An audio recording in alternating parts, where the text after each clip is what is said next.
Hello, happy International Women's Day. I am so excited today to have this conversation. Welcome to the Impact Over Noise Women Empowering Women Summit. We kind of put this together quickly, but I'm going to tell you, don't be deceived by the conversations that we're going to have today because we have such a lineup of powerhouse women. I cannot wait to get this party started. We are going to start the conversation with these three lovely ladies, and let me introduce each one of them. Linda Bonney is a quirky, everyday Tasmanian who simply loves conversation every single day. She has been working in the podcast arena for 10 plus years and has a creative flair that leaves a memorable impression while raising curiosity and awareness around the importance of conversations that will change the world. Welcome, Linda, to the Impact Over Noise Summit. Thank you. It's an absolute pleasure to be here. We are actually on the 9th of March.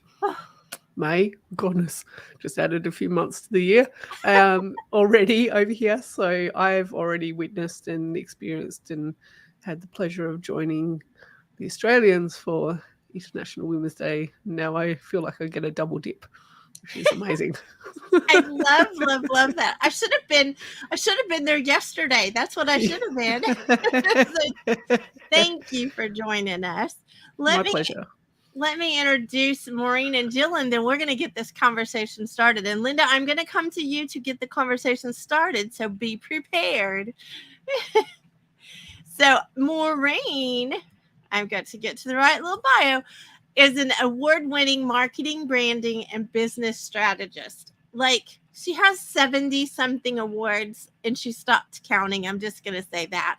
She's a 3-time inventor. She built her first company after inventing, patenting, and commercializing 2 pet products, and then fully embraced entrepreneurship as she went on to build 5 more profitable companies. Recognized as a leader in simply building businesses that make more money, keep more money, and outlast the competition, she has worked with hundreds of entrepreneurs to build or turn around their businesses. Welcome, Maureen, to the Impact Over Noise Summit. Thank you, Kim, and I am so excited to be here, especially among some amazing women, such as yourself, Linda, Jill, and I know there are a ton more in the lineup. So thanks for having me. Oh, thank you for saying yes. That's my standard thing today. Thank you for saying yes, because these conversations cannot be held alone. So I am excited. Now let's introduce Jill Olish. She is born and raised in New York. She's happily married and mama to the sweetest little boy, and he is making his debut with us also on this summit. She is a licensed funeral director turned Jill of all trades. She left her 9 to 5 after maternity leave was over to be a work from home mom. She is now the founder of Mama Outspoken, helping mamas find their voices and be heard. She she preaches that they should advocate for themselves and spreads awareness for motherhood transitions. So welcome, Jill, also. Thanks so much. We're happy to be here today. Thank you for joining this conversation. And we're going to get right into this. Linda Bonney, would you share with us what it means? Because this came from a conversation I was having with several different people, and those 3 words kept coming up: impact over noise, impact over noise. And it came from, like, a lot of people are noisy. They're actually noisy, but they're not making an impact. So I would love to hear your take on what that means to you. I've been reflecting and contemplating on the actual term itself, impact over noise, and I had a big, long list written of all the ways that actually matters to me. And there was one particular concept and thought bubble that kept rising to the top at the moment. And that is the best way that I can make an impact over being very noisy, is to actually allow myself the empathy and acceptance and non-judgment of the fact that we're all doing this together, and we're all doing this in very much a way that sometimes requires a lot of practice and a lot of patience and some really messy moments and all of the things, and just realizing that we're all having our own experiences, but those experiences are also quite similar as well. So there's a lot in there. There's a lot to say about this topic, which is why we're all coming together.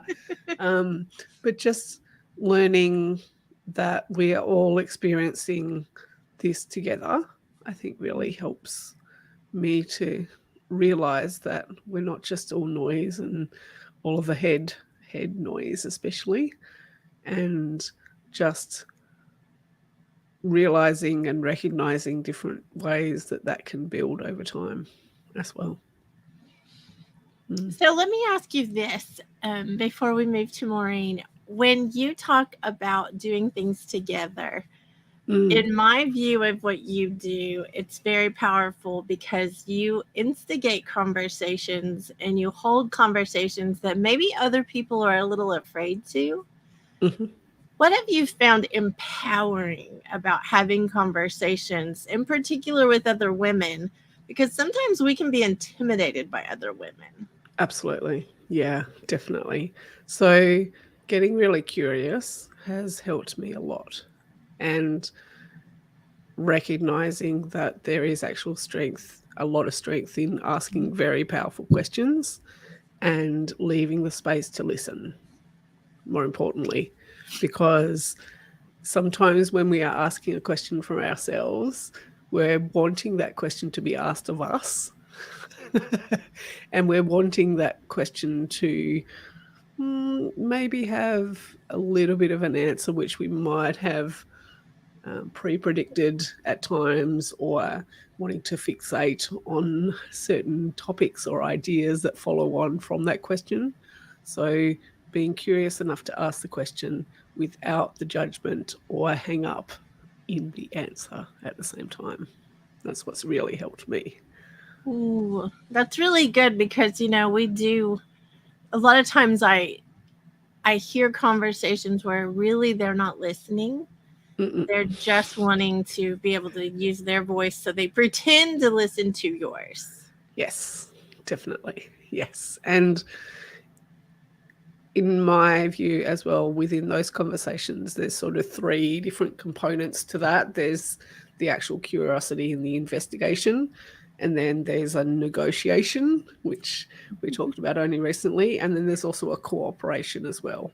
And the cooperation requires us to do a little bit of a dance back and forth, but also at the same time have the patience, space, time, and allow ourselves to not be triggered or too caught up in our own perceptions or judgments or answers before they've actually allowed to come through.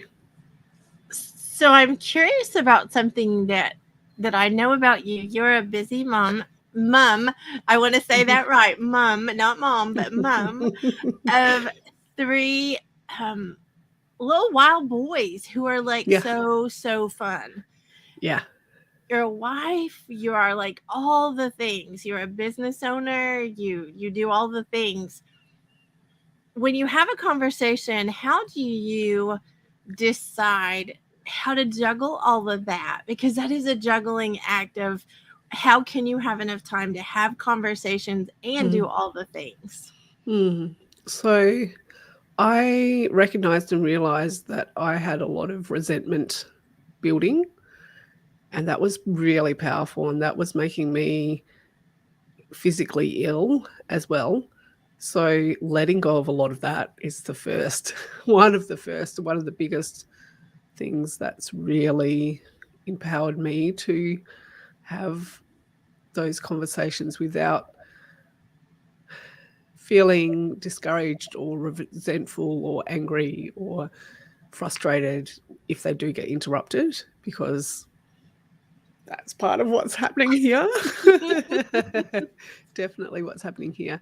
And just also allowing myself to have time for me, which sometimes means it's 3:12 in the morning. Which I'm so grateful you said yes, because it's crazy o'clock there.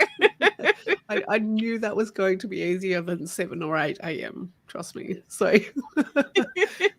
also making sure that I can give that to myself at the same time for some uninterrupted conversations, while also balancing the slightly more interrupted ones at the same time.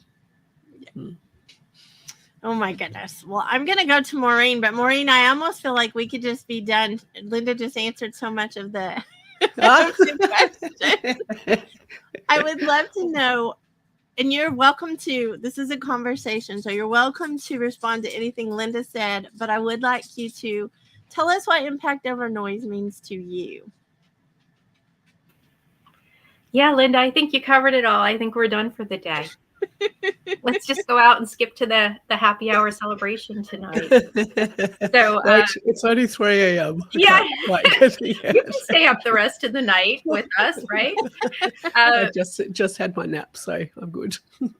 So impact for me is diving deep into my purpose. What exactly do I want to do, and who do I want to do it for?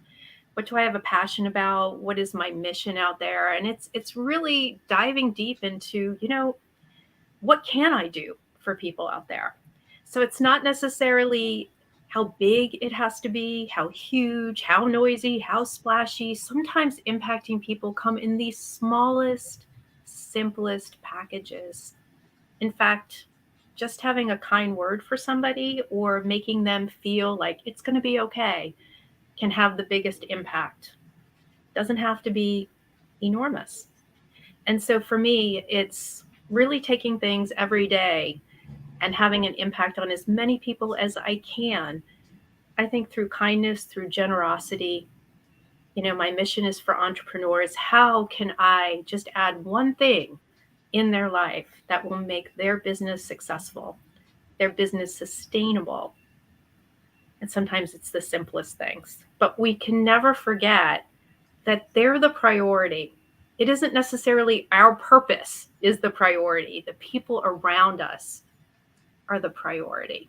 And if we forget that, then I think it all just becomes that white noise out there. And we're all just kind of floating and not making any difference. We're just getting caught and disappearing in the woodwork. Let's just say that. So that gives you probably a little bit of an idea of what I think about impact and making a difference. I like that you say that it's about others. Like, I think sometimes we do have to carve out space for ourselves. Like, that's for sure, especially when you have littles at home. That's something you have to carve out. But it still is about listening. And I think, again, that listening piece of listening to other people is such an important part, because I really think that a lot of people define conversation as talking at someone instead of talking with someone. So I think that that's a really important piece of this, for sure. And I think that's because, and I've said to you before, I think you have one of the best listening skills I've met in business. And I think that is one of your strengths that have really made you very successful. There are a variety of other things, but it's making the person feel like what they're saying matters. It's asking the right questions and really listening to the answers so that you can actually come up with a solution that is for them. It's not a one size fits all. It's not generic, because every single person is so different. Their story is so different. Their needs are so different. And how do you really know you can make an impact in somebody's life if you don't listen to what they really want? And that, especially in business, love on your customers and know them better than they know themselves. And you do that by diving in and partnering with them and asking, what can I do for you to go ahead and make a difference for you? And that's not noisy, right? Noisy is us over talking and or thinking about our next thing that we want to say, right? We're not listening to a word. We're just in our own head going, all right, I know how I'm going to respond. I know how I'm going to respond.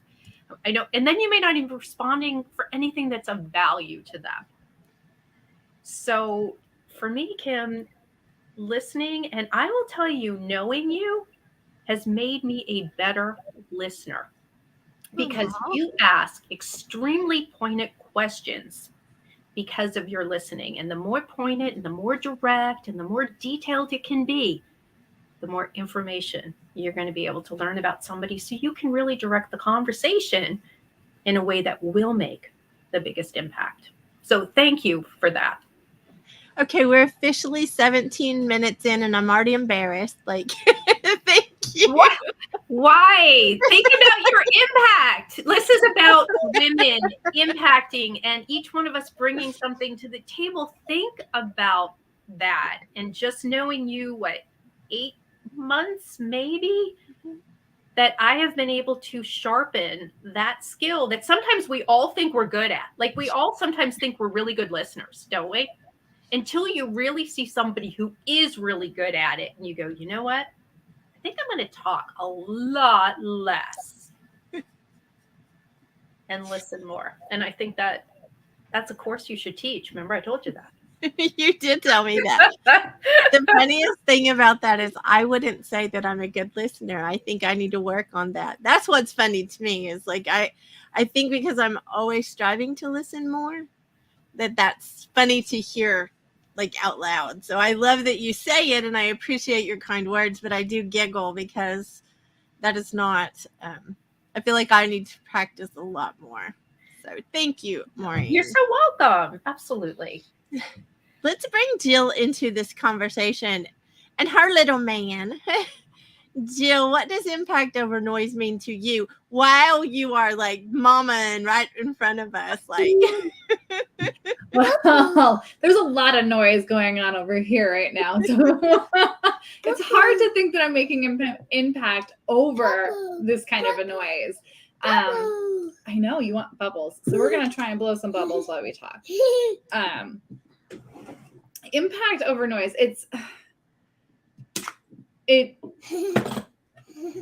I liked how you said it, and that's the quote on our page about it. It's, a lot of people are noisy, but let's make it impact over noise. Like, let's be noisy in purpose. And I think that is more impactful, is that using your noise, your voice, making a ruckus, but making it have a purpose and making that stand out is where the impact can also come from. And I know Maureen was saying kind of the opposite, that, you can have a big impact when it's something small and, where there's purpose behind what you're saying in that way. But I also think, an event like this, let's shake things up and get people known out there and make a little bit of noise, and we can have that same kind of an impact as well. Go ahead. thank you. I just want you to know that one of the things that I love about the fact that we're in charge of these events is that we get to choose how we show up, and we get to choose, some people want to show up very professional, and there are times for that. But I want to show up in the way that actually benefits all the mamas, all the entrepreneurs who are living messy lives trying to create businesses. And for you to have the babies on here with you, to me, that is impactful in itself. The fact that you're welcome to have these little guys and to be able to do the things, I think it's important. So I appreciate you all showing up and saying yes, because I know it's not easy. Like, that's the other thing. I know it's not easy. I do wish it was 3 a.m. now so I could be nice and quiet like that instead of here. Although it's about to be nap time, so I'll be babies free for a little while. I love it. And can I just say, I have seen in companies, and I've met so many moms that are pulled in so many different directions in which they don't have an employer or somebody, or even somebody at home who understands the importance of juggling this and how much of a specialty it is. That moms, it's so fulfilling, but it's hard. And to have an employer that actually sees this, appreciates, respects it, and allows you to incorporate it into your job and still be successful in another part of your life to be fulfilling, kudos. Kudos, Kim, because it actually is not happening out in the workforce the way it should be. And that's a shame, because the talent pool really diminishes when you don't offer that ability to balance. So I just wanted to say, my kids are grown and gone, but I really wish at one time I had an employer that would allow me to have juggled it a little bit easier. So great job. Thank you. And I will say that my baby just turned 32 yesterday. And I remember those days, though, of being pulled. And I want that for our team, and I want that for other mamas, because I'm going to tell you, I can't imagine the wealth that I would have missed out on not having these mamas in my life. Like not having the relationship because of having that hard and fast rule of you have to show up with no babies, or you have to show up. Think about this event. How many ladies would be uninvited? Like they wouldn't even have the opportunity based on that. And I can't imagine that. I cannot imagine that. Linda, what else would you like to add to this conversation, ma'am, as you juggle that boy? The juggle is real. However, I'd just like to acknowledge the fact that it's not just the mums with the babies in arms who are juggling as well. I know that the fathers are also in this weird limbo place because for a really long time I wanted the best for my kids, and I wanted them to be okay and safe and happy and juggled and and very much here and present for them. And in doing that, I was starting to build a lot of resentment, like I was talking about, and anger and control in a way where I would step in too quickly and not allow other people to have the space to have an impact. And I would probably make a lot of noise as well. And because I was coming from that place of wanting to be everything to be okay and really wanting to be the superpower juggling it all, that wasn't a very healthy space for me to then present myself to my kids and my partner and my business and my life as well at the same time. So there's had to be a lot of letting go of all of that, a lot of stepping back, realizing that sometimes it's just all turns to poo. It really does. It really does. And that can last for 2 minutes or 2 days in how you decide to get caught up in all of that as well. Yeah. Well, and I want to add to that, Linda, because I want no one to misunderstand today's event. This is women empowering women, but what Linda just said actually empowers women to acknowledge their husbands or acknowledge the daddies, acknowledge the men that support us. Because I'm going to tell you, my husband is my best cheerleader. My husband is the one that, you know, he makes me laugh because I'll tell him I need a backdrop. If you all wanted me to have anything other than just, simple nothing back there, this is him. Like, he's the one that changes the backdrops for me. He's the one that does all the fancy stuff.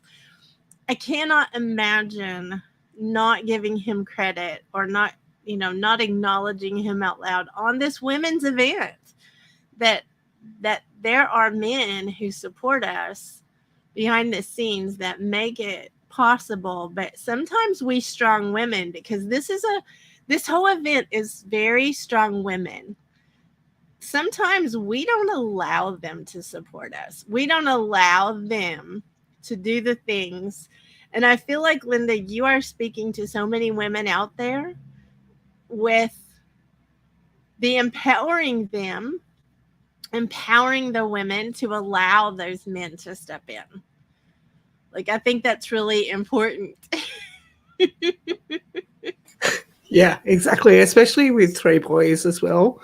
I really want to encourage them to see that, learn that, witness that as much as possible, so that they can carry that forward as well. And there was a moment actually only a couple of weeks ago where I was trying to put him back to sleep, and I think it was my eldest was having a really hard time with a couple of things and was having a bit of a meltdown and all the things happening. And I really wanted to go in there and be there for him, but had to put him to sleep. And so his papa had to step in, and he wasn't it's fair to say, and he will admit this, he wasn't handling it very well. There was a lot of tension and friction and triggers being thrown left, right, and centre. And I really wanted to step in and fix, really, really fix, and be there and be that mum who is there. And I just had to listen from the other room and really hit with this moment of, you know what, he struggles like me. He sometimes really doesn't cope with the situation, and it's okay to not need to step in and fix and give feedback and all the things, because he needs to work through this as much as I do. So, yes. My goodness. Definitely. That is such a powerful, like, I hope everybody is paying attention, because it's such a powerful part of being a strong woman, is also allowing that space for the people around us to grow. There are things that I want to step in, even with the team sometimes. And I have to look away sometimes because I see them struggling, but I know that the struggle is where they actually learn things. The struggle is actually where they come up with their own ideas. I don't want to create a bunch of followers. I want to create leaders. And so having that, I don't know, you prick my heart with that, because I feel like that's such a opposite of what we see. You know, go in and take over, take charge. And that has been my go-to, especially being that I was on my own for many, many years before he came into the picture. So it's been an undoing, unlearning, relearning, and I'm still not great at it all the time. But it can be hard to let go of that, especially as a mum. At the same time, it is really necessary for us and for the boys and for me and for all sorts of other impact that we can have together as a unit, rather than my struggle is bigger than yours, and I'm the only one that can deal with this in this situation. So yeah. So if you can give one piece of advice, what would it be? If you could empower one woman on this summit, what would you say to her? With your helper. Yes, with my helper. Just learn to let go a little, as much as you can. And I know it's hard. I know it's really can be really challenging. So learning to let go a little and listen, just listening to what that brings up for you, and finding the support around you to have those conversations about that and work through that as much as you can. So. It's really, really good. Really Thank you. good. Maureen, I'm going to ask you the same question. If you could impact one woman today and empower her, what would you say to her? Things happen in life. I think we've all experienced it. Things are out of our control. So I would like you to give yourself grace and forgiveness in a way. If you feel like you're not achieving everything or you have that pressure on you, take a step back. Go ahead and almost like systematically put the things that are most important in the front and let the other things just fall to the wayside and be okay with it. Because perfection is the enemy of good, and none of us can juggle everything that we are handling. And so if it isn't working out at the expectations you thought, just lower your expectations and accept it and be okay if it isn't all working to plan, because nothing stays down forever. Problems are never there forever. Women solve problems. They find solutions. You will find it. And then once you do, nothing stays down forever. You'll be back up, soaring once again. My sweet little nanny used to tell me that a nap would fix so many things, like for the kids and for us mamas. And I laugh when you say that because it's true, though. Sometimes we are tired, and that's the best advice you can give, is to have a little bit of rest before you make decisions, or have a little bit of rest before you count someone out, before you do that. So I love that advice. I love that advice. And take a nap to refresh yourself. Sometimes it's the one thing that will give you clarity when you get up. And don't be embarrassed to take a nap. Okay? When the baby sleeps, you sleep. That was always the rule. Always. You go down and sleep with the baby. And then you'll both see things so differently afterwards. And time is fleeting. Mm-hmm. It's the blink of an eye. So enjoy every moment. If you are a mom out there, work should never be the priority. And I know you get stuck in the minutia sometimes, don't you? You get stuck in all the stuff coming your way, and it's overwhelming, but just take that step back and go, I only have a few years in this moment, and then it's gone. And then you can go do work, right? Yeah. I think it's so sweet while you're talking about that. They're waving at each other and like taking each other out. They're so sweet.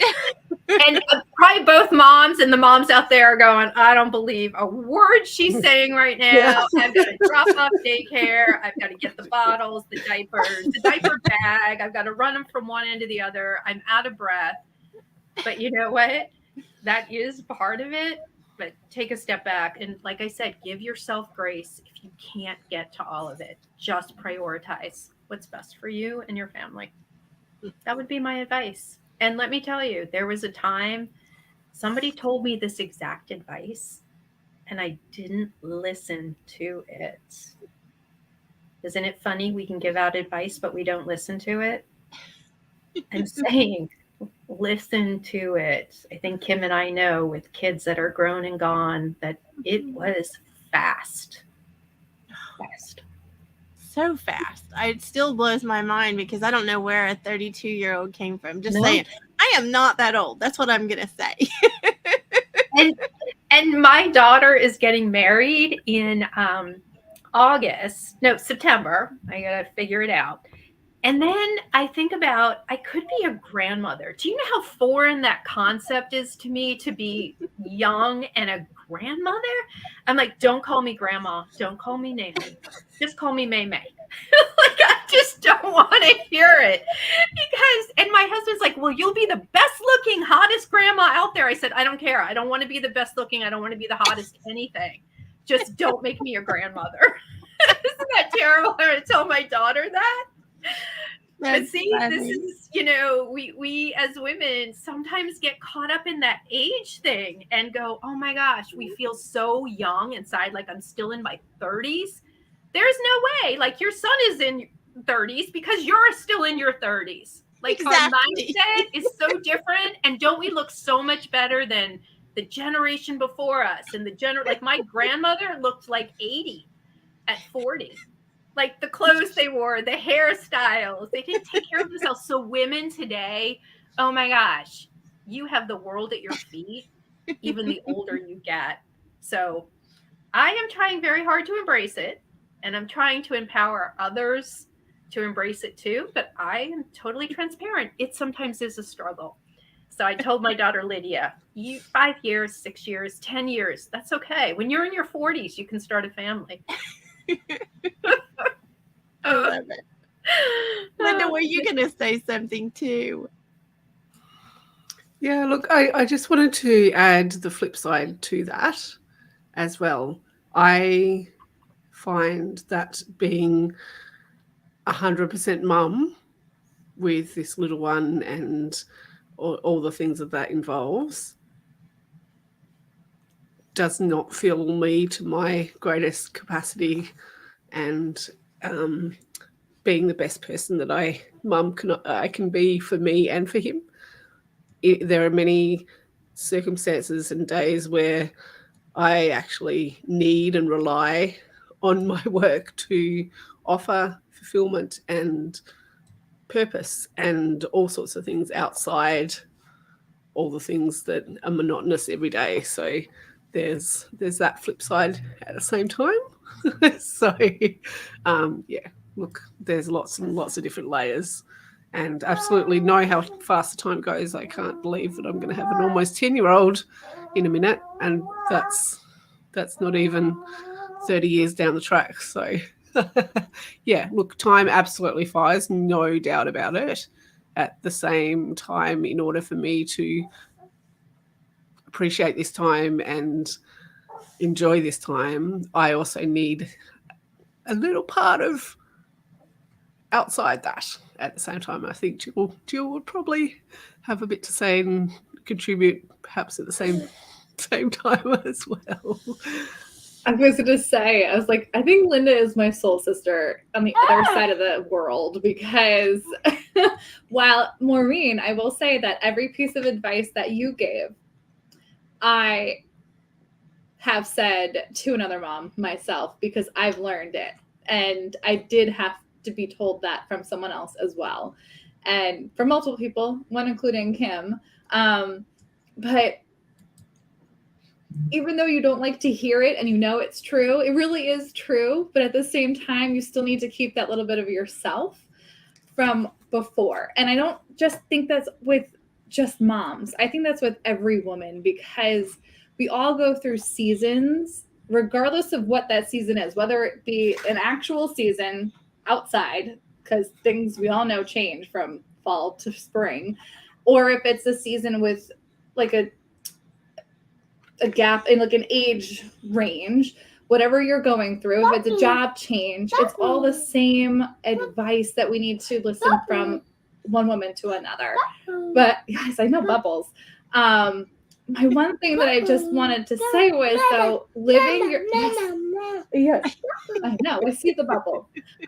Living authentically and just continuing to be yourself, even if you may not know who you are yet with that shift or that change in your season, is just continuously being true to yourself out loud. Because that's where the impacts are made. When I know you're hungry now. Okay, you have pretzels, bud. Yeah. When I had this change here, that's what I made sure I did. I spoke up with how things were going for myself, with starting to work from home, having a kid that I had no idea what to do with. Like, I didn't know how to be a mom. Like, this was all new. I just told everybody I knew that I didn't know what the heck was going on. I was doing my best, and these were the tips and tricks that I was figuring out worked for me. And I constantly got people, other moms, new moms, people telling me like, hey, I need you to talk to this person, or you've changed so much for me just by telling me what you're doing every day and showing me your life. However, just by text messaging me just to check in on me and see how I'm doing. It's that constant being authentic and true to yourself and those that you know and love around you that I feel have made the biggest impact for me, myself, as well as those that I've been able to touch along the way.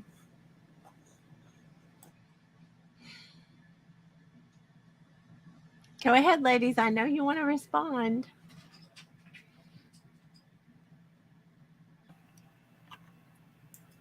You know what, Jill? Nobody knows when they get into motherhood how to do it. Nobody gives you a playbook, right? It's like being an entrepreneur, which is like having, a baby as well. Nobody gives you colleagues to help you. Nobody gives you, a book or a manual for you to read on how to be successful at it. You've got to go with your own instincts and exactly, what you said. I think it's just so spot on, and just be confident. Confidence is a process too. And I think having a little bit of yourself, both you and Linda, outside of just being the mom and having both, I think is the best balance.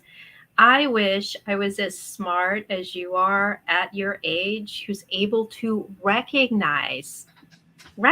So I feel like what you're doing, you're in like the best job, right? Because you can relate to all the women who are probably feeling the same way after having a baby and figuring out and juggling it, and you can help be their manual. You can help be their voice to get them there, because you're walking a journey that they're walking, and unless somebody else is walking it with you, you can't quite grasp it. So that's the impact you're having on women and who are moms. And I feel like a business is the same way. You create it, you watch it grow up as you manage it, and then with that nurturing, it's ready to soar and go on its own on an autopilot, which is what we're trying to achieve, so that it's independent. So the two of them go hand in hand, and you're doing double right now. You got a business, you got to do it. And as a mom, you got to do it. Kudos to you. I wish I knew it way back then. It's so true. I think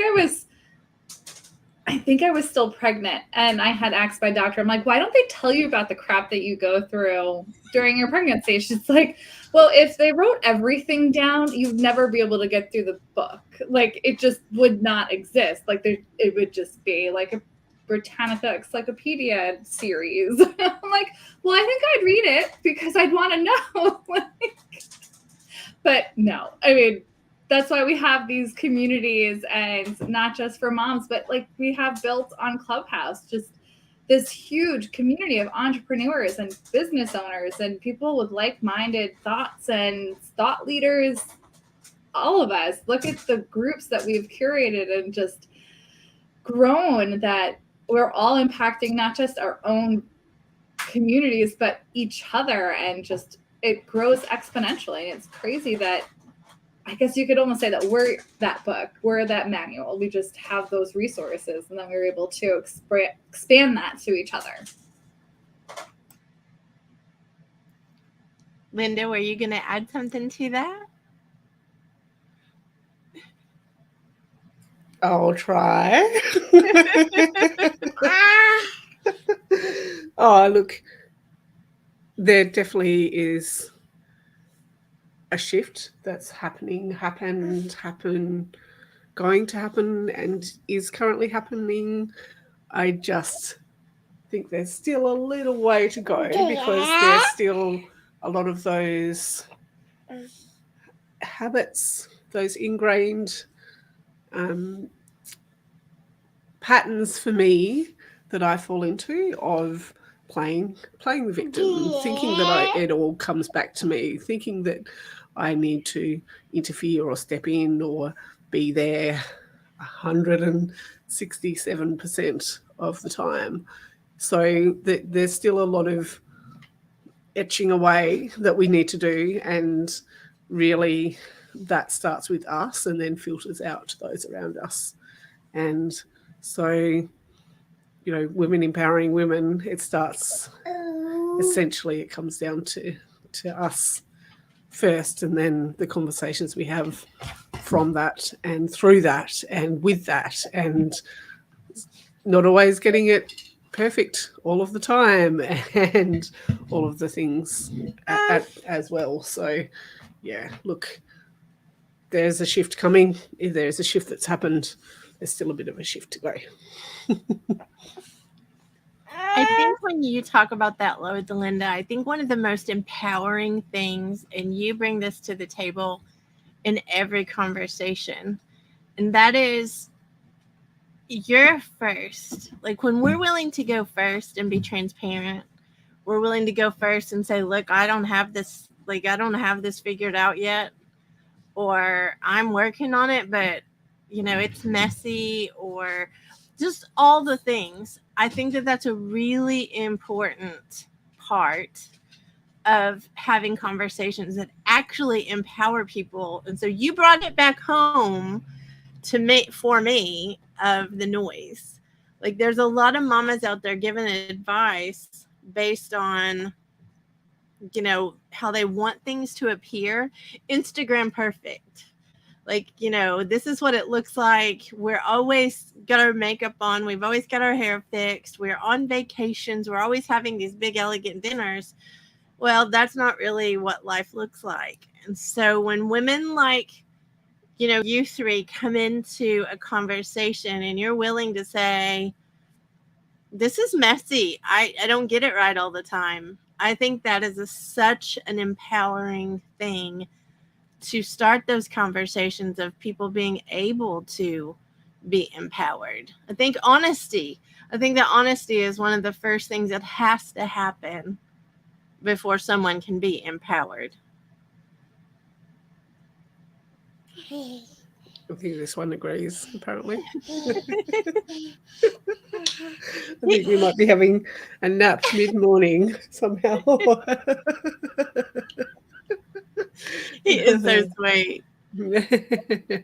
But I do want to say thank you. Like, I want to say thank you that you're willing to do that you're willing to be that mom or that mom that is going to share the messy behind the scenes bits so that other mamas can know they're not alone. I think that's the part. Entrepreneurs, moms, anything we do in life, we can feel very alone when we think we're the only one experiencing something. And I think the empowering part is exactly that we're taking the masks off. We're taking the things off and saying, look, it doesn't always look pretty. It doesn't, it's kind of like, yes, I curled my hair and showed up today with my red lipstick, but you know what? The mastermind this morning, I was in my ball cap and my ponytail. Like, it doesn't have to be that we show up perfect all the time. And I think being okay to not show up that way is actually empowering to other people. Doesn't mean I shouldn't do my best, but sometimes my ball cap's my best. If you want the conversation and you want the things that my bandwidth is there for, sometimes the ball cap is the best. And I think that with mamas, sometimes the best is you get them fed. You get them fed and watered. That may be the best on some days, but that's okay. It's okay because it doesn't stay there. Like Maureen said, it's so fast and it doesn't stay there. But Kim, understand that people are showing up for you, not the ball cap and the pigtails. They're just not. There's so much more behind the scenes. And I think that's what women have to offer. And I think sometimes they get caught up in the visual and the optics. Get past that. People will see you for the value that you have and the empowerment that you can offer in order to make a difference in their lives. No matter how big, like Jill said, it can be a ruckus with purpose, or it can be just very, very subtle. But people, when they see you, never even look at the baseball cap. And you have seen me roll out of bed. It's pretty bad. Okay. I have to tell you, I got my coffee but at the end of the day, I'm making it happen for myself to improve myself and empower myself So I'm showing up. Show up. Okay? Nobody cares what you look like. Okay? You can't serve your people. You can't multiply your impact if you are so caught up in the way you look. So just show up. And I don't know if I'll be putting any makeup on or lipstick until, the end of that mastermind, maybe. I showed up really good today. So thank you for wearing the baseball cap. And we do like the pigtails. A 55-year-old wearing pigtails is kind of humorous, but it's okay because that's how I am. Like, that's behind the scenes. And I feel like maybe that's part of not only our branding, but our, like, my philosophy. Maybe that's the right way to say it is, if you've got your baby on your lap, bring him. If you've got your ball cap on, come. It's the show up part that I care about. If you got your lipstick on, great. Like, whatever it is that makes you happy to show up, that's what I think makes the empowering easier, is if you show up consistently in someone's life. So I do very much appreciate this conversation. We are almost to the top of the hour. So would you guys like to give final thoughts today on this conversation? And we'll bring in the next panel. All right, let's make it very, very real. I'll join you, Linda. It's like they're mirroring each other. Look, I just appreciate the space and the acknowledgement to be heard in the first place, because that's circling back to the listening and what we're doing here. That's where a lot of the impact can certainly happen, and showing it like it is right here at almost 4 a.m. There goes a heap of stuff off my desk, kicked off my desk. So, oh. He's trying to pick it all up, at least. That's the main thing. So I've lost my train of thought completely but that pretty much sums up my final thoughts, really. Look, I look forward to not only this conversation, but all of the others that will follow from here, not only on this summit, but throughout the world, ongoing every single day. Well, you are an amazing conversationalist. I'm just going to say that. That is a superpower for you. And I appreciate you so much coming from 3 to 4 a.m. Like, that's just amazing to me. So thank you so much. I really thought it was my safe zone. And no. I love that your safe zone may not always be what you think, but you still. Oh, no, never ever. I try. I remain optimistic, very optimistic. And, yep, in between teeth and a snoring husband who's very loudly snoring with a cold, it just didn't quite work out. So here we are. I Might love go and blow some bubbles. I love it. Love it. Thank you, Linda. Maureen, final thoughts?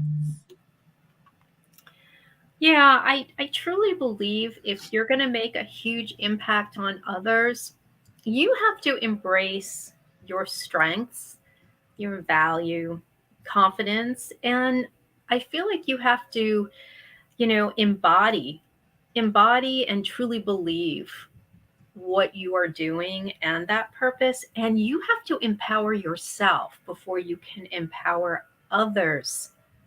You come first before you can really serve, whether it be your family or, who you serve outside in the workplace. If you're going to make a difference for them, follow the 3 E's: embrace, embody, and empower yourself first.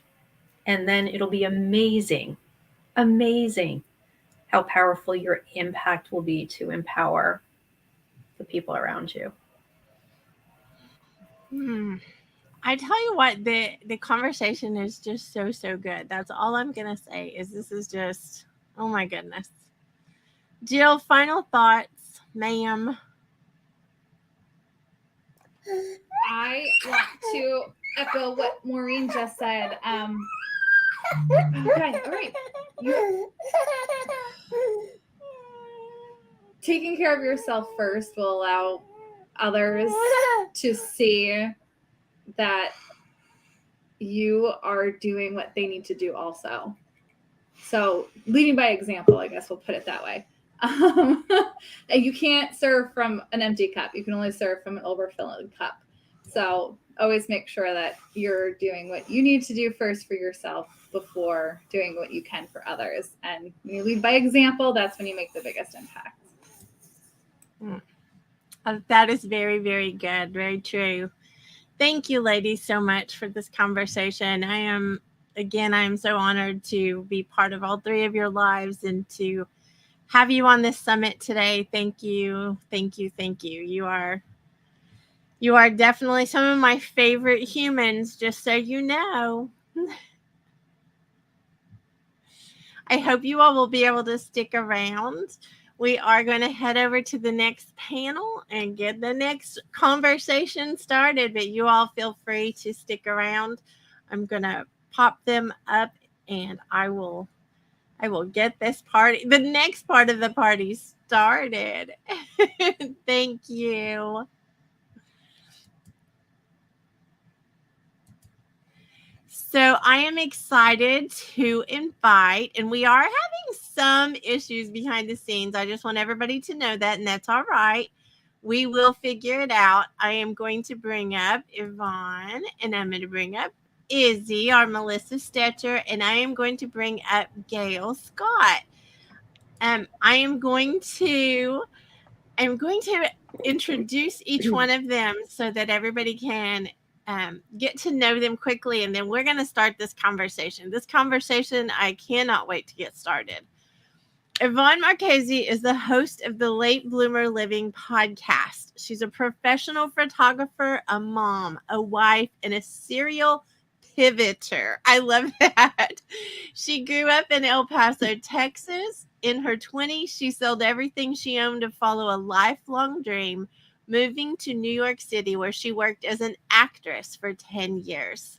She now lives in Newark, Connecticut, Norwalk. I'm sorry, I don't even know how to say it. Lives in Norwalk, Connecticut, telling people stories with her camera and a microphone. Yvonne is of the opinion that stories can change lives, maybe not in an instant, but in laying the foundation. Thank you, Yvonne, for being with us today. And are you able to hear us? I know we're having some struggle with technology. Yes, I hope you can hear me, and that it's not too echoey. I'm dialing in from a hotel room in Phoenix today, and I was having some Wi-Fi issues on my laptop, but now I'm on my phone, and hopefully all is well. It sounds good, so you are good. Awesome. So I'm going to introduce the other two, and then we'll get this party started. Gail Scott has been working with women, helping them to look and be their best for 27 years. She's added classes, speaking engagements, targeted coaching, and the Midlife Moxie podcast to her offerings as she continues to help women grow.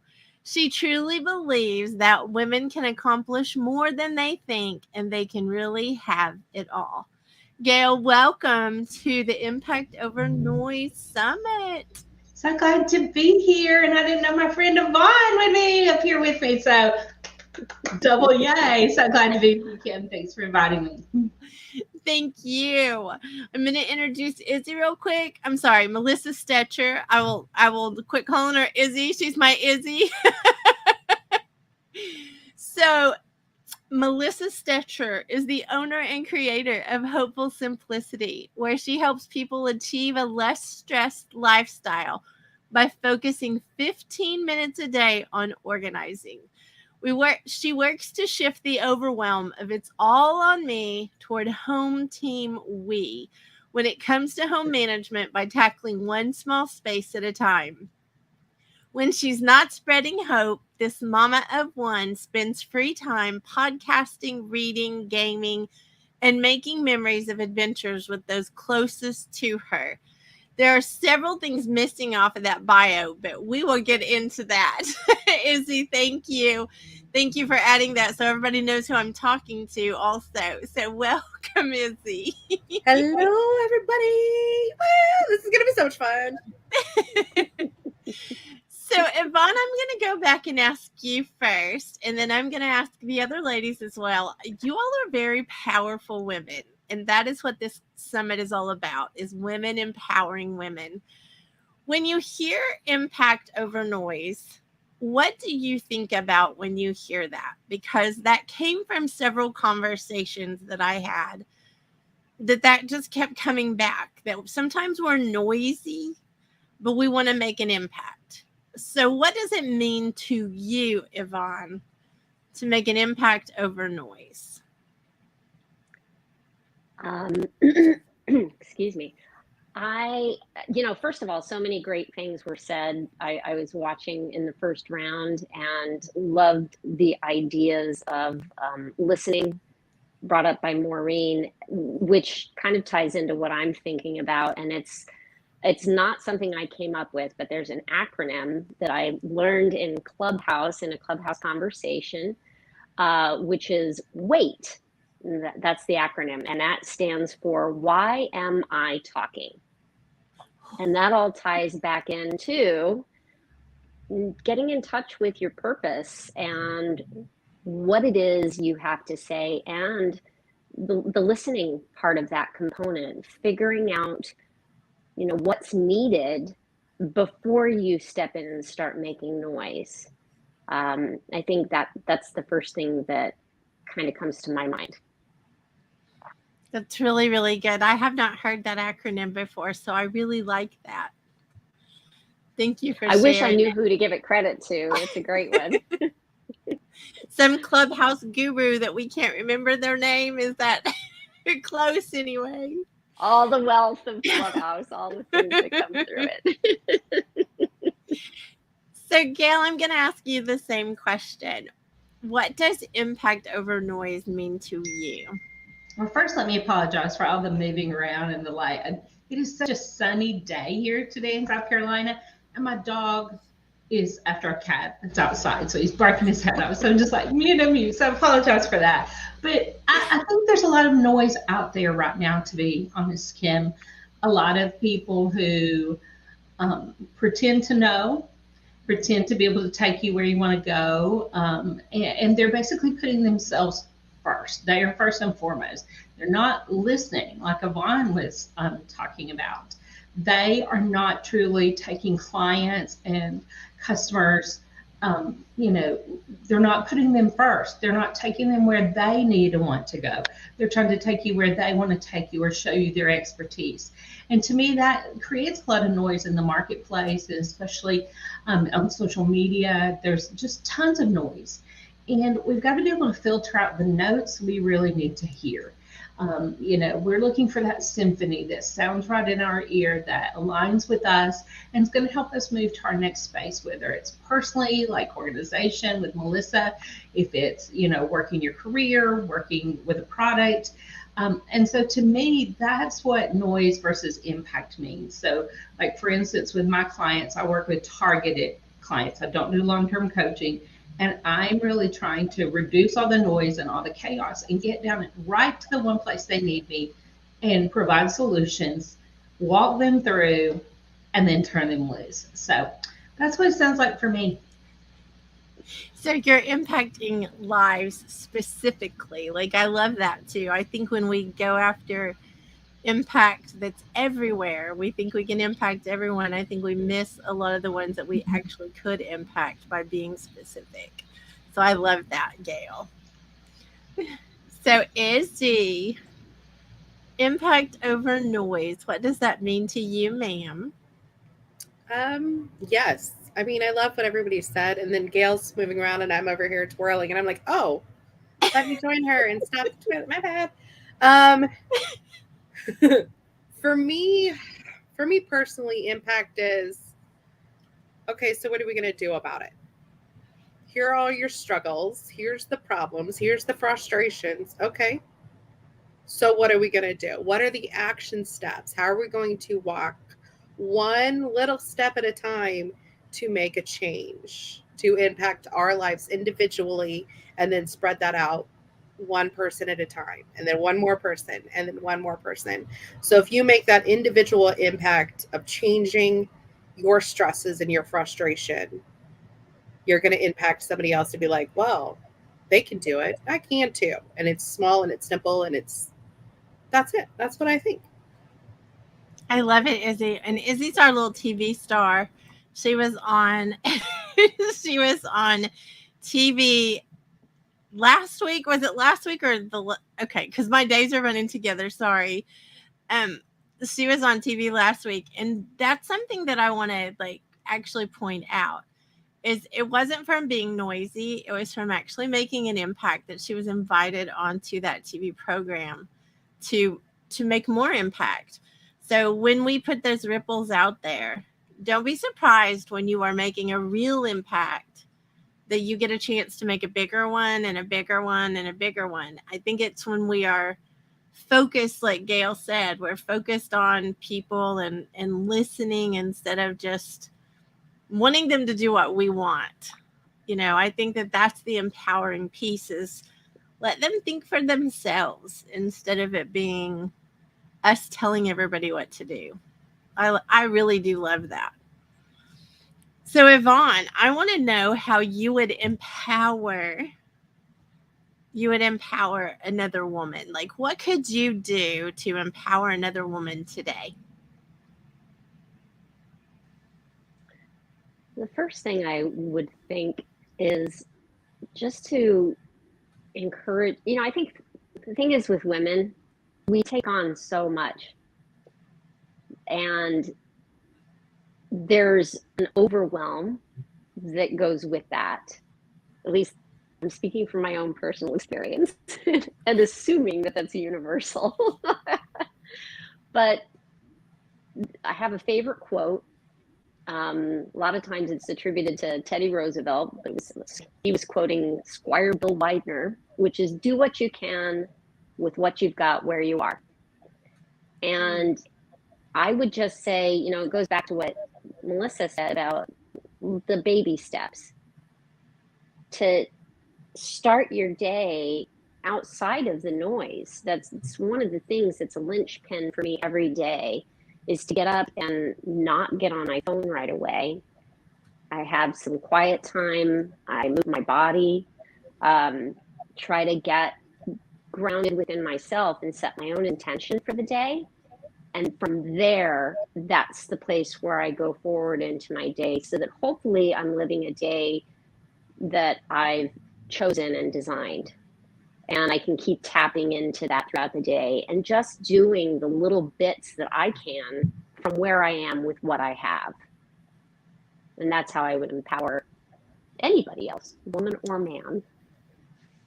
Well, I'm going to say to you, you are definitely not alone in the overwhelmed department. And we had the conversation with Linda about the transparency. One of the reasons that all of you were chosen for this summit is you are transparent. If you want to pretend to be perfect, you're not my flavor, because I know it's not possible. If you are willing to talk about the messy and the overwhelm, you are my flavor, because I don't want to pretend. I don't want to spend my life pretending. And so what you just said is so powerful, based on you being the first to say it, based on you being willing to share that the overwhelm is real. So thank you for that, Yvonne, for being first. Anytime. Anytime. So Gail, how would you empower a woman today? And we're not leaving guys out. It's just International Women's Day, so we're concentrating on the girls. Well, Kim, most of my work involves midlife women. That's my sweet spot. That's where I'm connected. That's where I feel I can make an impact.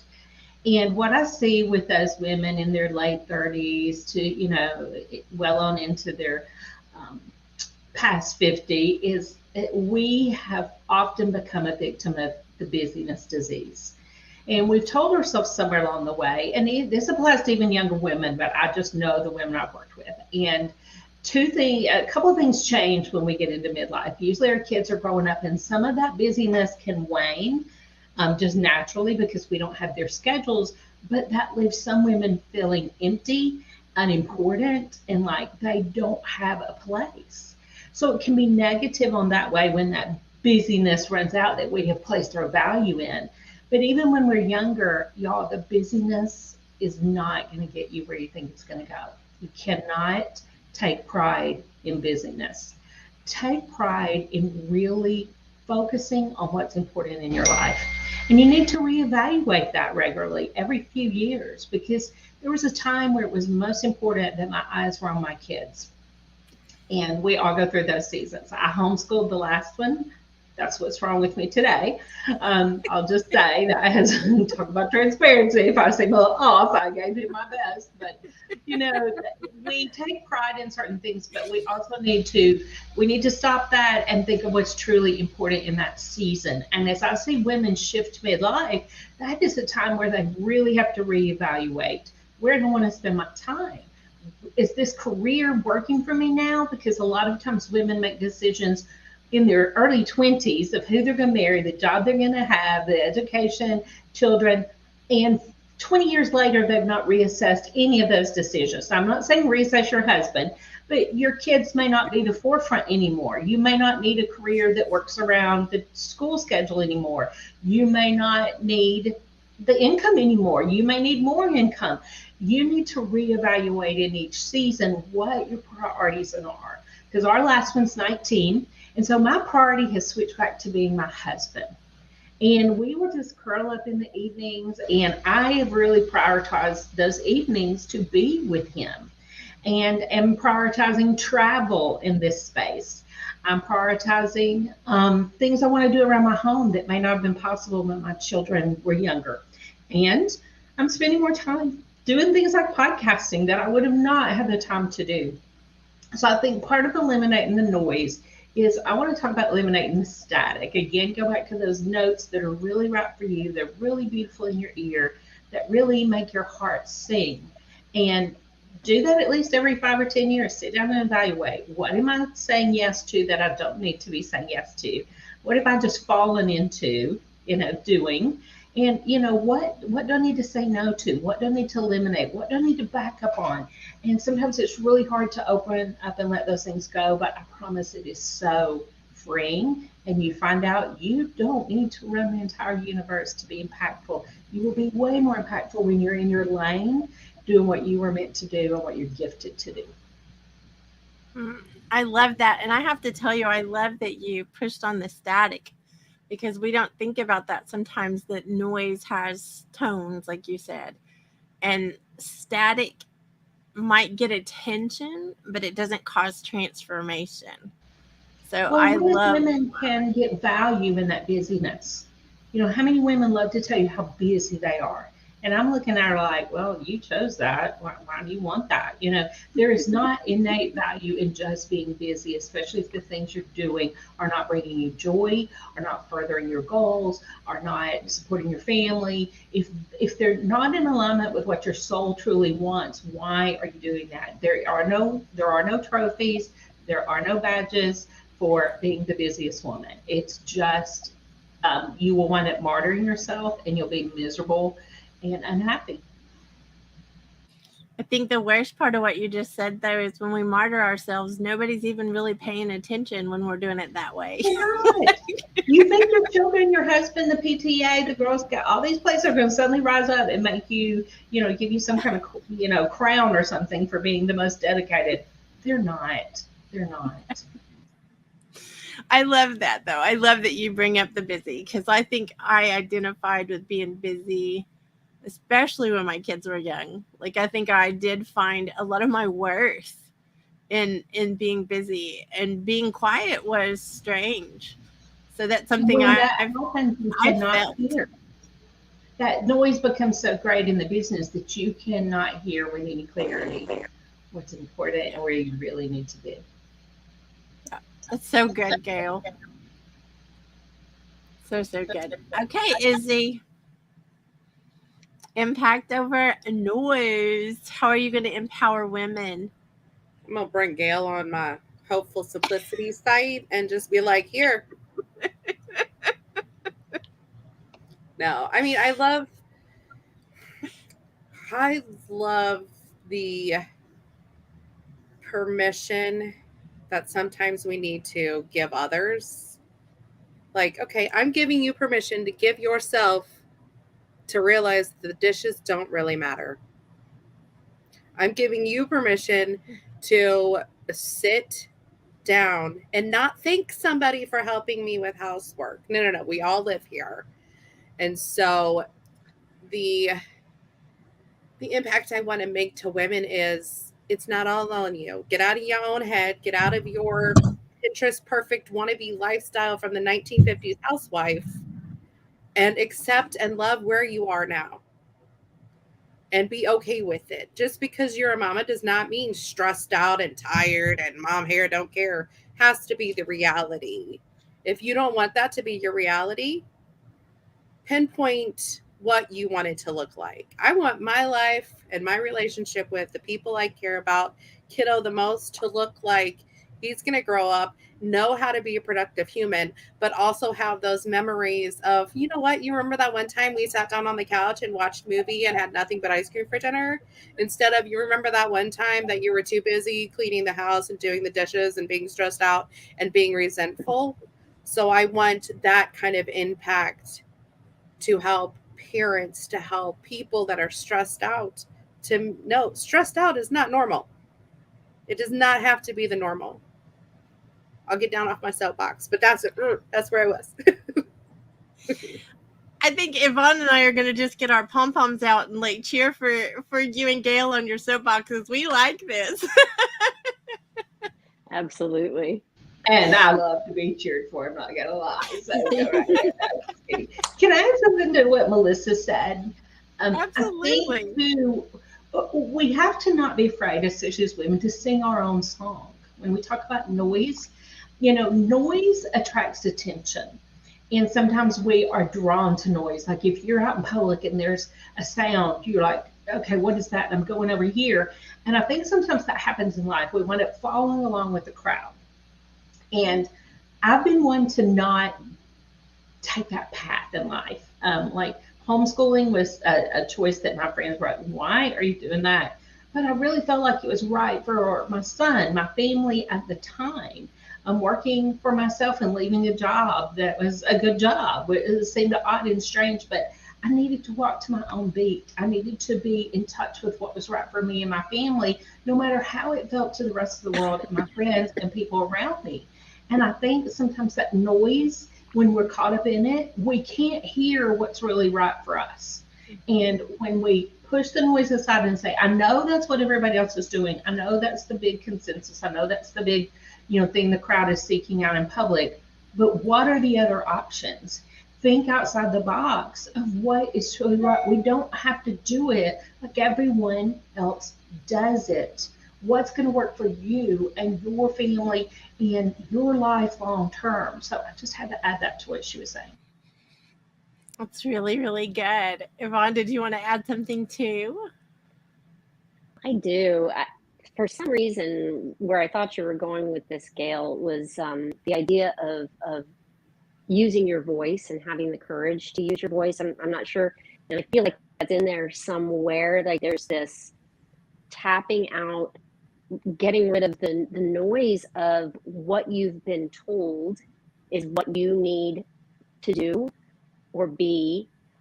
And what I'm so excited about and what I see happening in the world now is women coming together to support each other in their decisions, whatever those decisions are. That we are starting to realize that we are stronger in supporting each other that there is room for everybody at the table, that we can all step up and make a little noise, and maybe not to be noisy, but to have impact. Don't be afraid to make noise. When I first was starting my podcast, one of the things that stopped me for a couple of years was that I felt a good bit of imposter syndrome. And also, I didn't want to just be one more voice, like, well, who cares? There's a bajillion podcasts out in the world. In the end, I felt like what I had to say or what I wanted to hear from the guests on my show was important enough to me to go forward, because I felt that I could make an impact. And even if it's only for a small audience, if I can make an impact for one person or two people who can then step into their life with courage, look at what they've been doing and decide, is the life I've been living because it was what I chose when I was in my 20s, is that still right for me? Or can I re-examine everything inside me now and figure out what's exciting for me in midlife for the next 20 or 30 years? Because, 20 or 30 years ahead of us in our 50s, that's exciting to me. What's possible there? I feel like I kind of got a little off track there, but I think what I'm trying to get at is there's, that constant tapping into what you want. I mean, Gail said do it every 5 to 10 years. I say check in with yourself every day. Check in every day, and maybe not in the bigger way that she's talking about, but reevaluate, because you're not stepping into the same stream every day. Everything changes every moment, and there's just giving yourself time and compassion and awareness to look at what you really want, and then have courage to take action and use your voice for what you want to make an impact in your part of the world. I love that. And I know Gail and Izzy, either one of you are welcome to respond. Izzy, go ahead. I love that. Yvonne, I love you to pieces. And Gail, I'm going to love you soon. But I feel like events like this are full of women that are unafraid to raise their hand and go, well, okay, but what if?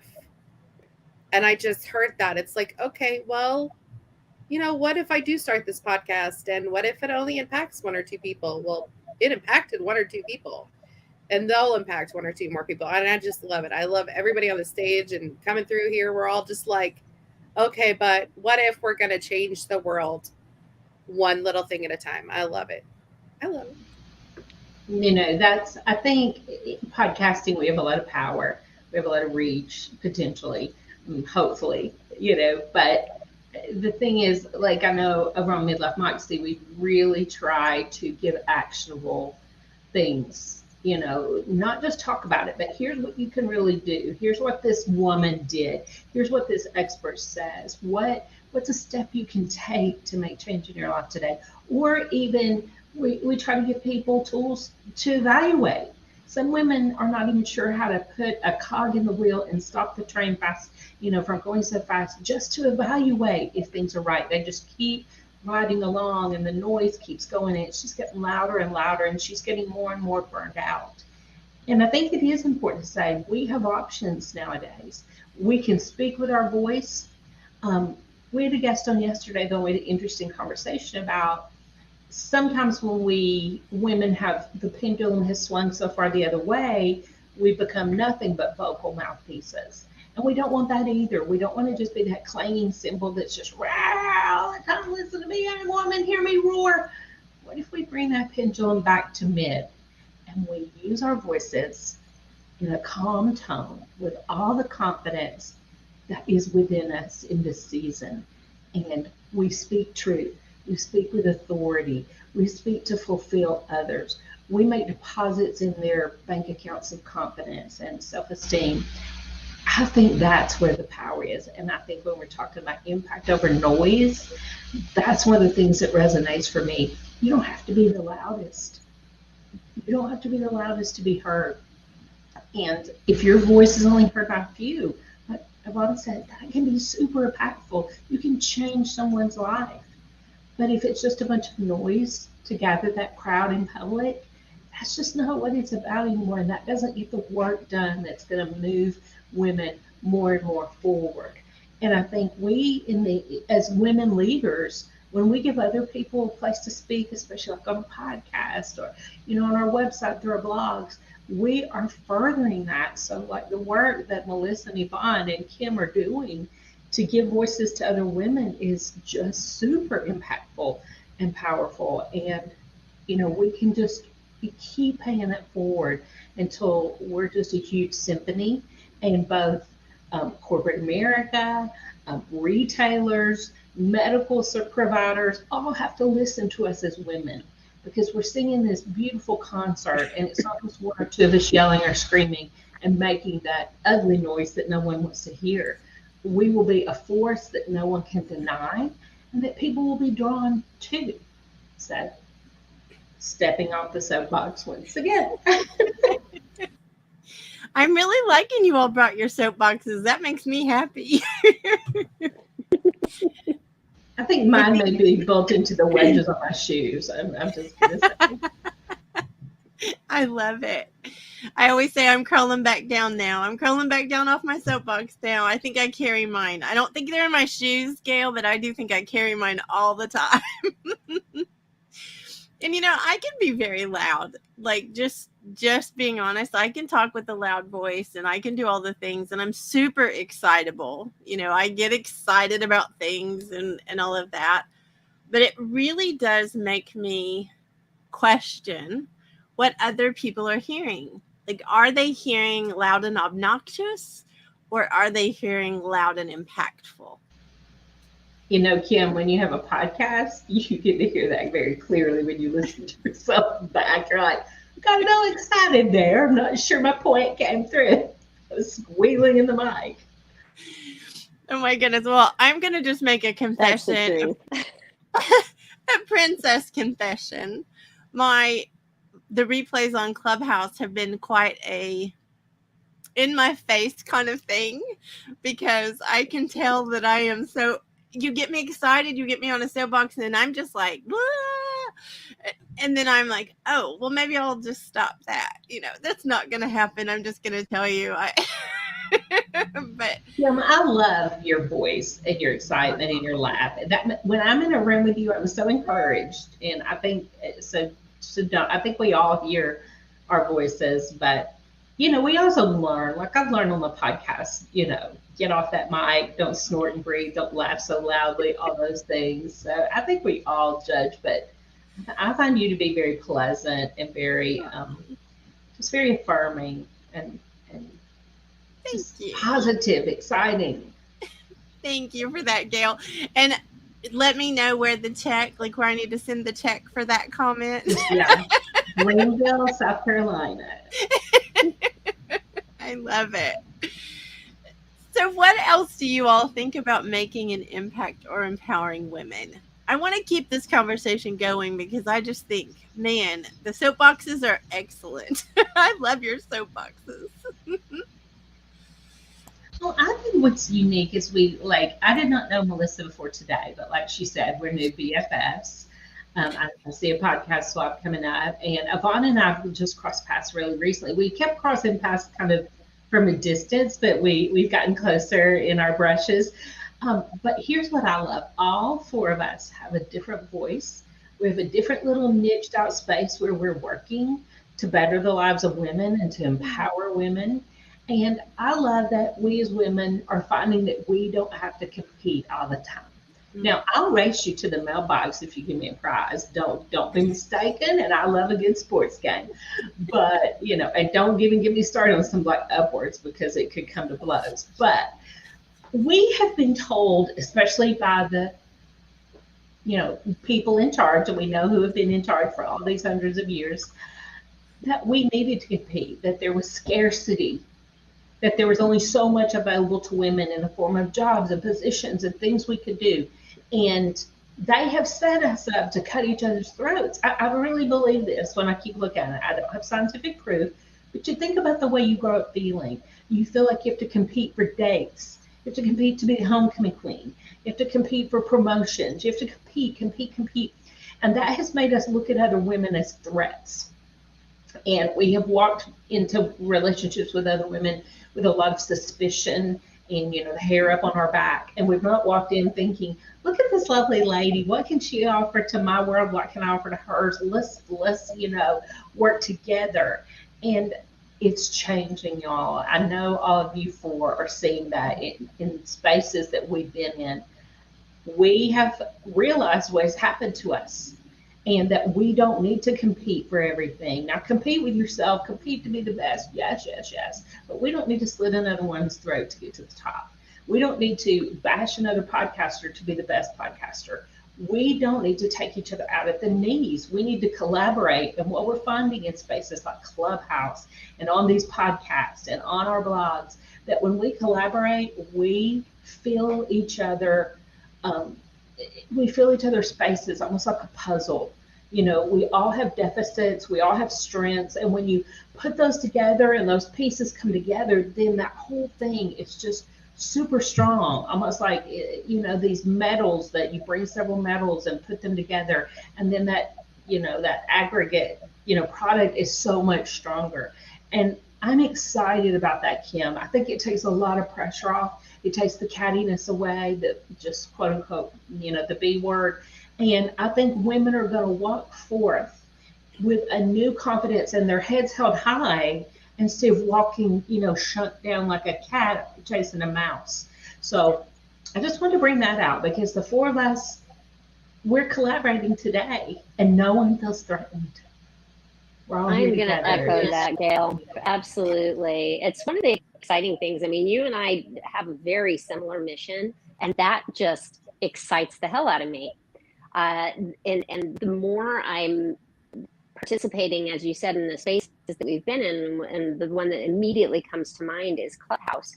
What I have seen there is a very strong community of women in midlife and beyond who are on a new social media platform, exploring and talking to each other and making impactful noise and supporting each other and collaborating. And to me, I'm seeing the evidence of a movement, and it excites me to no end.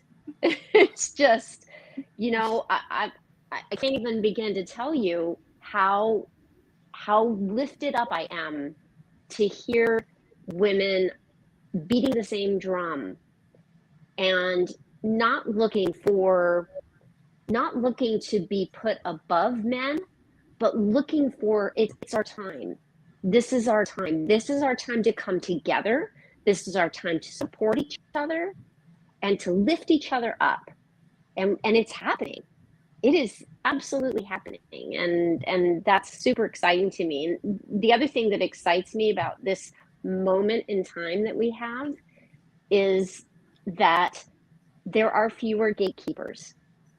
Anybody with a little bit of resources can start a podcast if they want to and get their message out in the world. And they don't have to go through an agent or a publishing house, or same thing for doing a book. People can self-publish now.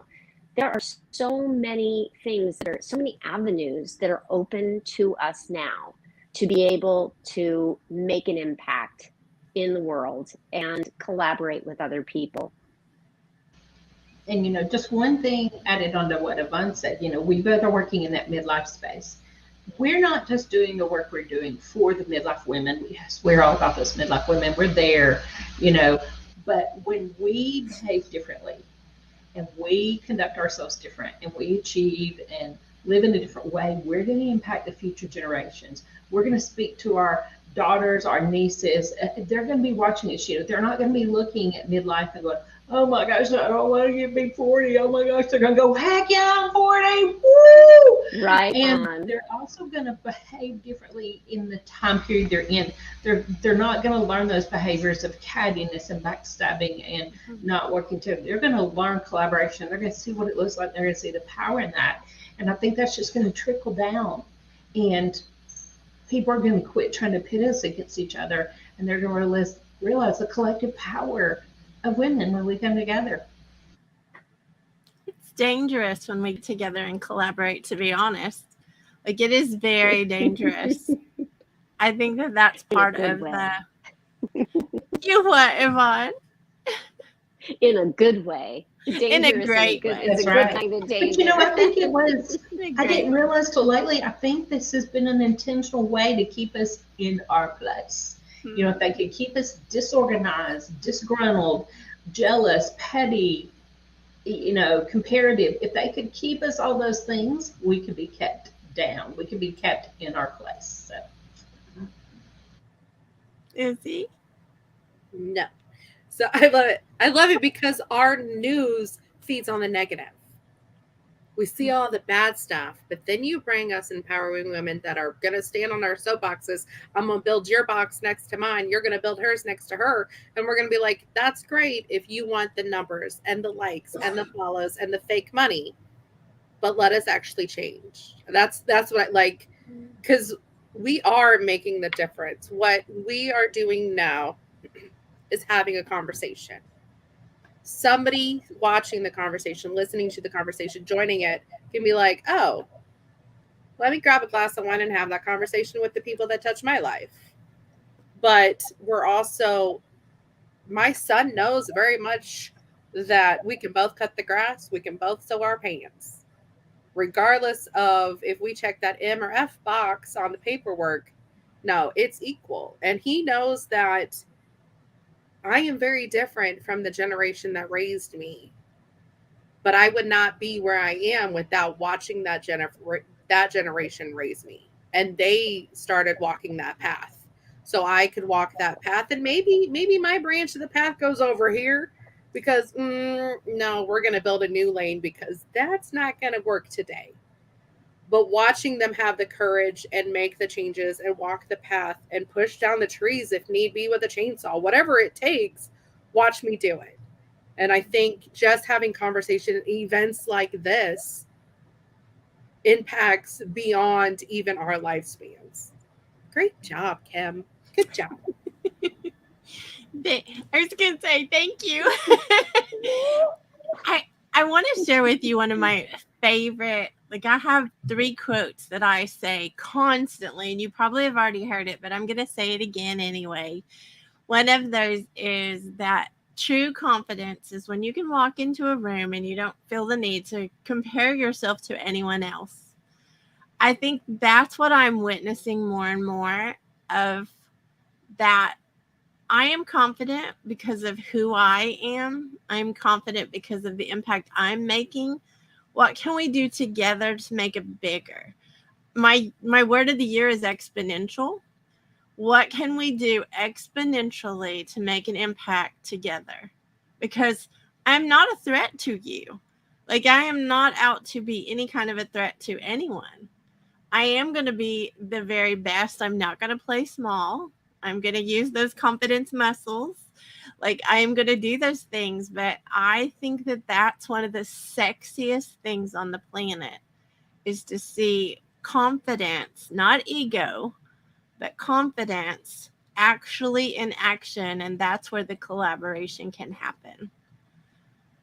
So I'll crawl back off my...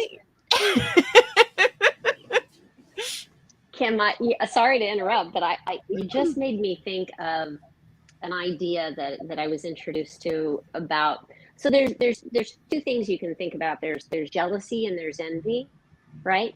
And they both come off as very negative things. Recently, been introduced to the idea that, well, jealousy is something that happens between 3 people, and envy is something that you experience when you watch somebody having success and you want that success. And it can go one of two ways. You can want that success for yourself and be happy for them, or you can want that success for yourself and not want them to have it.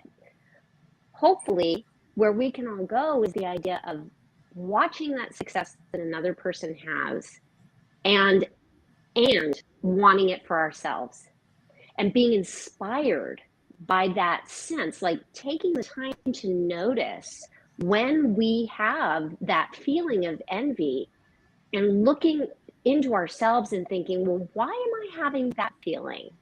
Oh, there's something about that person that I must want for myself. And maybe that's the next thing. Maybe you can listen to that little voice and look at that as maybe your next best step. Maybe that's the thing that is next for you. It's really good, Yvonne. I'm going to share my next quote because of what you just said. I think that when the water rises, all the boats rise. I think you just described it. I think that that's the thing, is if we realize that we are feeling that way because we want something better, we want something different, but not the negative part of, I don't want you to have it. I want to have it also, not instead of. So I love it. I feel like there's so many mic drop moments. Like, I just want to say that out loud. I feel like you all are just like bringing it. Gail, are you going to add something else? Are you crawling back up on that soapbox? Could be, or maybe I'm getting on Yvonne's with her. You know, I've thought about those words, jealousy and envy. And to me, jealousy is almost like, I want what you have and I want to take it from you. And envy can be a respect and an admiration. I don't think it has to be a bad word. It's like, I did what you have and I think I want that for myself too. Doesn't mean I want to take what you have. Doesn't mean I resent what you have in any way. Jealousy definitely means I'm somehow resenting you having that. I think I want to take it or, you know, overplay you. That's just kind of the way I've looked at those two words. You know, we have to have women that we look at, or even men or people or situations that we're drawn to. We do want some of that. And I hope that the four of us are inspiring other women to, you know, do the things and join us in the things that we're doing, and that they do want, you know, step up on these soapboxes and platforms. And one of the most beautiful things as we grow is to be able to raise others up and to share that platform. Like, and it's one of the most just fulfilling things we do, I think, is especially podcasters, is when we are able to bring other people into our space and we both grow together, and that we are an interview show. And so I tell people all the time, the easiest thing I do every week is when we turn on the microphone and talk to these women. I am inspired, I learn, and then we get to show them to the world. They get to introduce us to their followers and their audience and their clients. And it's just this beautiful collaboration. But it is so important that those of us who have found a platform, who have found a microphone, who have found a place to write, whatever it is, that we do bring the other women along. And no offense to men, but like, we don't have men on our show, not yet. If we have a reason to, we might, but we're spotlighting women who are doing the dang thing. We're bringing experts that women need to hear from. And so we hope that we are both impacting and passing it on and bringing people into spaces where their voices are also heard. And I think as women, that's really important that we do bring the others up with us. And how sexy is it, Gail? How sexy would it be if I looked at you and you demonstrated something that I wanted to be like, and I went to you and said, how do I do that, instead of, you know, talking bad because you do that, or sitting over here not talking to you about it. I think that's what has happened in the past, is we don't know how to approach those conversations. And I think this conversation is speaking to that. Sometimes it's just a matter of going to that person and saying, hey, I really like this about you, but I don't know how to put that in my life. I don't know what to do to get there. I think it's the fear and that competition. We have had to present this ego that we're going to do everything on the planet, we're fabulous at everything, and we have no deficits and no shortcomings. And that's just a load of hooey. You can have a lot of shortcomings and still be an amazing, powerful person. And I think the smartest, most impactful, amazing people are people that say, hey, you know what? I'll tell you straight up, I'm really good at that. But I'm also going to tell you, I suck at that right there. And if we can help each other, I'm down for it. And that's not bragging. We as women have trouble owning what we're good at. We have trouble owning what we're bad at. And we wind up saying all these silly things like, I'm so ugly, I'm just not this, I'm not that. And that's all that stupid noise. Instead of getting transparent and real and honest and say, you know what? No, I'm kind of cute. And I'm good at making strudel or whatever you're good at, you know, but I'm really bad. Like Melissa said something about a sewing machine. I thought, oh dear beloved, don't ask me to sew. But somebody's good at that. And that's okay. But when we're real, we've been told in the past that that's weak. I think that's when we are our strongest, when we know exactly who we are, exactly what we're equipped to do, exactly where we're gifted and called and all the things. And I'll shut up now. Oh my Please goodness, don't. you just made me think. Kim and I share a love of what we call, I think we both call the beautiful mess. And there is such power in showing up in the middle of your beautiful mess. You can, when somebody else sees that you're still stepping up to the plate, even when things aren't perfect, when things aren't going well, when you don't have your makeup on, when the lighting isn't perfect, when any number of other things could go wrong and you still show up and you still move through that, that's a beautiful, powerful thing for other people to look at and go, oh, well, they're not perfect. And they kept going. I mean, I've seen people do that and I've just been like, oh, it gave me such permission to step up. So good. Izzy, did you want to add to that? Yeah, so if it's okay, I know we're almost to the hour, but Gail said she's just going to climb up on the box with Yvonne, and it made me think of so often we see, I want to sit at that table up there. I like what they're doing up there, but now we've shifted that table had 8 people for a sitting 8, and now we still walk up to the table.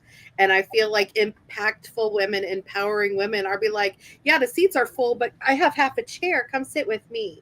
Mm-hmm. And I think that's the power that we have. There's 8 seats that are full, but there's always room for more. And I love this space. I love it. I love that, Izzy, because what I keep telling people, it's the strong women, it's the mature women, it's the women who have found themselves, who will invite you in without cattiness and jealousy and trying to hold you back. That front table is the very table that will say, pull up a chair. People who are working in a low vibration, who are not comfortable with themselves, they're the ones that are going to be catty and exclusive. The top achievers are inclusive, which is the most, people are always scared of those top achieving powerful women. Trust me, those are the girls you want to hang with. They are going to be the truth tellers. They're going to be the ones who really will say, come on in, we have nothing, because they're not threatened. So when we take all this fear and threat off the table, it changes everything. I love that, Melissa. We can come sit in your chair. And we'll take out we'll take out our ball caps and our hammers and we'll add on to the table. Like, we're good with that too, I think. We do that with friends. Like, I have friends who, like, their parking lot is full for new friends. And I think that's the saddest thing, because I'm like, I'll pay more space. Let's have who has too many friends? What is that? I think that's such an absurd concept. But I see women live with that, those limiting thoughts that I only feel safe in this place. Oh no, I'm paving space. I just made Melissa a nice curb spot. She's got a place to park. Bring all your friends. She got a little name thing. Let's have a tailgate this party, is her man. spot. I think it's time for a tailgate. Love it. So what do you think that we can do today? Because I really do believe in implementing things today. what do you think we can do today to make someone else see that we are going to scoot over and give them a seat with us, and we are going to invite them to that table, and we are open to that? What can we do better? Because I do think we can do some things better.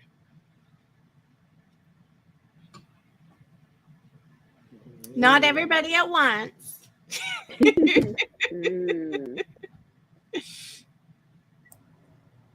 So many things we can do better. Does I'm stumped as far as coming. Did I hear somebody start to come in? I can talk Go for it. because I've already done it. I'm showing up today, and I know I'm gonna learn a lot from these women here. And I didn't know Gail before today, and I've already done the follow, subscribe. I've already done that because I know there's knowledge I didn't know, and I'm gonna learn it from these people today. And so to better myself, I'm going to start following and liking people that resonate in my mental space and that will share the table with me. So that's what I'm doing today, so I can serve better tomorrow. It's so cool, Melissa, because just yesterday I added to my list for a podcast guest that I wanted someone on clutter and organization. And there you walk into my world today. So, let's just talk about how things are provided when we ask for them and when we think about them. But I think what we can do is issue the invitation. Go ahead and be the one that goes and gets your friend out of her cave.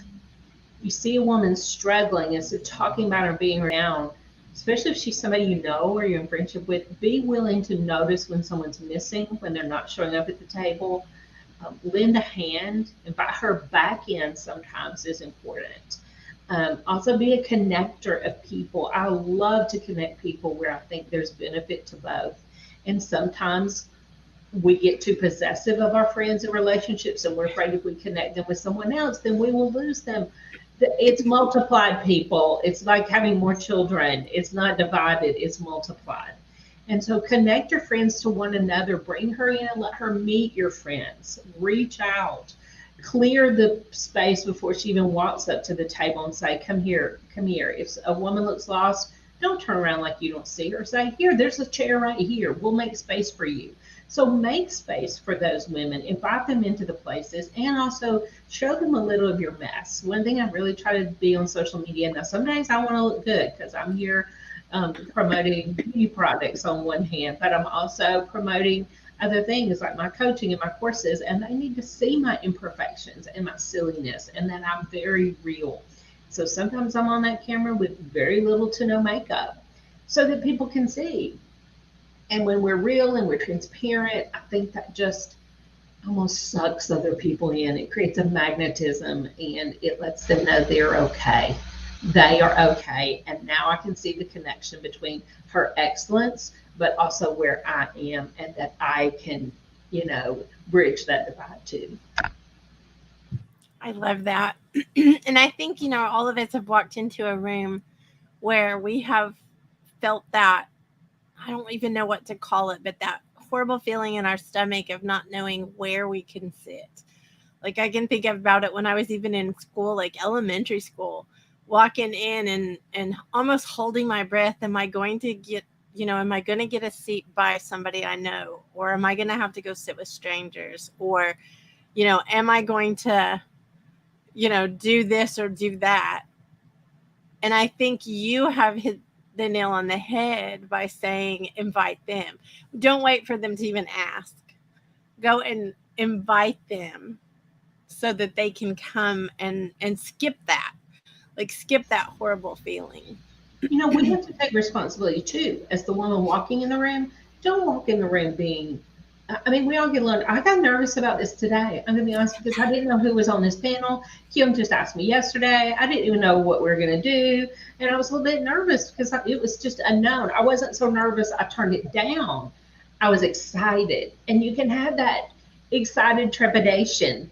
But that's the way we need to walk into a room as women. Not, oh my gosh, are they going to like me? Am I going to be ugly? Is my dress not right? Walk in the room and say, who are going to be my new friends today? And look around that room and figure out who you want to be friends with and mark yourself up there, sister. take part, insert yourself in the places you want to be in. So I just had to add that.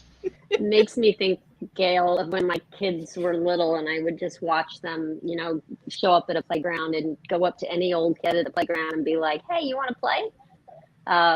There's that sense of like, before you get that crushed down from society feeling, you know, we've got that in us to just reach out to other people and invite them in.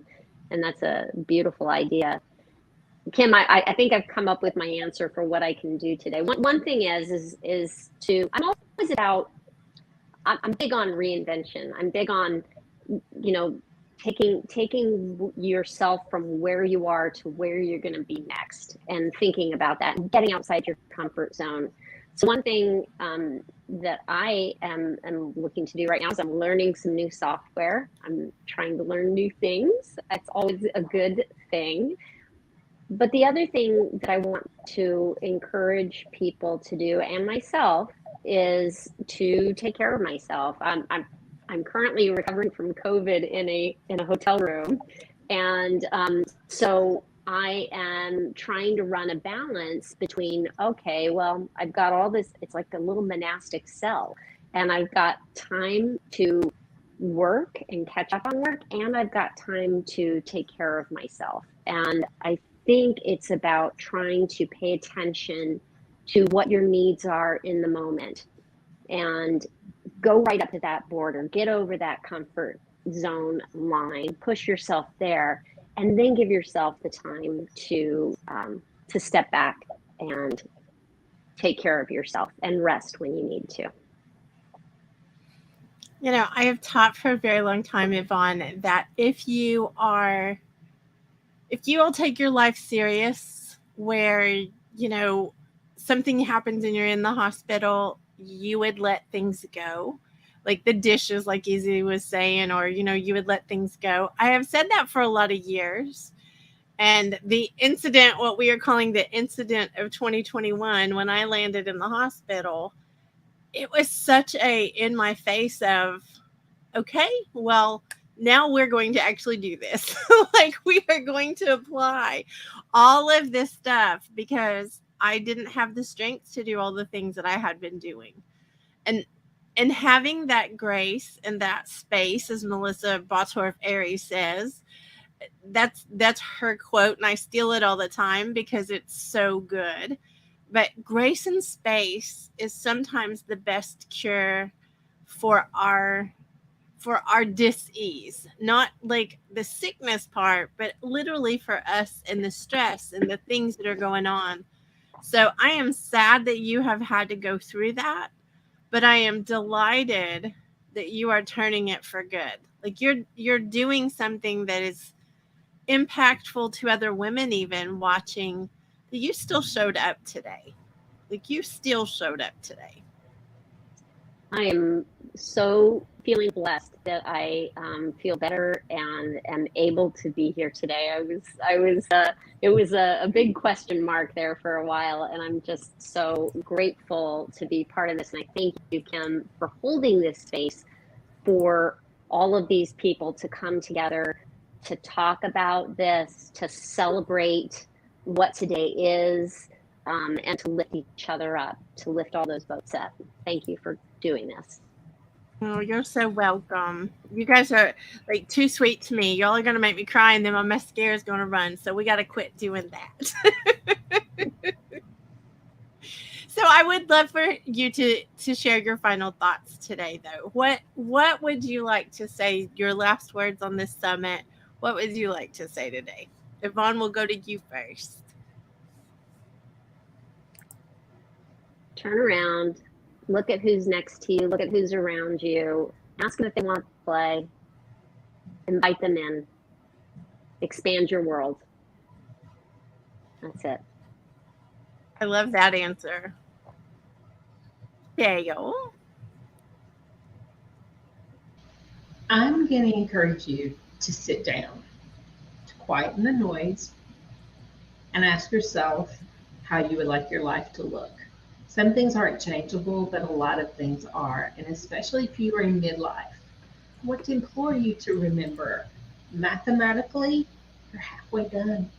You're halfway done. If you hit the big 5-0, I can almost assure you, you're halfway done. And so, are you going to let the years continue to slip by? Because I used to be the one that says, one day, always say, someday I'm going to X. One day I'm going to do that or go here. The day is now. You're running out of time. I hope you feel just not allowed, not, a Peter Pan crocodile situation, but just a little bit of ticking in your ear that says, I need to get about living my life in the way I imagined, not the way that people have, pushed me into, or maybe labeled me, or that some things have just floated my boat down a stream maybe I didn't want to be on. And that you'll just really step out and reach for what you truly want and what's truly meant for you to do here on this planet before you run out of time. And thank you, Kim, and my partners here, Lisa and Yvonne. You're amazing. Thank you, Gail. Izzy? Love everything about this. I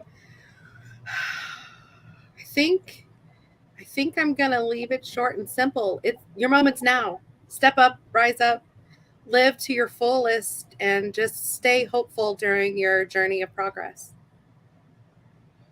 Love it. Thank you, ladies, so much. I appreciate all three of you being here and making an impact with me. So thank you. Thank you.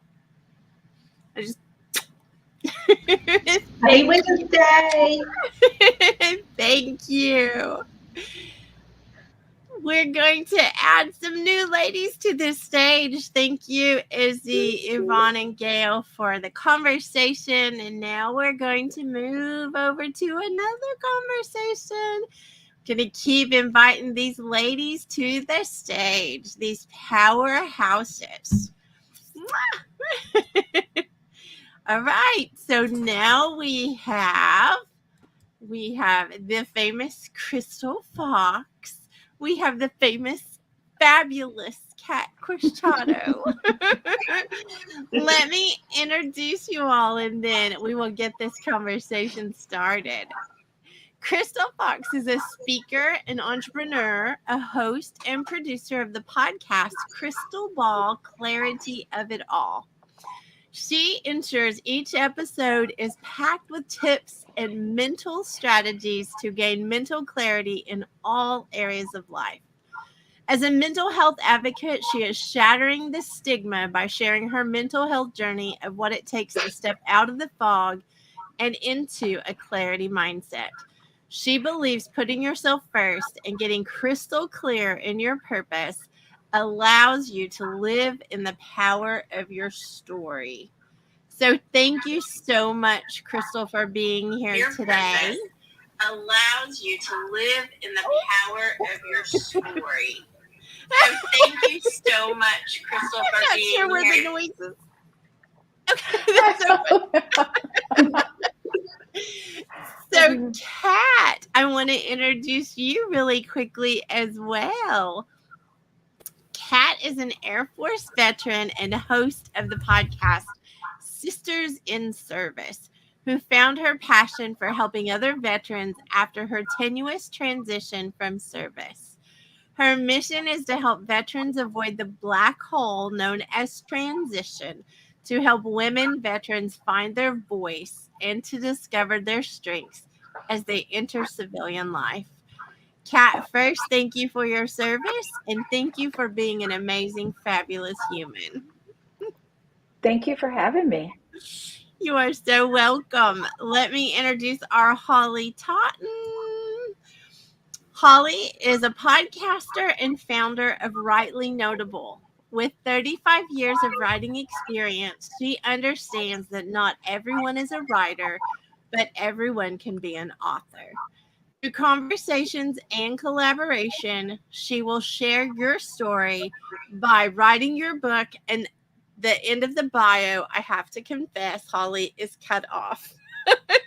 So I'm going to say that there are a couple other things that she does. She absolutely will help you tell your story in different ways, in different platforms. So Holly, welcome. And I'm sorry that I messed that last sentence up. Not a problem, Kim. You did great. Thank you for having me today. Thank you. So I am going to ask you all the same question I've asked the other powerhouse ladies that have been on already. Crystal, when we talk about impact over noise, one of the reasons that that's the title or the name of this summit is because this kept coming up in conversations. We can sometimes be really noisy, but we're not making an impact. So what does it mean to you personally to, when you think about impact over noise? Impact over noise for me is creating an example, but creating spaces for women to be a human. I love the conversations that have been taken so far. And I have to say, I grew up thinking I just didn't fit in. I just didn't fit the mold of what society looked like in so many ways. From growing up to a poor household to not, navigating life without parents, and then being a plus size girl, even at a young age, and just developing sooner than everyone else seemed like a big no-no to the outside world. So just me being a girl seemed to make people angry or able to judge me in so many different ways. And it was hard for me to navigate that a lot of the time, especially going into my 20s. I never gave myself any permission to be human or to make a mistake or to be a woman. Honestly, it was always, there is the competition, there is the perfect Instagram feeds that we're held to in so many different ways. And it's not like we don't see them as we're scrolling in my doom and gloom scroll that I do. But I think I just started asking questions at such a young age of why things were working the way they were. Why did society make judgment? Why, did we have to compete for male attention? Because that was something, even at a young age, my friends were all about, but it was not something I was. I was not in it. Plus, being the bigger girl, most, boys wouldn't even look at that. So I just knew that I was different, but I couldn't explain it. And I knew that it just felt like weird for me in certain areas of my life to show up. So I felt like once I started realizing that I could push against what society's views were, and if anything, I had already done that in so many ways that I didn't even realize, that's when I felt like creating impact was for me, not only for myself, but for others, to start using my voice. It was something that was taken away from me twice in my life. It's been so eye-opening, to be honest. But I want to create a world that we accept people for being human, especially women. There's so many things that we endure, from our bodies to just the things that we have to go through and navigate, especially motherhood. Or for me, it's now being childless and child-free. And that's a conversation for me that is hard in society, because a lot of people looking at me and my husband, who have been together for so long, their question is, why don't you have a kid? Why don't you have a family? Where's your house? And the laundry list goes on, but never once do they ask if I'm happy. What do I do with my hobbies? And it's so eye-opening, because I understand that we have created an image where all of those things look like happiness, but it's not happiness for everyone else.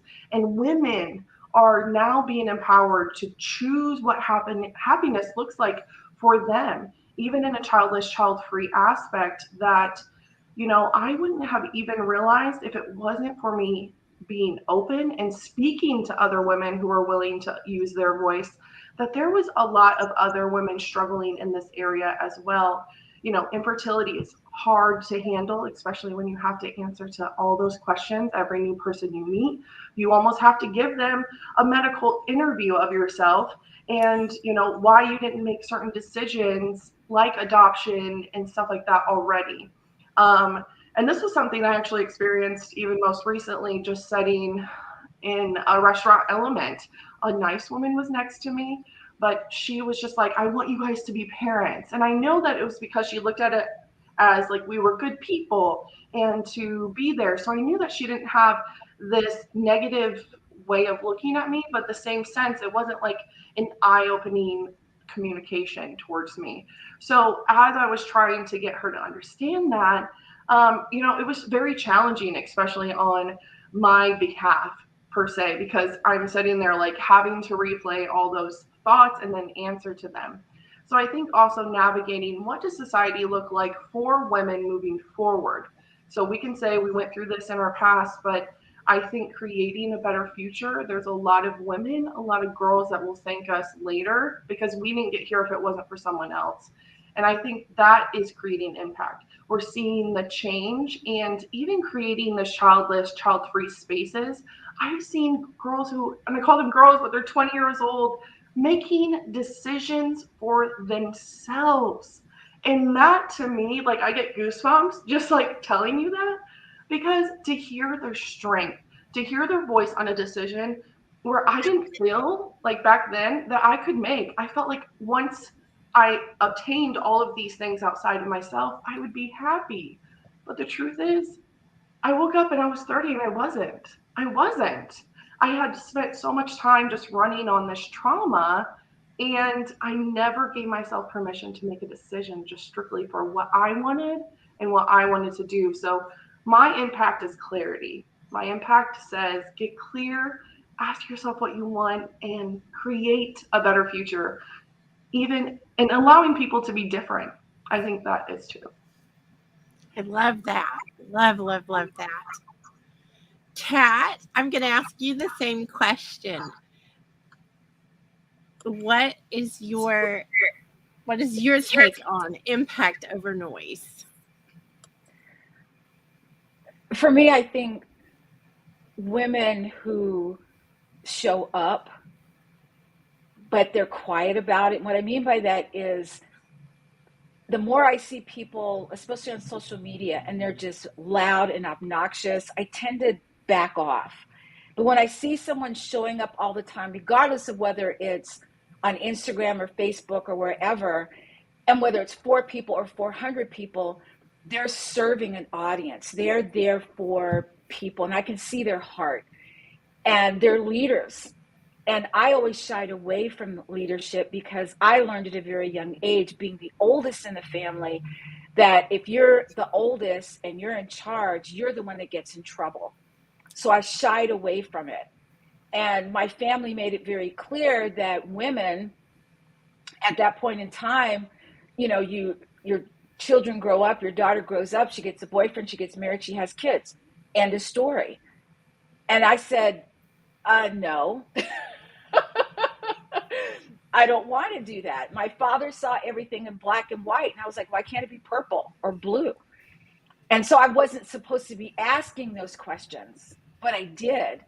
So it took me a long time to be in the forefront, to be out there and not making noise, but hoping that someone hears what I'm saying or one of my guests is saying, and they're listening and going, whoa, okay. Because it's not about me at that point.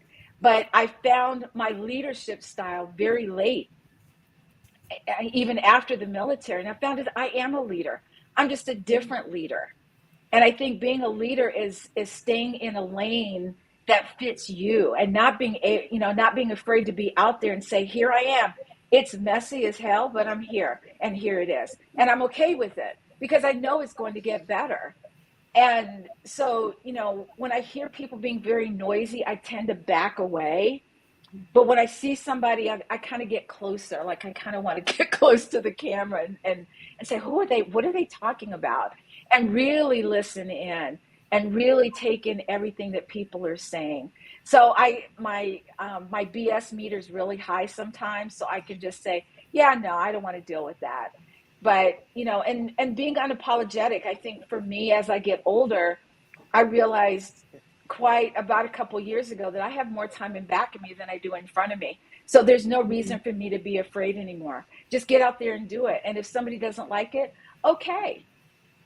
I thought, being in the military, when my dad was in the military, that as a military child, everyone was supposed to like me because, here's your phrase, Kim, I'm freaking fabulous. You're supposed to like me.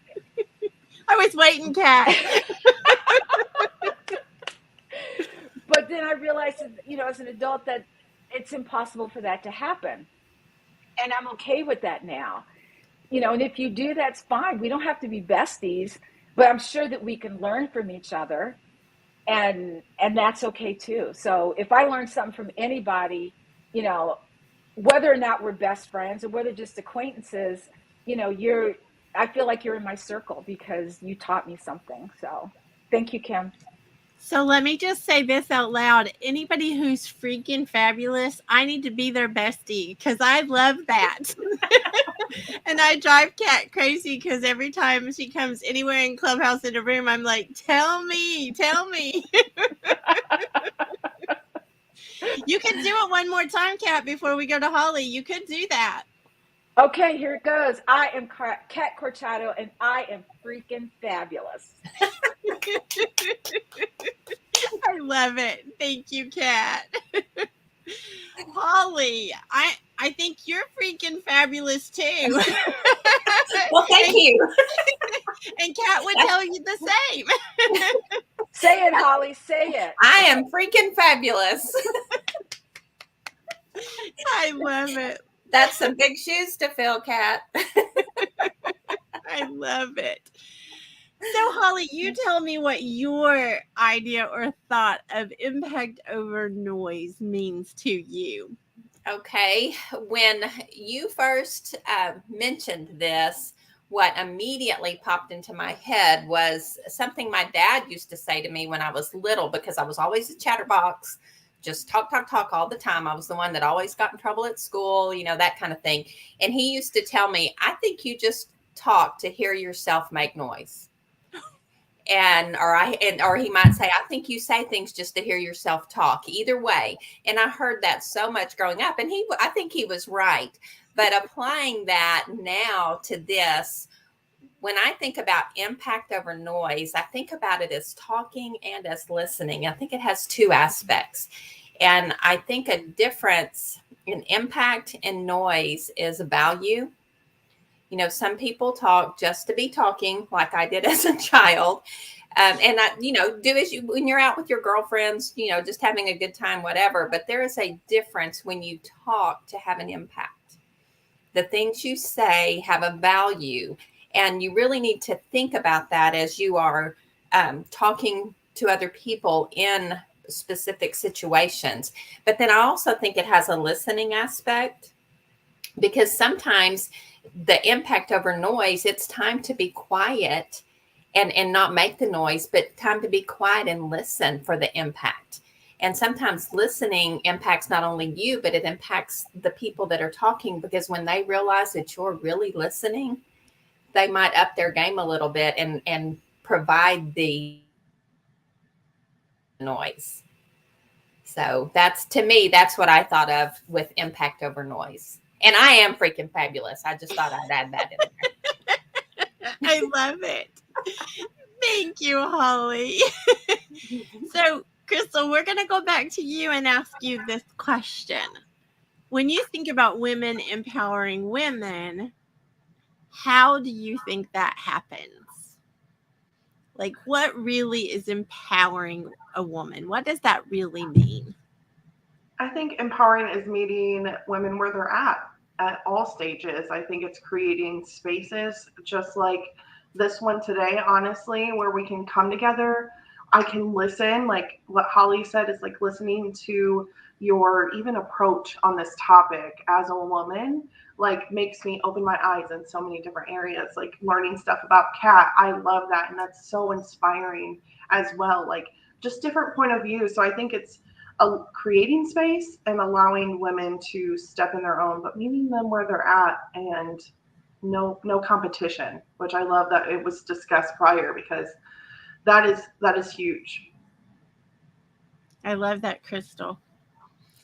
Kat, what would you say about that same question? What does it mean to you to empower someone like another woman?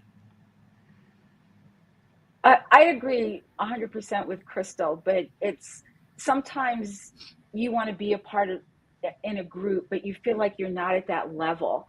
So Kim, remember when you invited me to be a part of the podcast fest that you guys did, and I didn't think I was worthy, and you said, you so are. you're come on up, come on in, and I felt so included. And I think that's what we need to do more of, rather than sitting back and watching from, the bleachers, to put our hand out and say, it's okay to be a part of this. It's a safe space to be here. We're not going to, yell at you. We're not going to do anything like that. We just want you to learn. If you have a question, there's no such thing as a dumb question. Ask your question.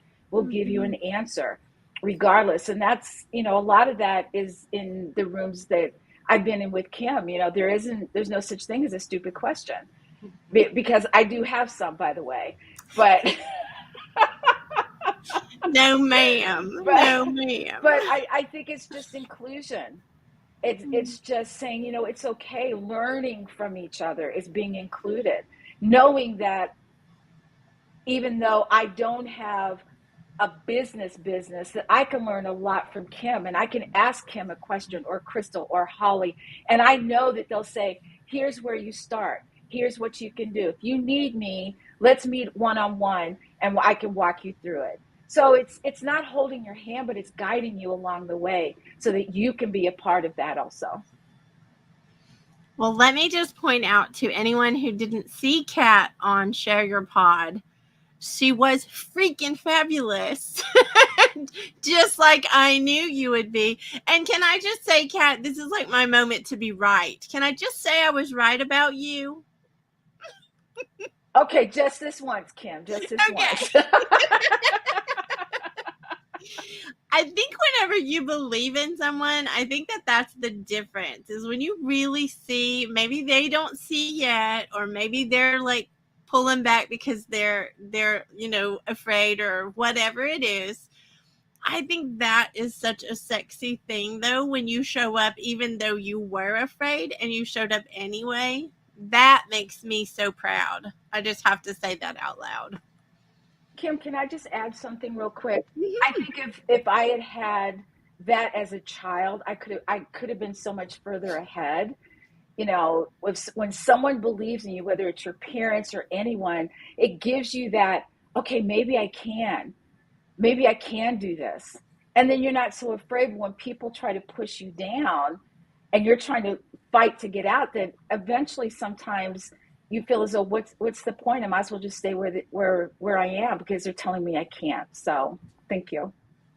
Oh, you're so welcome, Kat. And I will tell you, I think that's, you just described, though, empowering that I see you doing. Like, I see you empowering other women by being honest, first and foremost, that you've struggled with something. Like, I think that, again, that empowerment starts with honesty. I don't think we can empower from a fake place. I don't think that's possible. So thank you for bringing that to the conversation, because it's very, very important. Holly, what would you say about how to empower a woman? I think it's very easy, and I don't know, I don't want to blame society. I think it's just the way we are. I think it's very easy for women to stay in the background, and I grew up being empowered by my parents, and, my whole life, it's not anything that I was taught, or being empowered is not something that was kept from me. I will put it that way. But I found myself, and I still do at times, sinking into the background. And I don't really know why, other than the fact that I'm a woman. I really don't know why. But I think there's something so powerful in surrounding yourself with other women that are powerful, other powerful women that see their worth and see their power, that can bring that out in you, and for you to realize that it's okay to speak up, and it's okay to have a viewpoint and to make it known. And like I said, I was never suppressed. It wasn't that. I think it was just something that's innate. I don't really know the reason for that. But empowering other women, I think, is so important, because I think it helps put that to the side And and it's kind of like a good leader. There are times when you need to be quiet and allow someone else to step forward. And I think that, there's an important part in everyone in that, and kind of being in the shadows and letting someone else take the limelight. And I don't even know that limelight is the correct word, but take the lead. But also knowing that it's okay to step up and show your worth and show your power and show that you have something of value to offer as well. And I think for a lot of us that comes about when we surround ourselves with the right women. And so I think women leading women is extremely powerful. I think it's needed. And I think back when I was like in high school and then even teaching high school, we have clubs that are just for girls. And, we have things that are, sports that are just for girls. And so we start that surrounding ourselves at that point. But I think a little more nudging in the right direction, a little better leadership at that age, rather than the popularity or what we perceive as the in thing at that time. I think a little more pushing in the right direction starting early could make such a major impact, because by the time I'm my age, by the time I'm 58, and by the time I've reached here, I'm okay with that. But a long time ago, I wasn't, so I think empowering women, and especially starting early, is just a wonderful thing to step into. I love that, Holly. I was never given permission for anything I ever did. I think I should say that out loud, because there's a lot of people like me out there that we didn't have permission. And we did things, we gave our own selves permission to do things when it was super scary, and we didn't have a circle of people around us that did that. Like I didn't know anybody in business when I was young. Like that was a big thing for me to shift into a lot of the things that I now do, like just an ordinary day. It was so foreign to me when I was little. But one of the things I set out this year for, and I think probably all three of you have heard me say this back in January, was this year for me, I want to surround myself with, and I want to rub elbows with powerful women, powerful leaders who are changing the world. And that's everyone that was invited for this summit. I feel that way about. I want to rub elbows with you all. I want to be with you all because you make me better. And I think that's a really important thing to acknowledge to you all. You all are talking about, empowering women. And I want the three of you to know that you have empowered me in ways that you don't realize. And I am grateful for that. So I just want to put that out there. And this is a conversation, so I want you guys to feel free to you can get on your soapbox. The last round was all about getting on our soapboxes, and I laughed so hard because I'm thinking, I don't think I go through a day on Clubhouse without saying, okay, I'm going to crawl off my soapbox now. That's just... Yeah, I wanted to just bounce off of something you said, that I think it's surrounding yourself with powerful women can't do anything but bring you up. I mean, there is no way but up with that. And so the rubbing of elbows and choosing your crowd and being boisterous and fun and telling your worth and listening to others' worth, there's no way but up from that, Kim. I love that. I think it's wonderful. Thank you, Holly. Hey, Kim, I was just going to say that, when you said you didn't ask permission for anything, and, as a child, I learned to play sports. It was totally my idea. I didn't ask for permission. I just said, hey, I want to do that. And I found that all of my confidence from playing sports was right there, but it was left there. Like I didn't have confidence doing anything else because I didn't think that I could. And so I always tell people, I'm always late to the party. I'm a late bloomer. So I'm always late to the party, but I always show up. So I'm showing up. So I'm here. I love that. And I'm going to tell you, Kat, I am a show up girl. I'm a show up princess. But being late to the party, I figured out so many things in my life so much later than the people I look around me, and I think that could have stopped me. That could have kept me from it, but I wasn't going to let it. I tend to think that timing has a lot to do with it too, Kim. Sometimes the timing's not right. I see women in their early 20s and early 30s doing these fabulous things. I'm thinking, crap, where was I at? Why wasn't I doing this stuff? But timing has been a huge thing in my life, and it wasn't time for me yet. So when I get that inclination, when it's like, okay, now's the time, and it's literally like that. Okay, now's the time to do this, and that's when I started. So I can't fault it. I think if I tried it any younger, that it probably wasn't the right time for me, but I think timing's huge. Very, very good point. Very. Crystal, were you going to say something? Yes, I have to hop in here because, having my mindset coach this past year, she said that she found out later in life and she was glad that I was navigating this in my 30s. And I said, I'm glad that I did.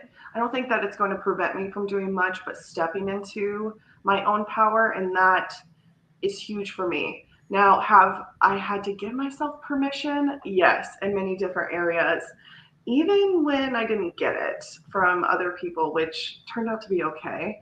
So I think permission is something that, especially as women, we look at as a portion of like what we need, because of how I feel like we're taught just to live so small, kind of what Holly said, kind of like behind the scenes and not fully step into ourselves. And most of the time, especially when you look at time, like I would have had 3 children by now if it wasn't for my infertility. And I would have been running, working my full-time job and doing all of the things that I probably would have never slowed down to, I want to say take time to learn about myself.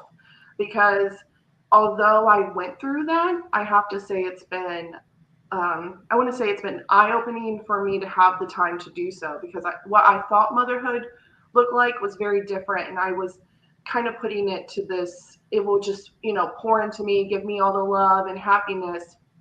And I think no matter what happens for me moving forward, like I can stand into being just a better version of myself, giving myself permission. Also, being around you women have been absolutely amazing. Having insight into so many things that you've had to navigate or do or kind of go against just to make your own way. That is honestly what keeps me going, because I realize that there's always going to be the need for women who create new paths and new idealisms for what our lives look like as humans in like the modern age too. So I love the permission aspect. So for me, it's just like when we're thinking about empowering women, we have to first allow a woman to be who she is. And I think that's important. Very, very good point, Crystal. Very. Holly or Kat, you want to add to that? I just wanted to piggyback on what Crystal said. And sometimes as women, we're asked to justify a decision. When someone says, well, why did you buy that dress? Or why did you buy that color? Or why did you buy that? And we would feel the need to, well, it's this, or I wanted that, or, now it's what I wanted. My husband still does that. Why'd you buy that? Because I wanted it. Why that color? I like that color. I don't feel the need to explain myself anymore. And I think that's a part of me stepping more into that light. I've told this story before, that I think every woman has this spotlight. And when we're younger, we dance around it. We might stick a toe in. We might look under the light. And then when we're ready to step into who we are as women, we fully step into the spotlight to become that person, because now we're starting to believe that we are that person. And we start to act accordingly. So when I say I'm unapologetic, I don't apologize for the decisions that I make. Now, they're not always right. And another thing about being a woman and being in that stoplight is being the first thing to say, yeah, I made that mistake. Yes, I did.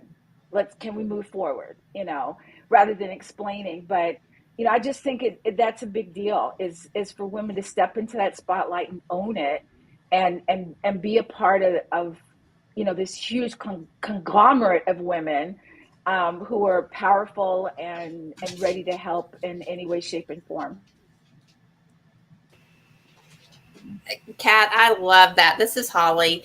And, sometimes I think we have to be willing to get out of our own way to move forward. And, there are, there's obstacles, there are other people, and I'm not discounting that at all, because I do think that happens. But, a lot of times it's what's in our head, and we have to get out of our own way to know how powerful we are. And once we do, it's like, oh, wow, it's kind of a newfound freedom. And so, I have found that recently, that a lot of what I was perceiving was strictly me, and I'm learning to step forward and get out of my own way, because I'm freaking fabulous, right? Oh my goodness. I can't wait to start the freaking fabulous movement. Kat started this, and I think that should be everybody, every woman listening should look in the mirror today. This is homework. I'm going to give everybody homework. I think you should look in the mirror today and tell yourself how freaking fabulous you are. I think that all of us need to do that. I think it's a requirement, Kim. The one thing that I do, how sometimes you get up early and you're not feeling it today, but you still got to show up. And so, you get up, you go, you look in the mirror and you think, oh crap. And then I'll say, you know what, Kat, you are freaking fabulous. Now get on that white horse and go do what you got to do. But it gives you that, oh, I'm ready to go. Okay, I'm freaking fabulous. I've got to show up. Let's do this. We have she's not a little girl. She's full grown, but she's young to me. And I asked her to do homework of looking in the mirror every day and calling herself amazing, telling herself that she was amazing. And she struggled. She seriously struggled. She couldn't look herself in the eyes. She couldn't say it. And it was legit struggle. It wasn't like she was being contrary. She was really, really having a hard time with it. And it fast forward time. And I just adore her because she did it. She did it out of homework. She did it out of, I'll do it because you told me to, but I don't believe it. And then it changed to, okay, maybe you're right. Okay, well, maybe I'm okay. And then maybe, it had this evolving until now. She's like you, Kat. If you say anything to her, she's going to be the first one to tell you she's amazing. You need proof? Let me just tell you. She's just... But I can remember the struggle that she had with even looking me in the eyes and telling me that she was amazing. And I think when you come onto a clubhouse stage or onto a summit stage or onto your podcast stage, and you tell everyone that you're freaking fabulous in a nonverbal way, you are giving every other woman on the planet permission to be freaking fabulous as well. So I have to hop in here because I love affirmations in a mirror, but no one realizes how hard it is. Mine, and I won't curse, but I say I'm a BA, and I just repeat it over and over and over as I walk through my house, and it shuts down any questionable, negative Nancy upstairs. But what this kind of touches on for me is permission to get to know yourself, to open up that space, open up the conversation. Not a lot of people talk about it. If anything, they say, oh, you're talking to yourself, you're kind of crazy. But actually, that's probably the secret sauce to why, we don't know what our identity is, or we put it to being a mom, to being this person at work and career, being the best wife. We put it to all these external elements and still expect to be full inside. And that was something that I actually did. And when I felt broken, I just expected everyone else that I had poured into to come back and be like, here you go, Crystal, here you go. Let's just fill her back up and put her pieces back together. But the truth is that it was me. And at the end of the day, as much as we empower others, we take it upon ourselves to do the internal work in so many different ways. And that alone has helped me get clear, because I didn't ask myself what I wanted. I knew what I didn't want, which we talked about today. I could tell you all the things I don't want to be, but I couldn't tell you one that I wanted to be, because I wasn't coming back and setting with myself. And matter of fact, when things got really, really quiet, it was like so uncomfortable.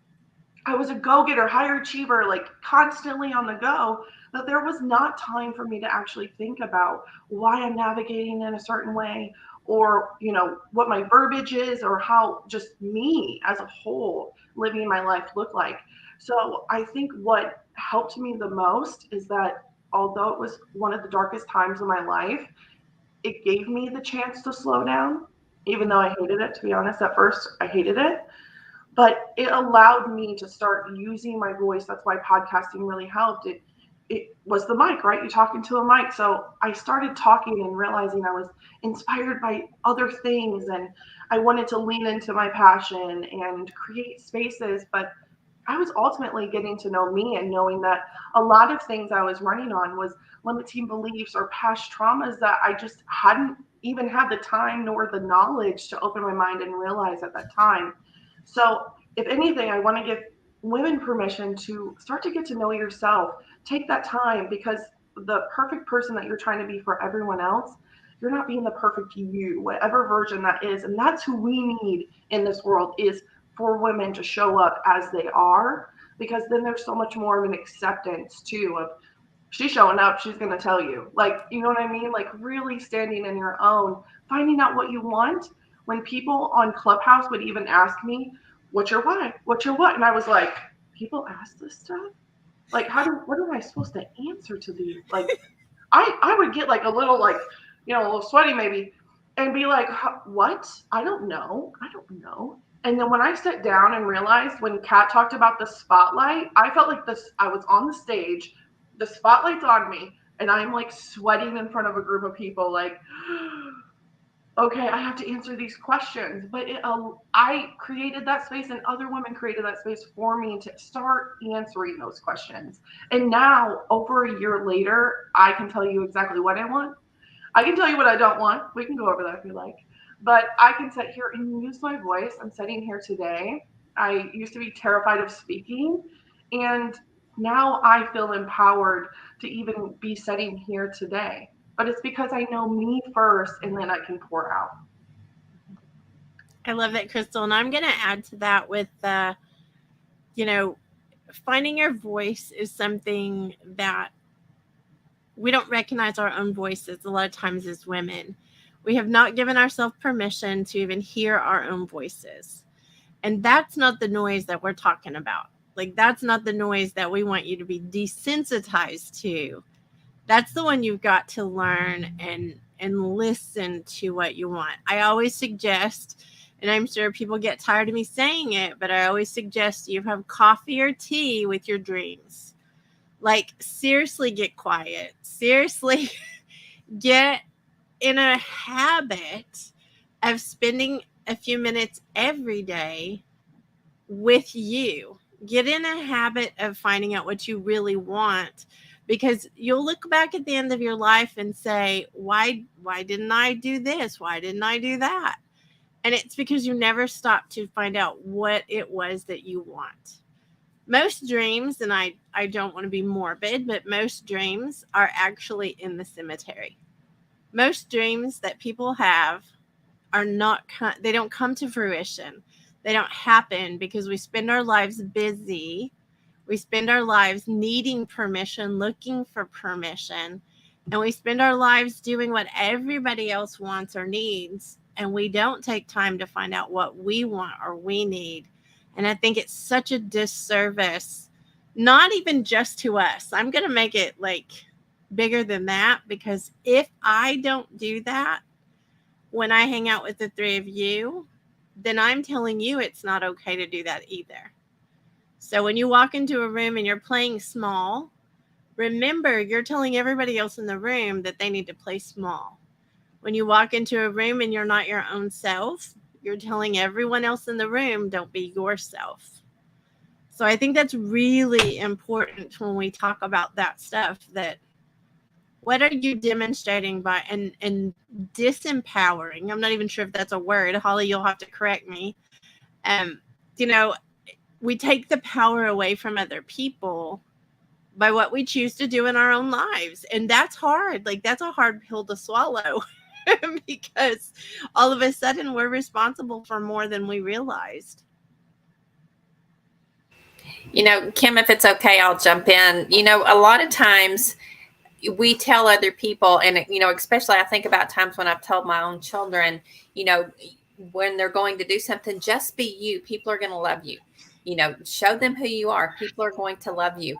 And there's so much power in that. And we were kind of laughing at the, you know, I'm freaking fabulous. But if I don't believe that, why would anybody else? You know, and that's so important to get across. And there's a difference in arrogance and what we're talking about. I'm not talking about arrogance at all.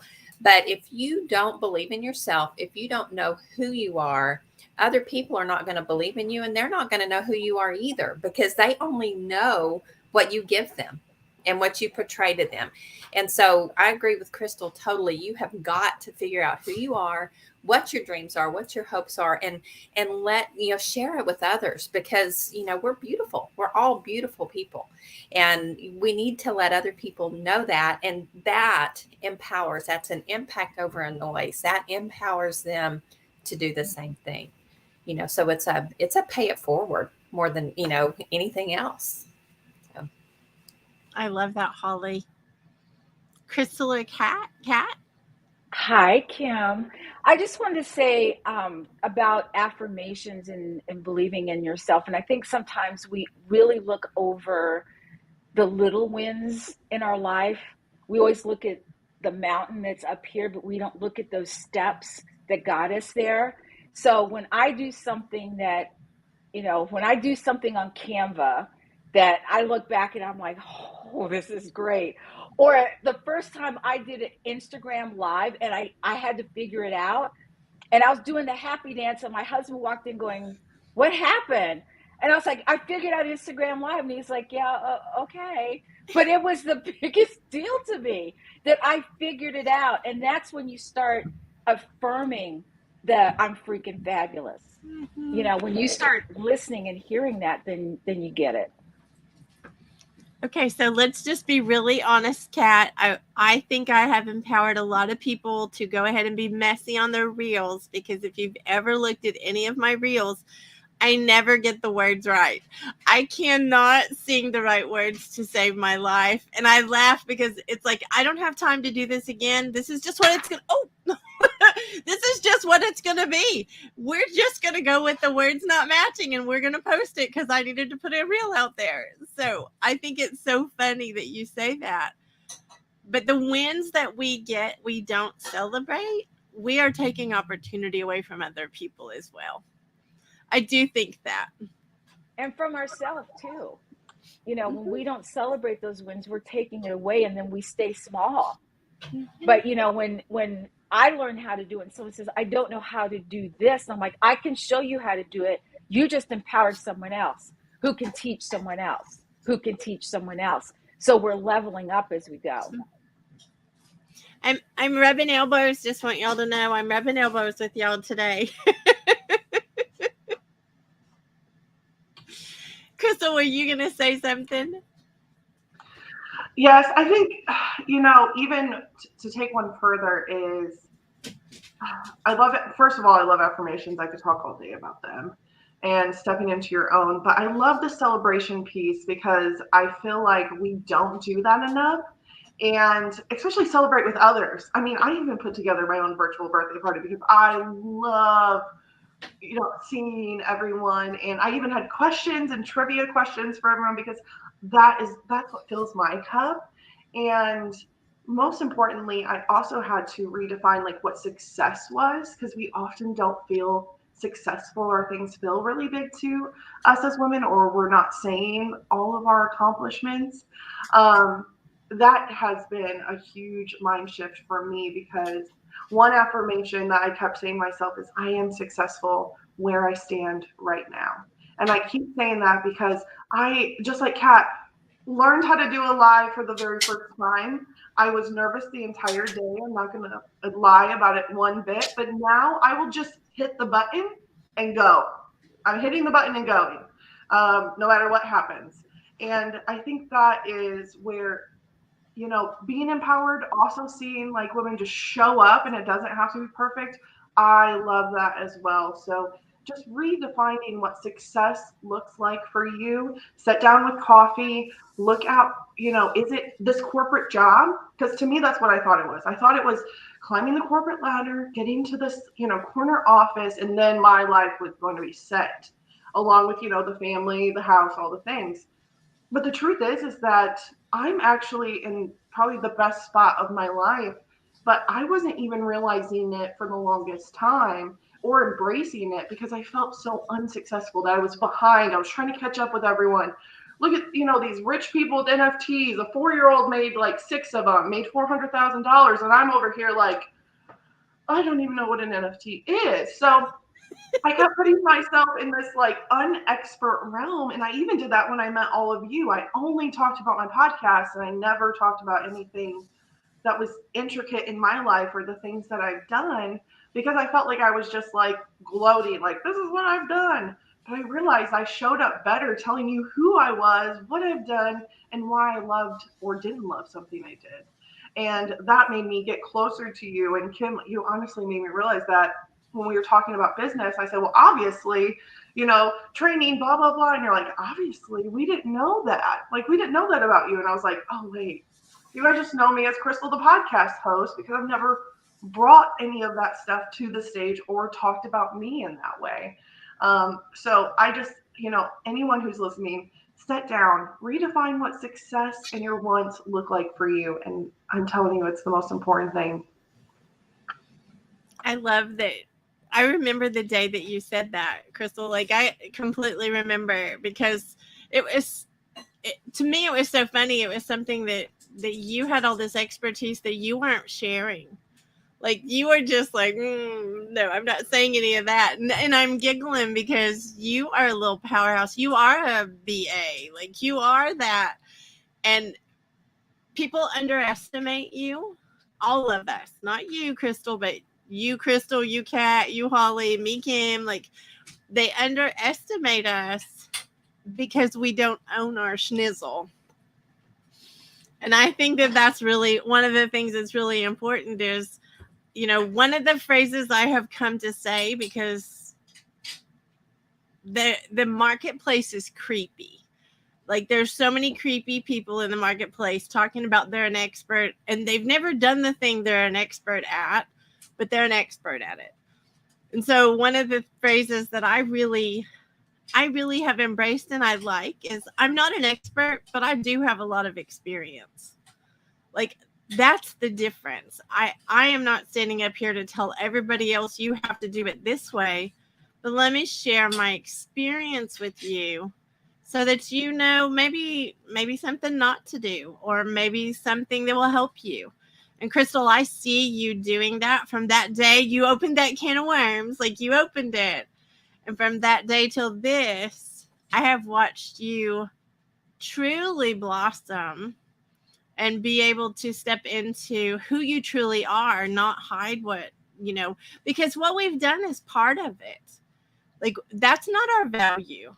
That is not our value, but it is part of who we are. I cannot undo the last 55 years. The last 55 years has impacted me in the way that I stand here today. So if I take out pieces of that, I'm not really bringing you my whole self. I'm not saying you should go do the 55 years worth of stuff I did, because there's lots of things I can tell you how not to do something. Let me just be clear about that. But if I take out those sections and I'm not honest about the failings, I'm not honest about the messy, I'm not honest about all those other things, then how can we really empower each other? Like, how is that empowering to hide those places, good or bad? Kim, I just wanted to say I so agree with that, because I always hear people who went from 0 to, 6 figures. And I used to hear that all the time in the veteran community, is that they went from making a military paycheck to 6 figures. And so you think, wow, that's great. But I want to know this story. I want to know about the days where you had to choose between eating a PB&J and doing something for your business, or you had to eat ramen noodles as opposed to something for your business. I want to know that story. Don't tell me you went from here to here and not tell me what happened in between, because now I don't trust you. I want to know this story, that what got you there. Yeah. Now, Kat, I do want to tell you, though, I am an overnight success. I want you to know that. Now, it only took me 40 years to get there, but I am an overnight success.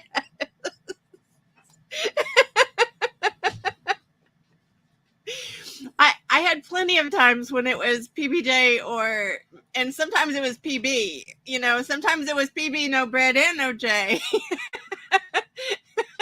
So those are the kind of things that I'm with you. I want real. I want to have real relationships with real people, not the pretend whatever it is. That, to me, again, I'm back to the creepy word. That is just creepy. It's creepy when you only bring parts of you that you want people to see. And, there's so much power in failure when you can use it for good. And, and I think when people withhold that, they're really doing an injustice to everyone, because, we all have those times in our lives where it just didn't work. It messed up. We messed up. We made wrong decisions. We did whatever, but it impacted where we are now. And when we don't share that part, then we're leaving out a huge piece, and so I think there's power in failure when you use it for good. So, and I think people deserve the good and the bad. So I think they deserve to know. I think they absolutely deserve to know.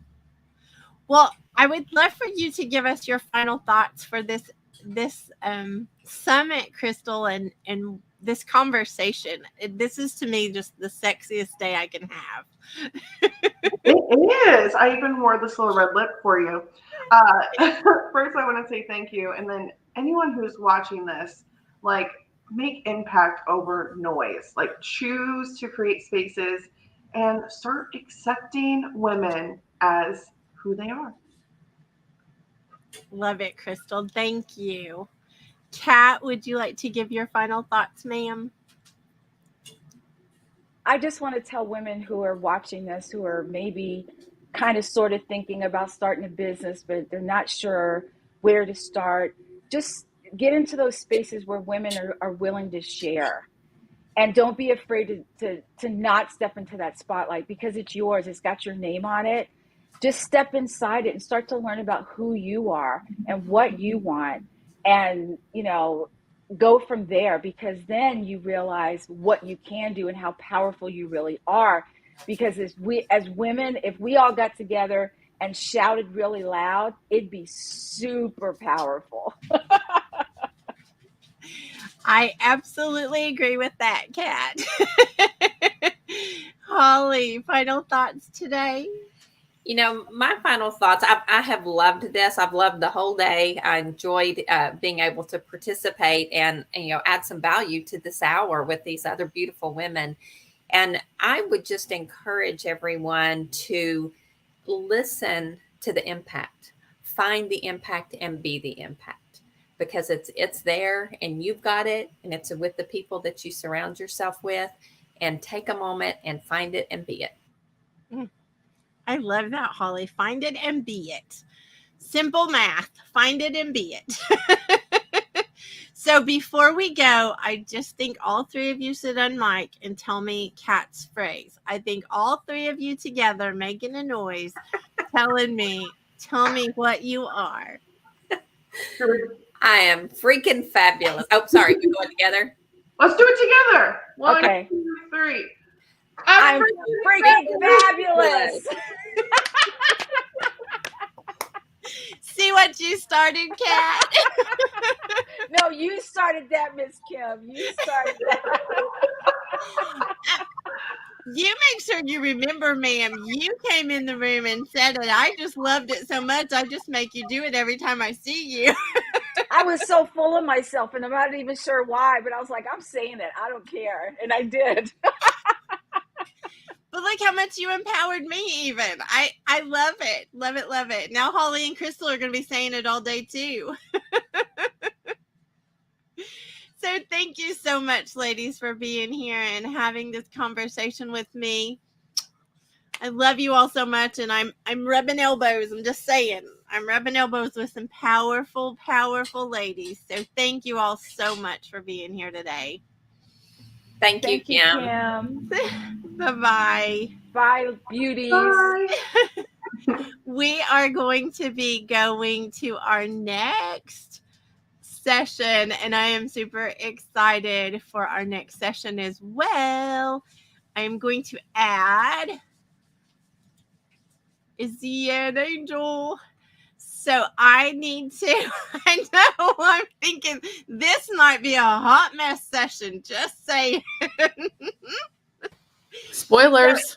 So I'm going to introduce Angel and then Izzy, and I want to make sure that I understand in the back channel that I'm not reading the wrong thing. Are both of these angels, right?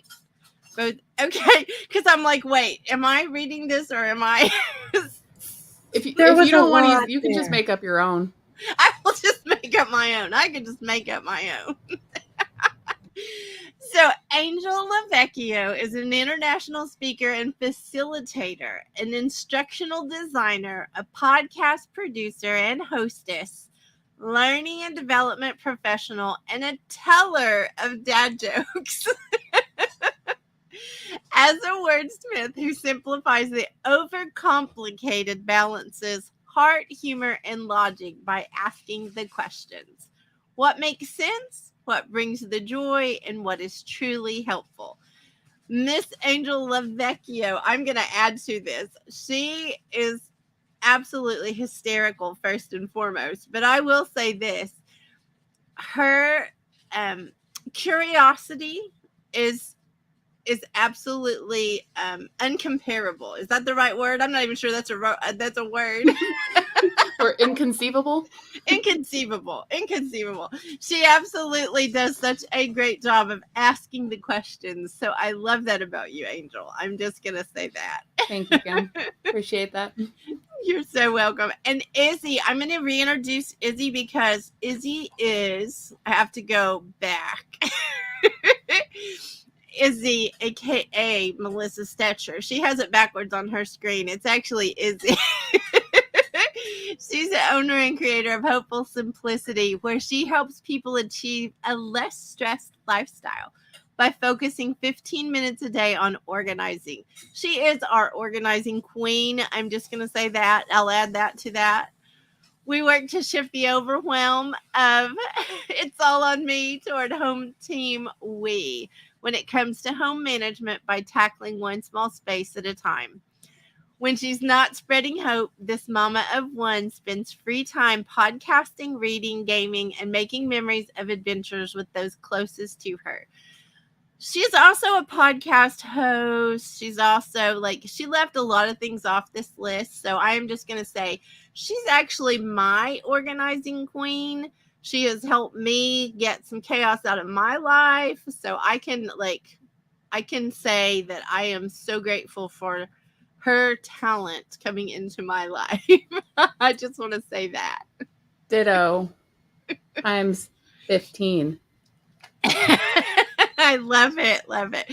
And anyone who does not know these two, I'm just going to give you a heads up. This is going to be a hot mess express during this session because it will be fun for sure. Angel, I'm going to ask you the question that I've been asking everyone.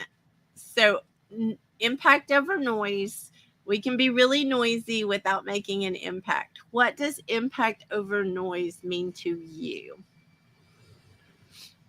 To me, it means not overcomplicating things. I mean, it goes back to my purpose and the things that bring me joy and purpose in life. It's taking all of the complications and the things that we don't need to do and getting rid of it. We tend to overcomplicate most aspects of our lives. We look at a situation and we try to find things that are wrong with it, or we try to find things that are things that we're not good enough at, or we look for these things to be wrong so that we can fix them, instead of living in the strengths and living in the good things, and focusing on the things that are making an impact, instead of creating problems and trying to solve for problems that weren't there. So I guess that's a long-winded way of saying, for me, it's just simplifying and not creating problems. I love that. So, Izzy, what does it mean to you, impact over noise? I'm good. I think Angel just knocked it out there for us. Kind of like what I said earlier. It's still the accepting the suck that we might be sitting in, but actively trying to adjust to it. Like, okay, this is where it is now. What am I going to do to alter that? To not just accept it. Well, it doesn't get better than this, but actually improve it. Well said. Maybe you could say clear the chaos from your lives. Oh my goodness. Clearing chaos. Found on whatever your preferred podcasting channel is. I can't imagine what you're talking about, Angel. Just came to me out of nowhere. So tell me what you think of empowering women. Like, what do you do, or what do you think can be done to empower other women?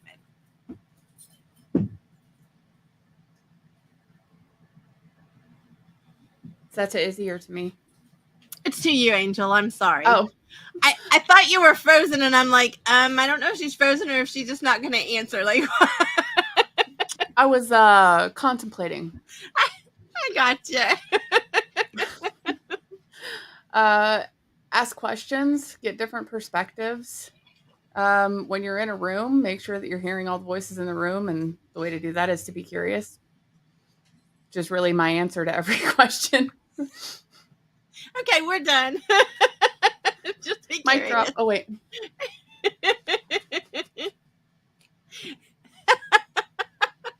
Oh my goodness.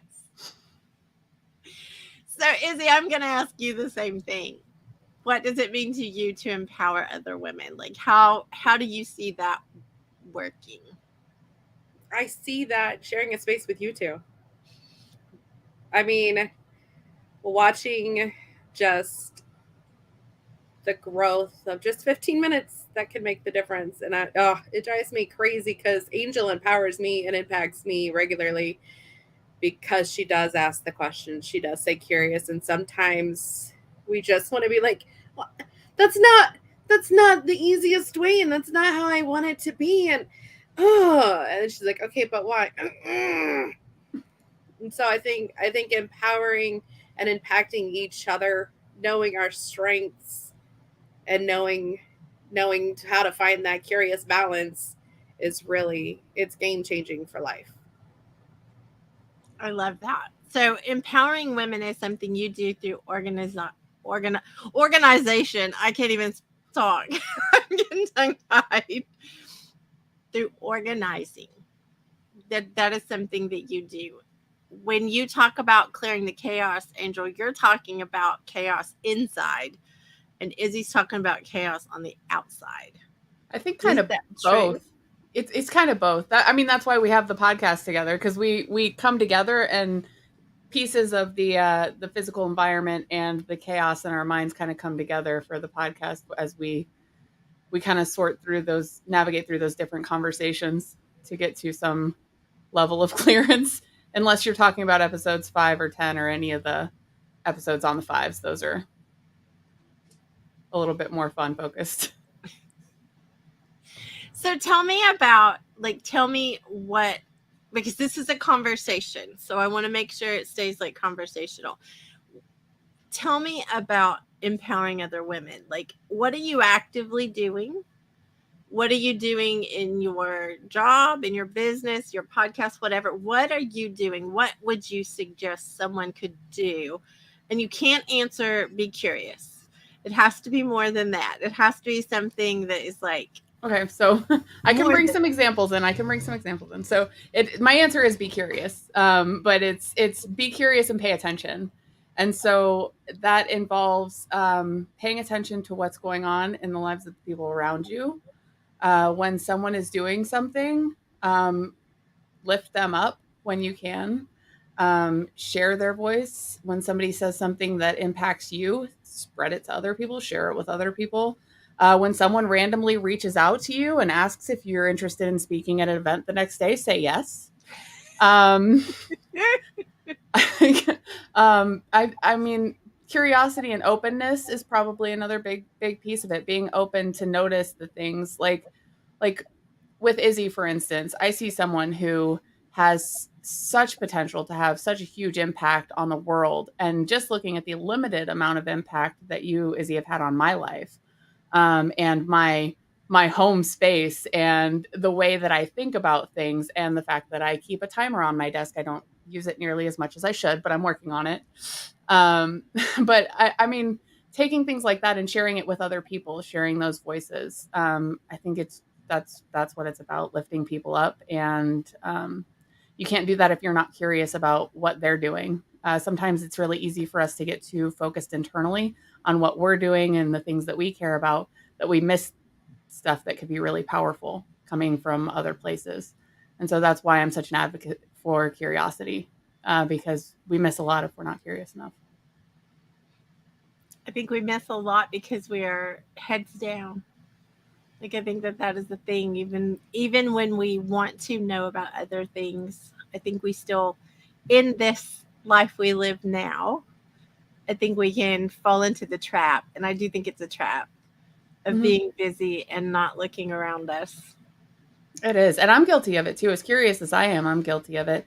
I get focused on a project or focused on something at work. And then the next thing I know, I go and I look and I've missed like 18 things that have happened over the last 3 days that I wanted to pay attention to and completely forgot about.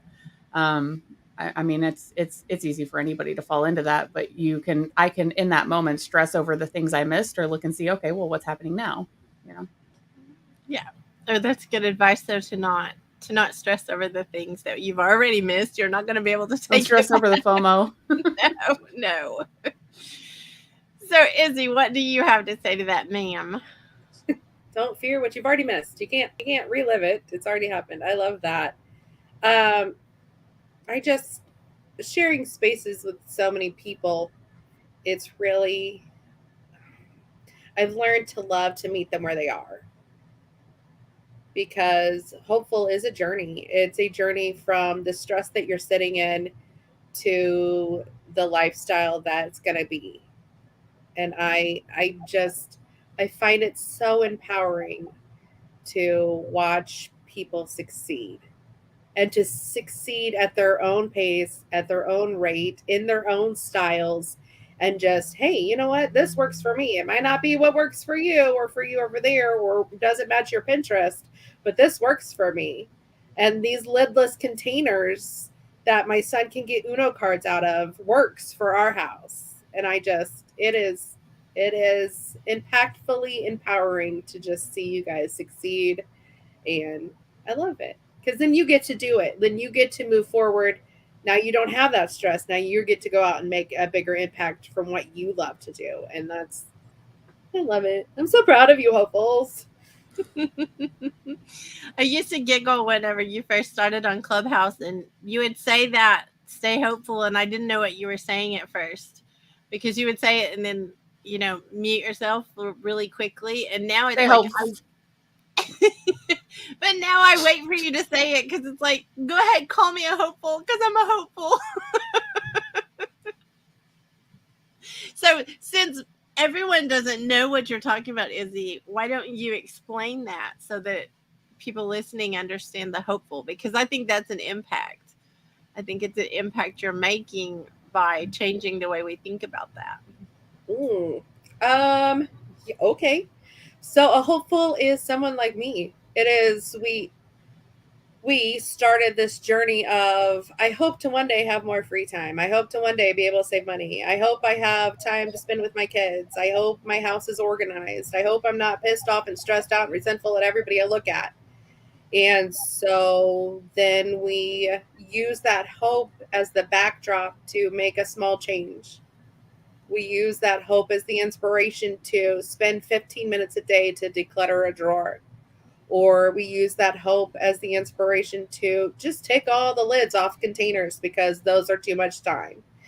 And so being a hopeful is recognizing that this is where I am, but I have the strength and power and ability to make our home life and our home team succeed with organized systems that actually work for us.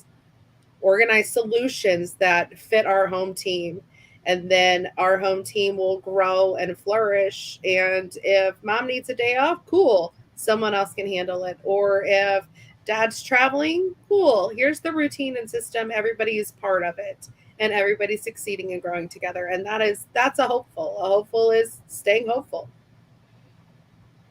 I love it though, because it's mind-blowing how short the times are that you do things and how much impact it makes in your environment. I am convinced that your environment really does take away from or add to your confidence level.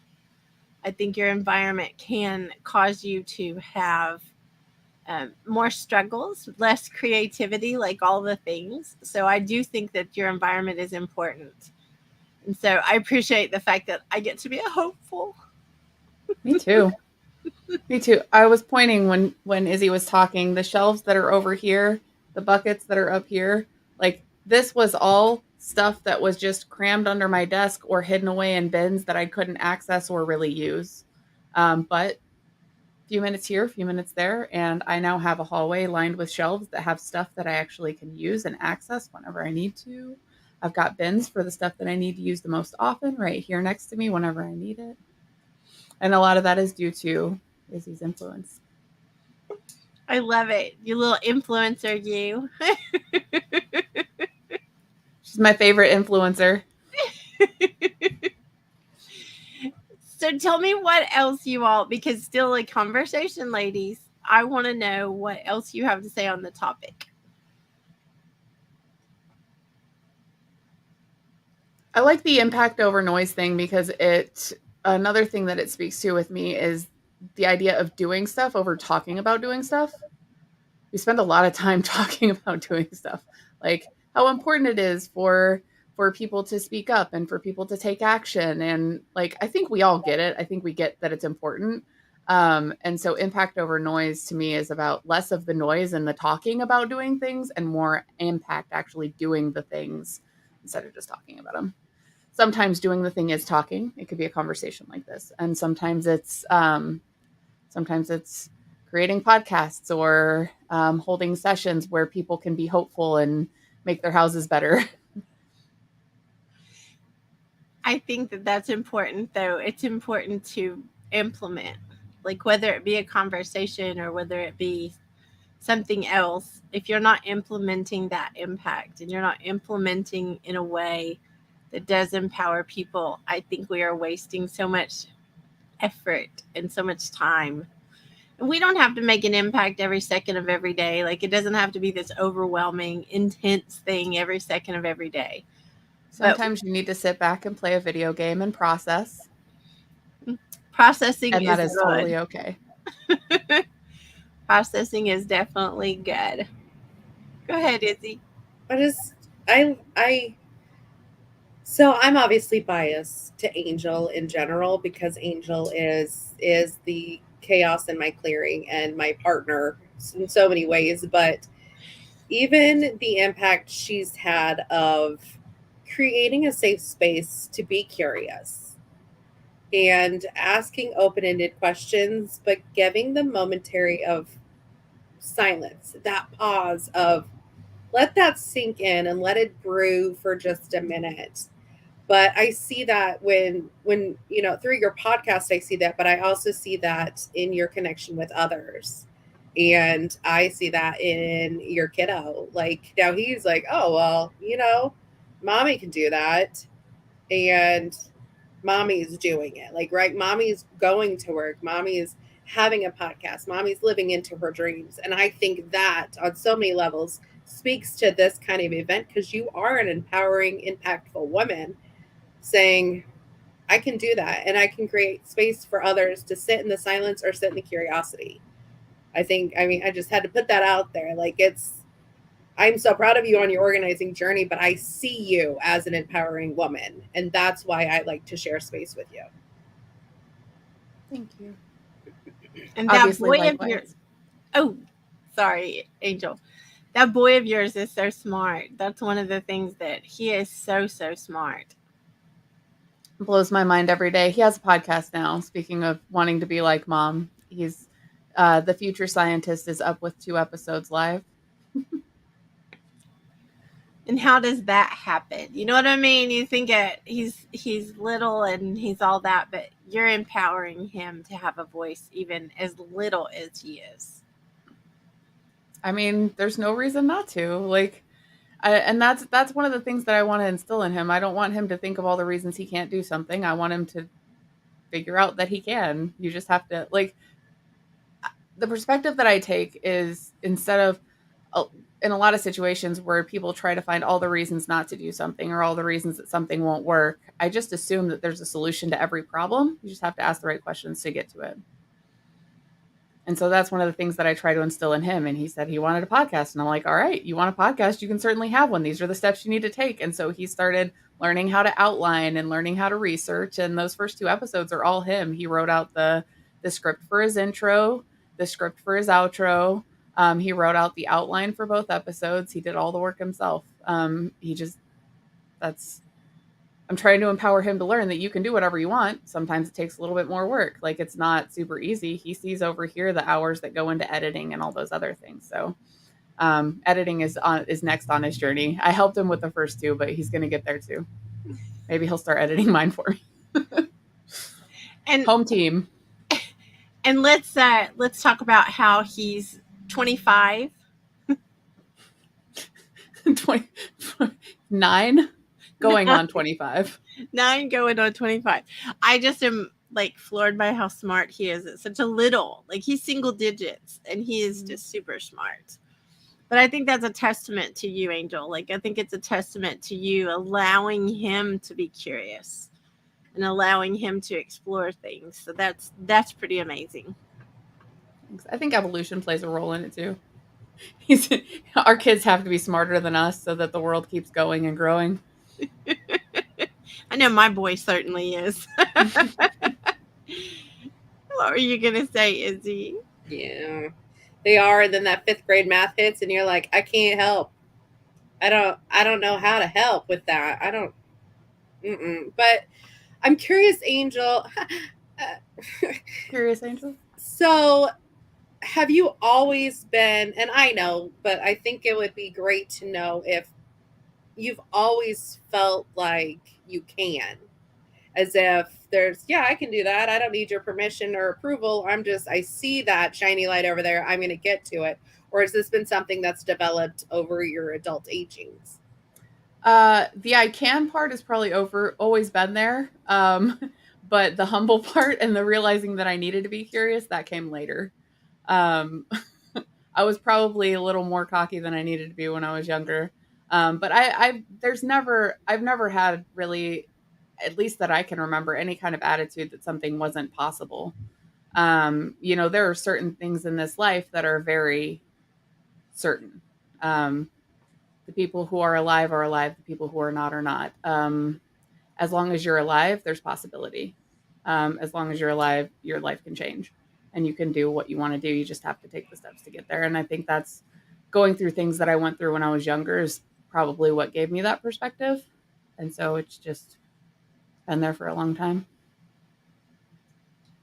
So if someone else doesn't have that, like they're not by nature that, how do you suggest, like, how, because it's really easy to say just be curious, but some people don't really understand how to be curious. What does that really look like? At the end of a day, one thing that I've seen that can kind of help build that curiosity muscle is at the end of the day, write down everything new that you learned that day. Big or small, whatever it is. Oh, I learned that this person likes broccoli. I learned that the car across the street has a tail light out. I mean, just little stuff, because the more that you look for new information, the more you find new information, and the more you start to dig deeper, and the more things that you find, the more valuable it can be. So tell me something about Izzy I don't know. Oh my gosh. Let's see. Are we thinking like the material that's not recorded? Is there anything? Because I'm pretty open. There's probably some stuff that we cut. Well, one thing, and this didn't, I don't think that this got cut, but she likes to take her man's cell phone when he goes to the bathroom when they're out at bars and take selfies with strangers. Oh my goodness. I should not have asked that question, I think. That was a pretty tame answer. I could have been worse. That was pretty good. I think that's in the actual episode. I am unapologetic about being me and making noise. Okay.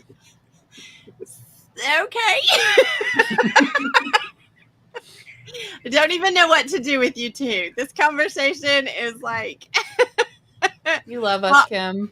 Hot Mess Express. I do love you dearly.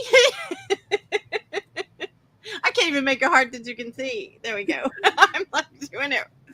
You know how long it took me to figure out how to do this? It's embarrassing. So, okay, I'm going to ask, because I need to be empowered in this, Izzy, why would you take selfies with strangers while he's in the bathroom? Why not? Okay. Here's the thing. Like, it's dangerous when it is no responsibilities, Izzy, right? I don't have the kids. I'm not driving. You left your phone. It's like leaving your cheesy fries on the table. That is not safe. It is unsafe. I feel empowered to eat all this for you and save yourself the struggle with your pants. You're welcome. So I feel empowered to take a selfie on your phone with 50 strangers, because tomorrow you're going to be like, what the?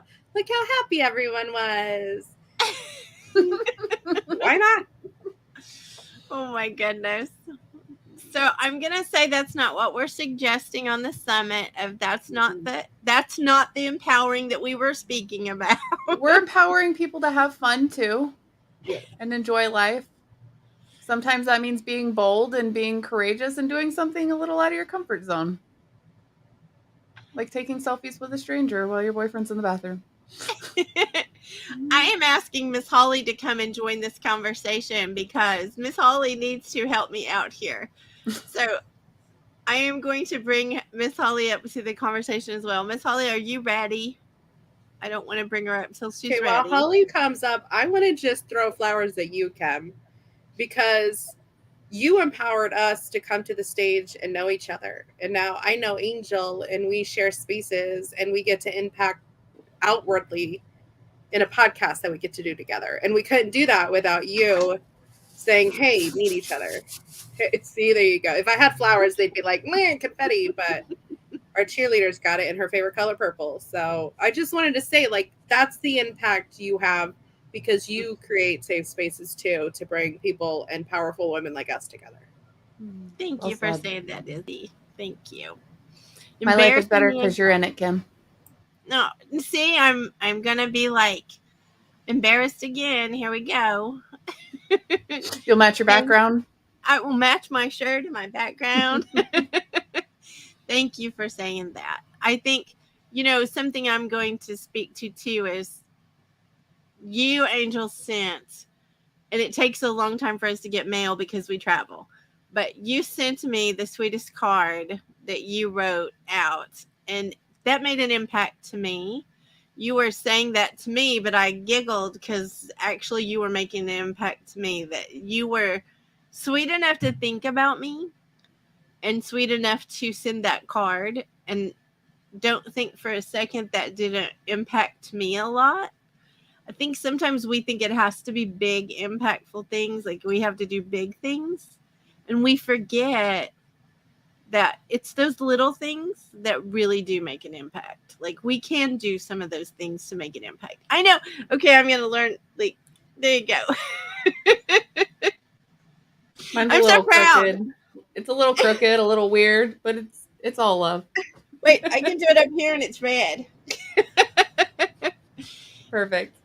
Go ahead, Izzy. No, I was sorry, fat. Oh, you're muted. I was fat fingering. And then I was my bad. Sorry. And I'm just gonna say out loud, Miss Holly, I want to bring you up, but there's no picture, so I am not sure what I'm doing wrong. I'm just saying. So I don't know if I'm not really sure what to do. Like I'm looking at this and thinking, uh-oh.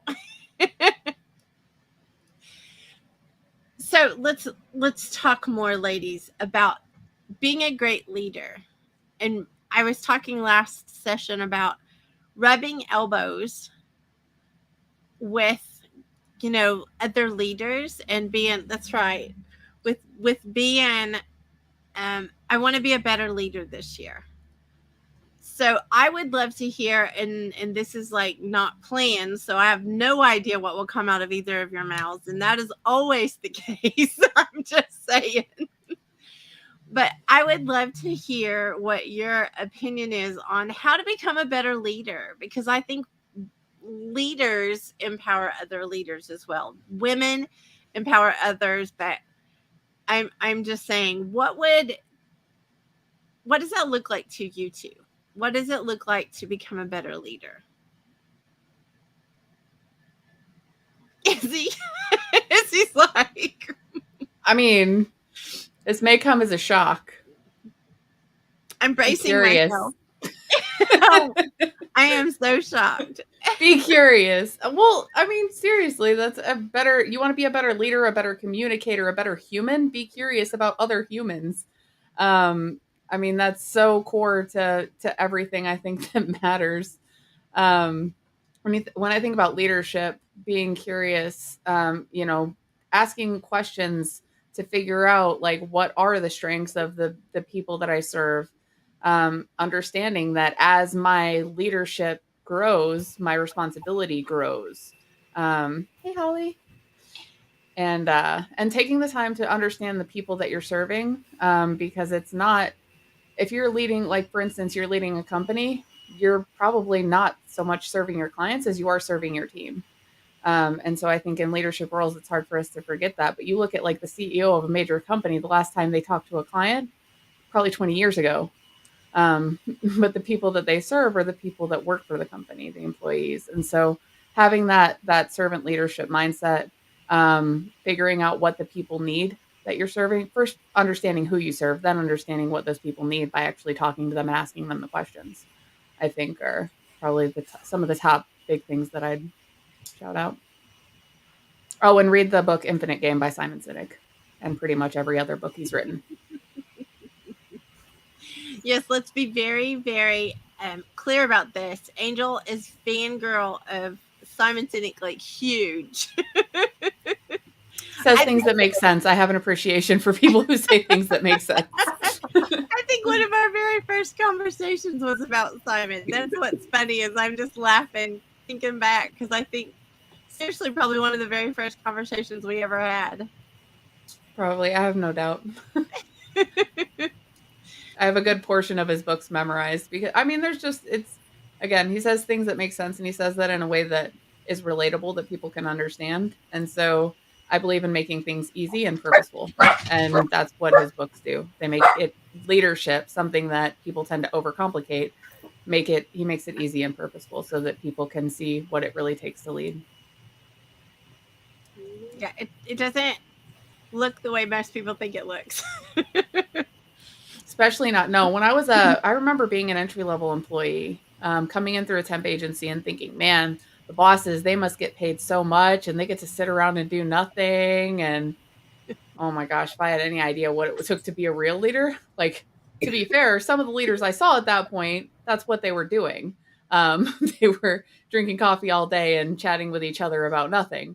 But once I grew up a little bit and started to understand what leadership really was, I understand that that's not the reality of a good leader if you want a good team. Izzy, before we go to Holly, did you want to answer that?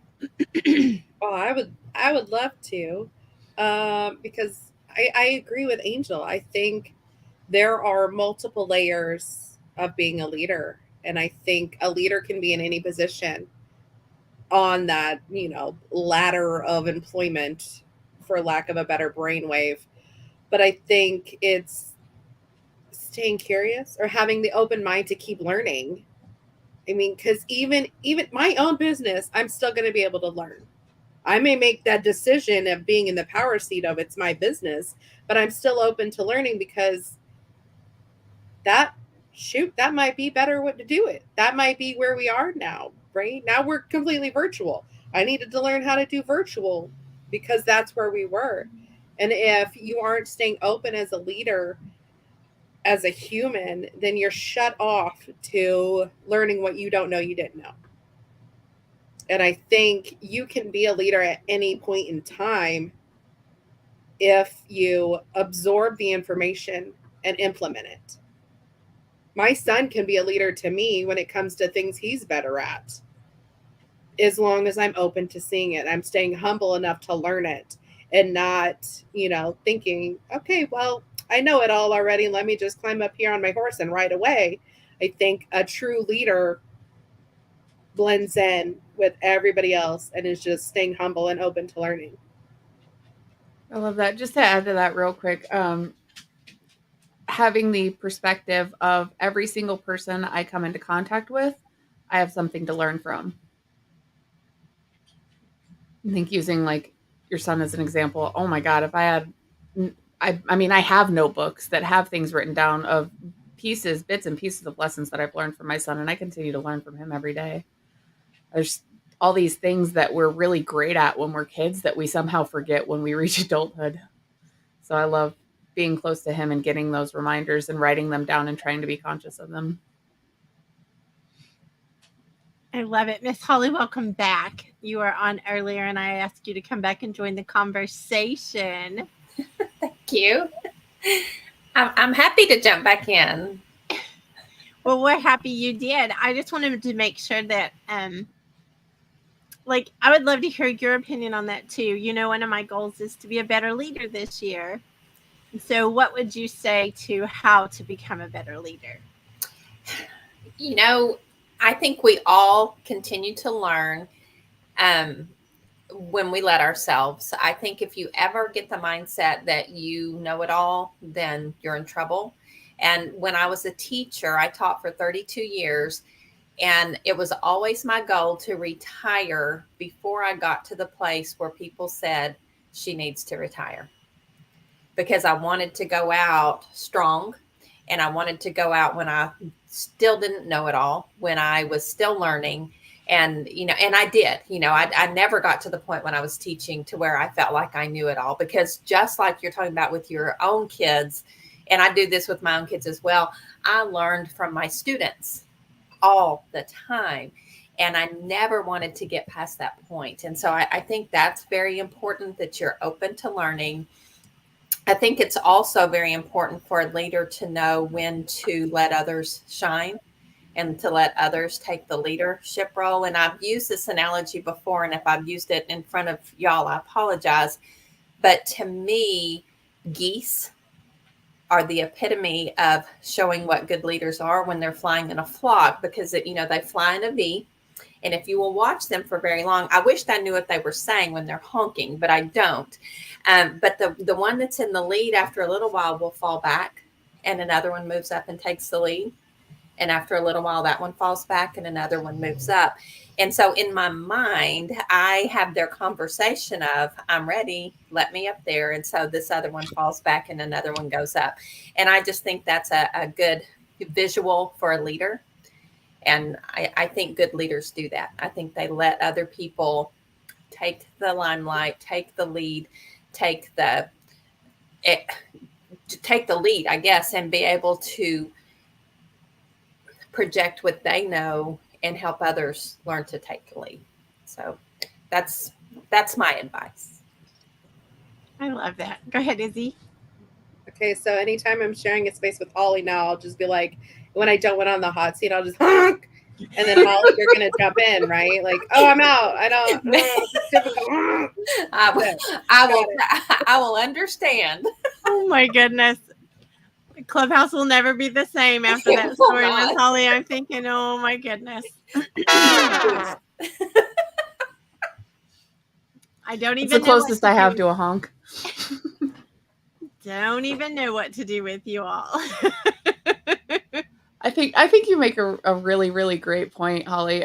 It's something that in leadership can be so hard and so scary to do, because especially if you've worked really hard to get into that like leadership role, that fear of like our insecurities taking over, the fear of somebody being better at it than us. Like, what if I let them into this position and then they're better at it than me? And then it's, we get that imposter syndrome. Then everybody will know that I'm not supposed to be in this role, or I'm not good enough to be in this role.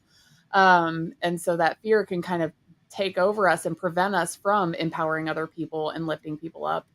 But having the courage to do that, when you have the courage to do that and you start doing more and more of it, you realize that people tend to go to you more for help, and people tend to lean on you more for giving them the resources and the tools to rise up more. When I'm watching in a clubhouse or wherever, watching a group of people, I think one of the most beautiful things I see is when a leader empowers someone else to be a leader, because that is hard. Like you say, Angel, it is hard because it puts you in a vulnerable spot, and but as standing back and watching it, I think is something very beautiful. But vulnerability is beautiful just in general. So one of the rules on the team is to make yourself promotable.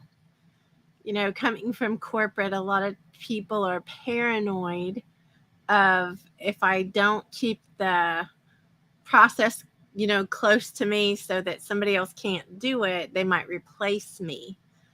But on our team, that's one of the things I want you to be aware of, is make yourself promotable, because as long as you're not making yourself promotable, I can't. Like, if you're making it where I can't put you in a higher position or put you in a different position, then so we definitely on the team, that's something that coming in, it's really important to hear, is to make yourself promotable. Don't do the scared of the competition. Don't do that, because that's not how we operate. And I think that's a really important part for the leaders on our team to be aware of that as well. They're always watching for people they can promote. That's what we want to do. Do you need an assistant? Okay, let's promote you so that you have an assistant. But you've got to get to the place that, that makes sense. So do the things, that will enable you and empower someone else to come along behind you and do what you're doing now. Mm-hmm. So I think if you set things up in a way that only you can do them, well, then you're going to be stuck doing them. Yeah. In the beginning, and I think most people start out this way, is in the beginning, I did all the things. And now you couldn't make me do all the things, like, because the team has taken so much off my plate over the years, and it's been messy. That's another thing about being a leader. It's messy. It is. If you're a good leader, you're not afraid of the messy. Like, you don't do the perfect thing. I'm perfect, so I can never be vulnerable and never let someone see that I'm not perfect. I think that that's a big piece of being a truly great leader, is to be okay with the messy. Your messy and my messy. Oh, go ahead, Angel. Sorry. Transparency. I think you hit on another great leadership trait is transparency. One of the biggest mistakes that I made in leadership is not being fully transparent with my team. We were in a really rough situation with the workload that we had at the time, and instead of acknowledging the difficulties that we were facing, I was constantly trying to redirect. Like, okay, let's focus on what we can control, because that's something that I've always done. Like, okay, well, I can't do anything about this. Let's focus on what we can control. And by doing that, I made it seem like that didn't matter, like the challenges didn't matter, and they didn't feel acknowledged. They felt like I wasn't paying attention to or doing anything about the challenges. And so one of the biggest lessons I learned was I got to be more transparent with them. Like, okay, so look, this situation, it sucks. It's not good. I know that, you know that. We're not going to dwell on it. We're not going to talk about it. These are the things that I'm doing to address it with our senior leadership and the other teams and partners that we work with, so that something's being done. Now let's focus on what we can control. And that completely changed the tone of the conversations.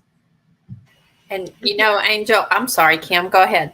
No, go ahead, Holly. I was just going to say, you led into another trait that is very powerful for a leader, is being able to admit, figure out what's wrong, admit it, address it, and move on. And, that's hard. That's hard for a lot of people. And, but good leaders, even though it's hard for them as well, but they do it. And so I think that's a great trait as well, Angel.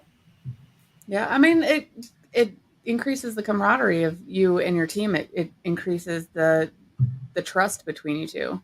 If they think that you don't understand what they're going through and you don't acknowledge what they're going through, then how can they trust you? And I thought I was doing the right thing. Like, okay, let's redirect. Let's focus on this good stuff. Hey, this is what we can control. You guys want to play a game? Let's play a game. They did not want to play a game. I don't think anybody wants to play a game when they don't feel like they're being heard either. Like, I don't think that that's you can make it fun, but it's still a hot mess. Like, yeah, I know. And the ironic part about it is that as I was doing that to my team at the time, I was upset because I didn't feel heard by the leader that I had at the time. And then I was just turning around doing the exact same thing to my team. And I don't know, somewhere in that mess of garbage, I had a light bulb moment and changed the approach. And it changed the trajectory of the team culture altogether. It's awesome that you recognized it. Somebody must have hit me with a frying pan. I'm not really sure how it happened. It was a while ago. Izzy, what were you going to say? Just the overwhelming message that I'm hearing as Angel and Holly are sharing is acknowledging the struggles, but also acknowledging the power that your team has. I know with you as a leader in our relationship, Kim, but also in our entrepreneurial journey together, but as well as others leaders I've had, is they ask the question of, okay, but that's what you can do, but what do you like to do? And I think empowering people of what they actually like to do keeps them motivated. Like, oh, it's no matter of what I'm capable of. I'm capable of taking over the world. Hold my beer. I'm on my way. But instead, it's empowering and acknowledging somebody's love of something, somebody's passion, because if you're living into your passion, you're more likely to keep growing into that. And that's just what I kept hearing with Angels, like acknowledging, hey, this sucks. Sorry, it sucks. This is what it is. This is what we're doing. What's next? And acknowledging where you are, good or bad, is such a high point to being a leader. You being a hopeful, like the leader of all the hopefuls, I think is really important to say too, Izzy, that, when someone is exploring and they don't know what they like, and giving them the space to explore that, I think that's empowering in itself. Like, it's okay if you learn on my watch. It's okay if you learn and be messy. There's not going to be this come apart that I'm going to have. Like today had some messy bits about it that I appreciate the messy bits. And the reason I appreciate it is whatever happens today, we're going to learn to do the next one better, and then the next one better, and the next one better. And to me, I don't see how that's not a win. Like, I think that that's a total win when you are helping someone learn something. And maybe it's that they don't like something. You know, that's another thing too, is a lot of times it looks good on paper and you think that you like something, but then you do it and it doesn't make you happy like you thought it would. Or the opposite can be true. You didn't think you would like something and you're put in a position to learn. And then all of a sudden you're like, I love this. You know, I think that that's a really important, and probably back to Angel's curiosity, that's exploring. Like, exploring and being on an adventure is also very empowering, I think. So I want to have you all give your final thoughts for this session, but I appreciate you and this conversation, ladies, you little powerhouses. So, Angel, would you like to go first? Be curious. I'm so Be shocked. kind. And be real. I love it. So that's it, huh? That's it. Be curious, be kind, and be real. You do that, and I think everything else falls into place. I think those are very good words to live by. Very good. Izzy? I don't know. I mean, I'm always just like, stay hopeful. And it's going to be the backbone of moving forward. Even if, our fearless princess feels like she needs to bring Holly in because curious and clearing and all of our chaos is a little overwhelming. I mean, just stay hopeful anyway. Well, I did bring Holly in. I did have ulterior motives, and I do appreciate for backup to come quickly, when it's called. Just saying, you two are a hot mess express, and I knew this going into it. Just saying. That's fair. When I saw Izzy come on, I was like, did she really choose to put us on at the same time? I did intentionally, because let me just say this too. This entire summit is not based on everybody that's 55. I'm 55. I did not want all 55-year-olds on here to where I'm only talking to one person or one age group or whatever. I think it's important to have all different age groups on here. Because you all are powerful women. You may not have the 40 years of experience, or you may not, but what your experience is matters. So I think that that's a big part of this too, is you've got to know that when you're talking about empowering women, it's the women before us, the women after us. It's all the generations. It's not just all the 55-year-olds because I'm 55. So I think that that's an important thing for you all to take note of, is that it's not just about a certain age group. It is empowering women, period. Would like to say you're welcome to all the 29-year-olds out there. 29 again and again. Maybe again. I'm almost twice that, Angel. I always tease my mom of, how does such a 29-year-old have a $41 daughter? And it's amazing how these things happen because she stopped at 29. And I love it. And Kim, to your point, we aren't just women empowering women, because you have boy moms on the stage sitting right here, and we are empowering our next generation, our boys, to see women as the powerful, amazing, impactful people we are. Sorry, I just jumped right in there. That's a really great point, because we're not a traditional household. We're not the man goes to work, the 50s man, wife, husband, wife situation. I work, my husband takes care of the home. My husband is a stay-at-home dad, and wouldn't be able to have gotten as far in my career and do the things that I've done if it weren't for the support that he's given me. And it's not a traditional, the traditional roles that we heard years ago. It's not, we found what works for us, and that's the house that my son is being raised in. And so he doesn't have any preconceived notions of what a woman or a man is supposed to do in a relationship. He knows what mom does and what dad does. And we support each other. Well, and I want to point out that all 4 of us are boy moms. I didn't know if you knew that even Miss Holly's a boy mom. I did not know that. Yes.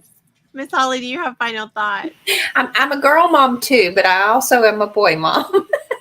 But no, I wasn't on stage for the whole conversation, but I was listening, and I thought it was a great conversation. And I will tell you, I did hear Kim, very first rattle out of the box, say that this was going to be on fire with the chemistry between you two. So when she pulled me in for backup, I don't know that I was backup, but it's fun. It's been a great hour. I think my advice is I think one of the takeaways for me on this in this hour is don't be afraid to step into who you are, what works for you, your vulnerability, and bring all of that out in others. Let other people be who they are. Let them do what works for them. Let them be vulnerable, and use each other to push forward. So that's impact over noise.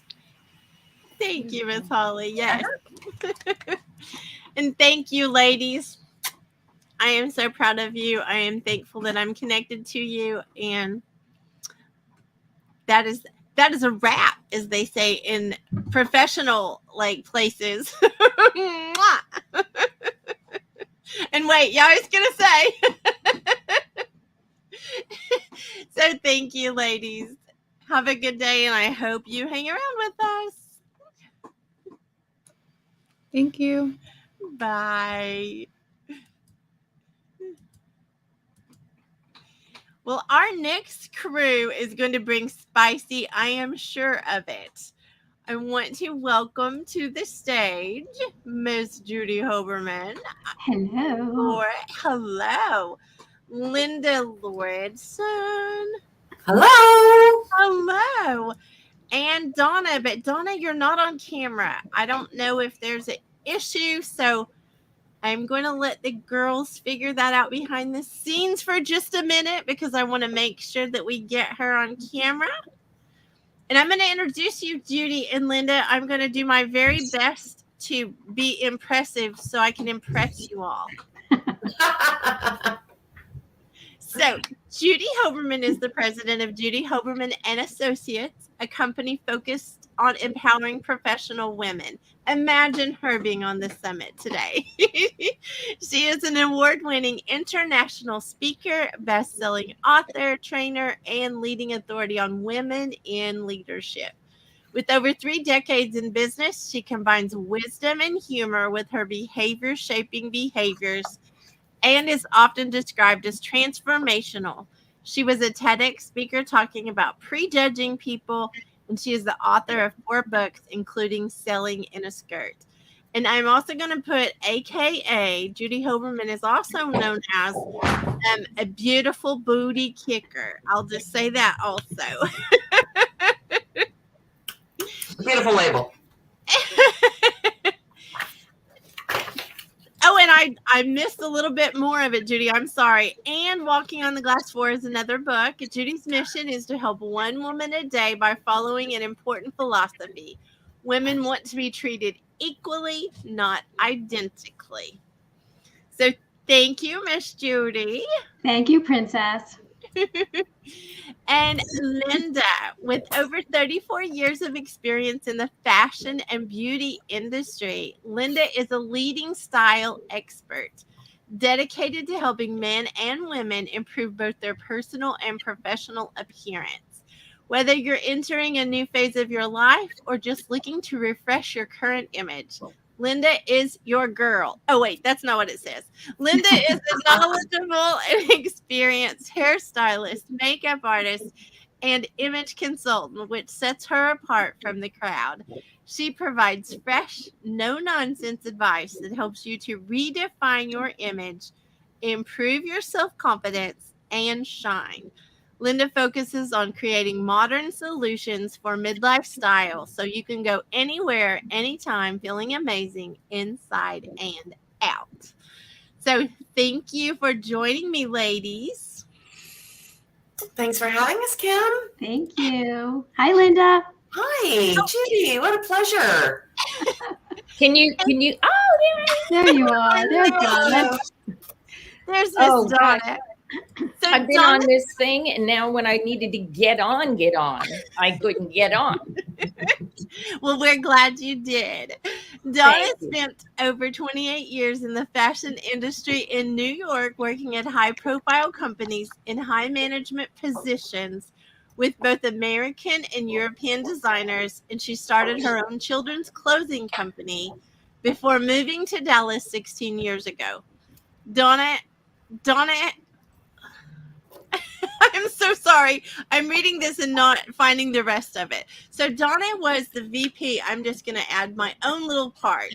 Donna was actually the VP of 2 of Calvin Klein's businesses, and she was an intricate part of the American section. That's not the right word for Ferragamo. So I think that her amazing past brings a lot to this conversation about empowering women. So thank you, ladies, so much. And I'm sorry, I guess after this many sessions, I'm getting tongue-tied. So I am so sorry. That is quite all right. So Judy, I want to start with you, and I would like for you to tell me what impact over noise means to you. You know, we can be noisy, but making an impact is different. So would you tell us what your opinion of that is? Well, I do believe that a lot of people feel that when they're loud, they are creating impact and influence. And sometimes we fall for it and sometimes we don't. But the truth is that you have to be able to see that somebody's being authentic. You cannot go up there and say, I've done this when you really haven't. And you can't say, I'm part of this when you're really not.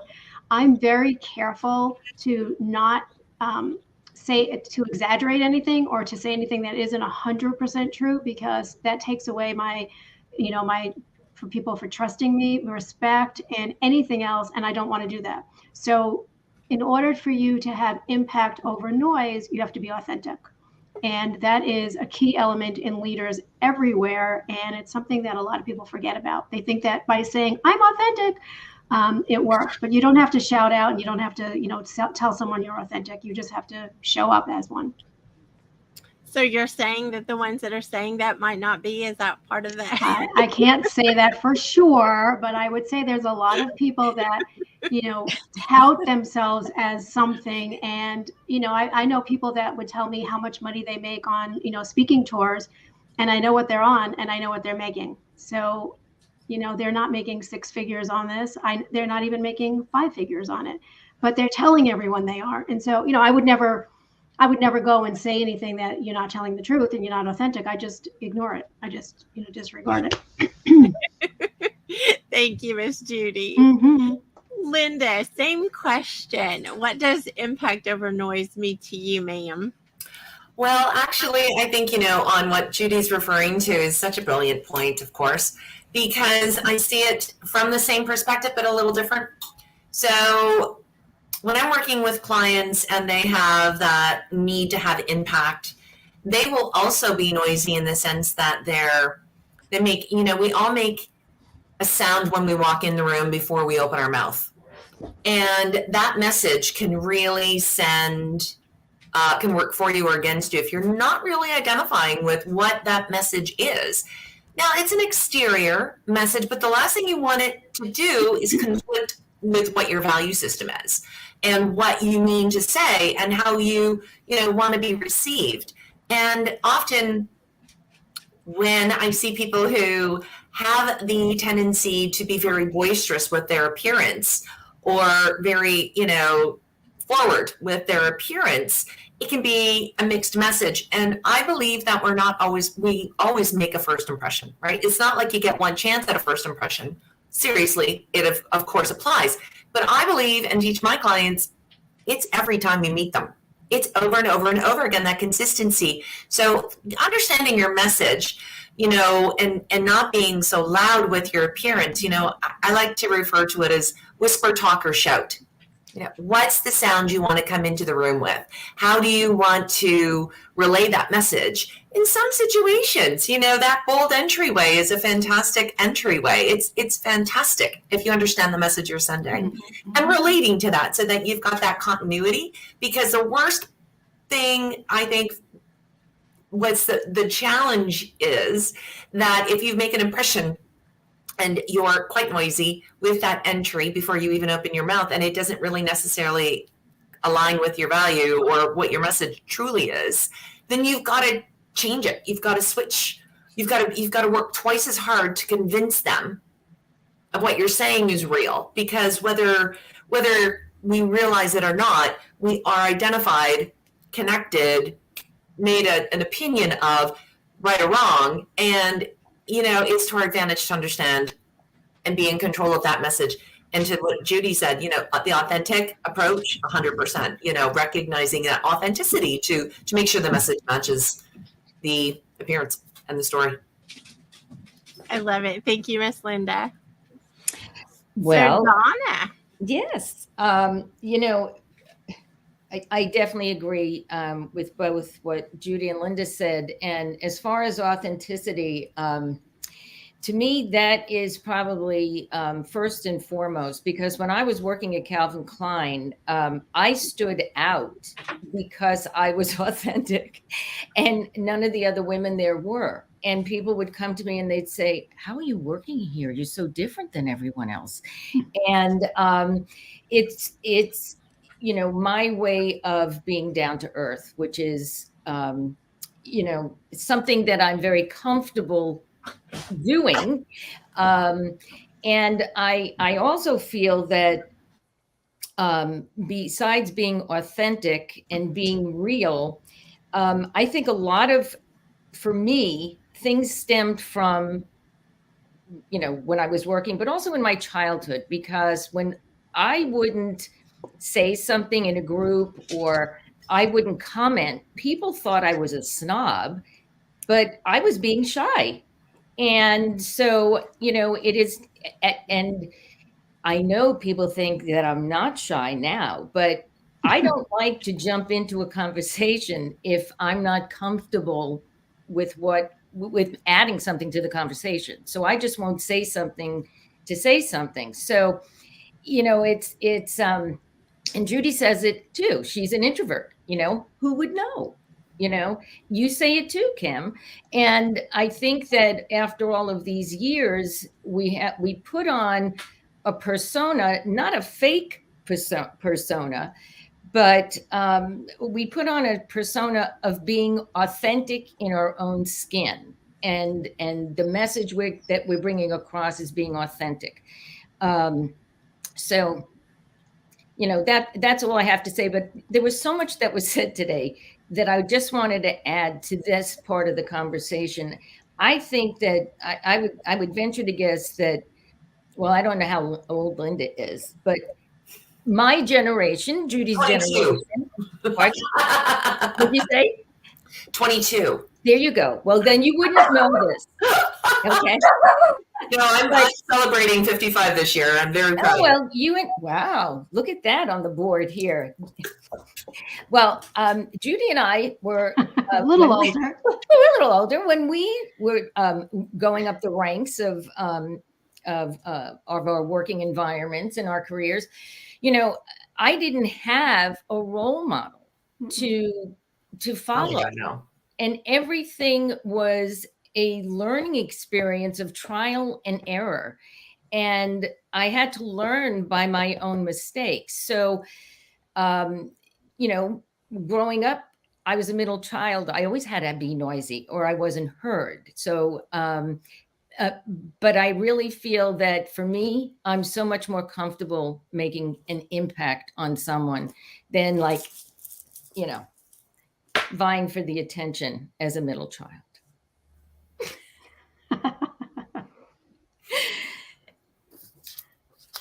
You're muted, Kim. You're muted. Sorry, my circus over here with my puppies was going on and I forgot I muted myself. So, Miss Judy, I want to go to you next, and I want to ask you this question because I know this is your mission, but what does it look like in your world to empower a woman? What does that actually look like? Well, I can say that part of it is authenticity again, because that is making sure that you are empowering the person and they are becoming they are that person. But it's more than that. I want to make sure that women know their value and women know what they bring to the table. I always tell women that you bring the table, so don't forget that. But they have to be able to own what they have, and we're all imperfectly perfect. And there are so many women that are trying to be perfect. I am a recovering perfectionist, and perfection, I think all of us are. The problem is that being perfect is boring, and there's no place to go but down. So you have to get rid of their perfection. And when you're empowering someone, you have to bring out their most beautiful qualities and traits and show them how important it is to own that and to live that and to be that, because you don't have to make up stories when you're being you, and when you know what your greatest traits are and the ones that you have opportunities to change. I don't say limitations because that's ridiculous. You just have to find those opportunities, and you talk to somebody. That's where investing in yourself and having a coach and doing things that you can't do yourself. We are not creatures that are supposed to do things all alone. When they say it takes a village, it does take a village, but it has to be the right village. If you look at social media today, everybody's trying to be that it girl, and there is no it girl. So when I empower women, I empower them to look at themselves, a lot of self-reflection, and then own it. And it's amazing when you give someone the permission to do that. They're asking you, can I do this? Can I do this? Yes. Now you have permission. Now do this. But I like to give women the tools that they need, that they need to be able to accomplish the things and become the success according to their definition, not mine, because it has nothing to do with me. I take the light off me all the time and put it somewhere else, because it's not about me. It isn't. I might be the one that's going to push you or booty kick you, and I might be the one that's going to show you the tools, but I can't do it for you. And that's what it is. So when I empower women, that's what I'm talking about. I love that, Miss Judy. And you're definitely a booty kicker. I'm going to say, do not let that pretty face deceive you. She's a booty kicker. Well, I like all of you. That's why I booty kick you. That's right. Right? And Linda knows that. Linda and I have had many conversations. Well, Donna and I go way, way, way, way back. But Linda and I, we've had conversations, and sometimes it's just that little gentle push. And that's all it takes. And it's somebody that is not you. You're too close to whatever it is. You're too close to your business. You're too close to your relationships. But somebody that's looking from the outside. I used to say to people, what do you think can happen in 15 minutes? What can you do in 15 minutes? They said, not much. I'm like, okay, give me 15 minutes of your time and let me look at this and let's see what we can do. And it's always like, how did you see that? Because I'm not that close to it. And to me, it's much easier for me to tell you what to do than to tell myself what Always. to do. Yes. This is true. This is so true. In fact, just so you know, Kim, I told somebody they had to delegate today. I said, you must delegate. You can't scale without delegation. And I'm saying to myself, are you listening? I like to know that you're listening. That makes me so proud, though. I love it. Yeah. Love it. Love it. Miss Linda, I'm going to ask you the same question. What does it look like for you to empower another woman? Honestly, it's one of the things that got me going years and years and years and years and years and years and years and years ago. I started as a hairstylist.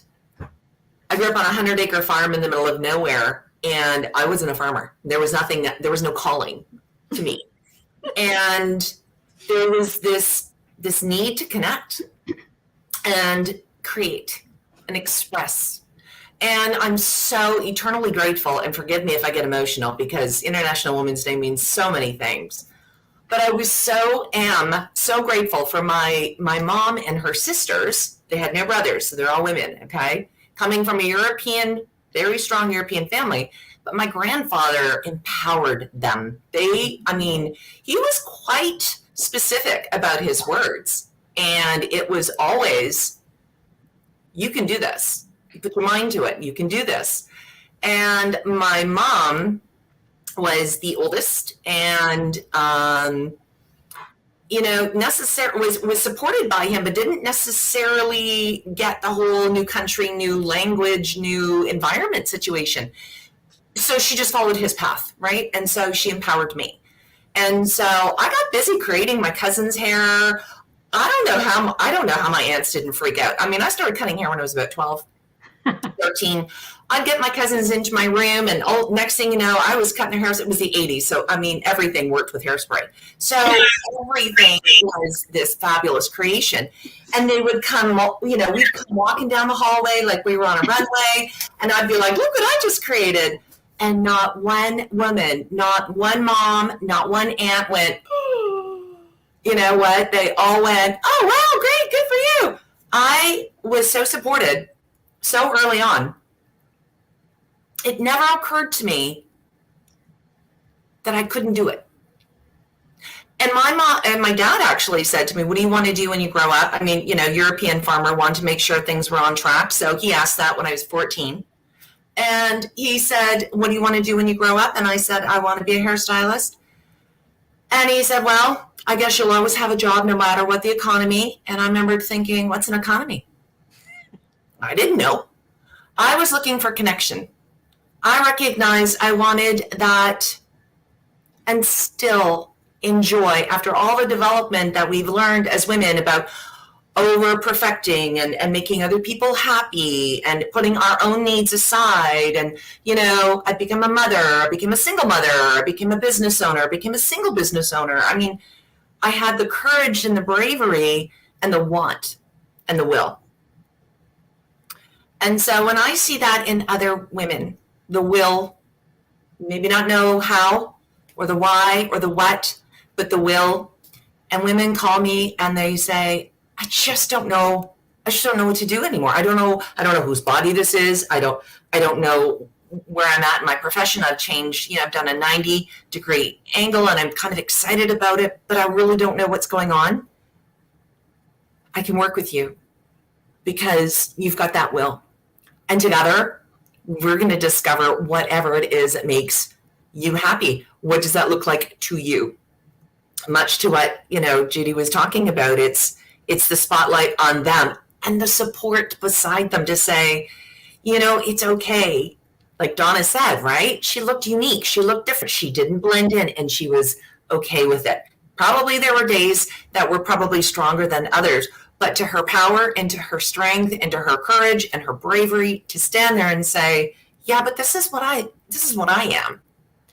And we go through moments like that throughout our whole life. And, empowering somebody for me was connecting with them, and still is connecting with them in a way that says, I'm right beside you. Ask me anything. And if I don't know, I'll find out. But, you've got the will, we've got the way. Thank you, Linda. Yeah. You are very empowering, by the way. Thank you. That's very, very kind of you. Donna, what would you say that it looks like for you empowering women? This is an important subject for me because, as I said earlier, I didn't have a role model. I didn't have anybody to follow or lead the way and say, this is how it should be done. I certainly had the Ferragamo family who just were born into authentic people who had such high values that it was easy to, understand what that could look like. But my goal is for all of us to be able to mentor the next generation of female leaders and help them get to where they need to go a lot faster than it took us to get there. Because there's no reason they need to go through all of that again. Otherwise, we would be saying nothing has changed. So in order for us, for women to keep going, I mean, I know this is Judy's mantra, but in order for women to keep going, we have to be the change. So, by helping others get to where they have to lead faster, is a real mission of mine. And so that to me is what it would be like to empower someone. When I look at my daughter, who is going to be 32, and I was having this conversation with Judy, I have friends who are 32, but it's different when it's your own daughter versus other women in business. And so I keep saying, don't think of me as your mother. Just think of me as a woman in business who's just going to, give you some easier thought processes that you might want to think about to get where you have to get to faster. And so it's just a mission of mine that I would just love to see how we can all band together to help the next generation of female leaders. And Judy, your word today, resilient, in your post, I mean, to me, that is probably one of the words that I have had in my mind, resiliency and resourcefulness. And to be able to empower another woman to understand what that means and, to keep moving forward. Because let's face it, we all have children. We know sometimes they'll give up. And if it doesn't happen right away, and it's that, they want things now and when they want them. And, one of my stories in my career is that I called Calvin Klein 7 times in order to get that job. And I want to encourage those small moments, those little things that will make people stand out, make them look a little different, not shy away from a challenge, and to take the next step. So that's what it looks like to me. Can I just add something with what Donna just said? Absolutely. I totally believe that we need to empower the next generation, but I also believe we need to empower our generation to empower themselves so that they choose to empower the next generation. Because what happens is most of us have not had a female mentor because there weren't. It wasn't that they chose not to mentor us, there weren't any. Mm-hmm. And so when we have put the work in and we have decided that we're not going to play in the background, we're going to play in the front, not noisy, but impactful. And we can do that for another woman and another woman. They in turn are going to empower the next generation because they know what it's like to not have somebody to do it. So I always talk about help somebody empower themselves so that they choose to empower the next generation, because that's really what you want. You don't want somebody to be forced into, okay, now you got to empower the next generation. Oh, no. No, I know you're not saying that, right? Oh. I'm just saying that I don't believe that women are as forthcoming when they're forced into doing something, because it's just not, it doesn't feel right. But when you choose to empower a woman, when you choose to empower the next generation, it's much different. It's like when you choose to follow a leader as opposed to following them because they have the title of a leader, very different. So that's just something that I am very aware of, and I watch it all the time, and I see who is stepping into that role and who isn't. Can I just add something, Ms. Kim? To that point, I grew up and worked in New York, and life was a lot different in New York than in Dallas, Texas. And I didn't have to network. I didn't have to communicate with anybody in my apartment building. I just went into my elevator, went into the office building, and that was that. People came to us. When I moved to Dallas, I had to relearn so much. I had to relearn what it's like to network, to build relationships, and the thing that I found so fascinating, and that's why I love our community, and that's why I love this group of women, is because they are so more well-rounded. I was so shocked that when I met a professional group of women in the Dallas area and I told them that I was a Reiki master in between all of my other things as in my career, they were like going, oh, wow, can you teach us? And I was like totally shocked that people were so open. So to Judy's point, I think there are a lot of women who would like to take on that role. And I think it's just getting matched up with another woman to help them get there. So I think they do exist. Mm-hmm. Well, and I want to add a little bit to this conversation myself on the fact that I believe that more is caught than taught. I think whenever you live before them without needing permission and you live before them with that confidence and the things that you're doing, I believe that's actually most of the time more impactful than trying to tell anyone. I keep saying them, but whoever them is, you think about trying to teach somebody something versus allowing them the space to learn it. Mm-hmm. And I think it's a big difference. I think it's the difference for kids when you're parenting them, and it's a difference for us as grown-ups. I don't necessarily want somebody that I don't know and don't trust and don't any of that coming in and just all of a sudden they're telling me all this stuff. I can tell you I'm pretty hard-headed. It takes somebody, like Miss Judy, who's a booty kicker, to get through my thick head. I think that's something that we recognize. And I've said from the beginning of this year for me is about becoming a better leader and rubbing elbows with the people that I think are great leaders. And that's what this summit is also about, because I always have ulterior motives. This is also about rubbing elbows with you all. It's about, that thing of, I realize I'm more empowered when I'm with you all than when I'm out doing something alone. Mm-hmm. And I think that's a really important part. Mm-hmm. Linda, would you like to add something else to the conversation? I think what you just said, Kim, was just beautiful because Judy's right. We were kind of raised in a concept. I'm sure Donna saw this in New York, where we didn't have role models, so we immediately became competitive to one another, and it was definitely supporting each other really wasn't part of a conversation.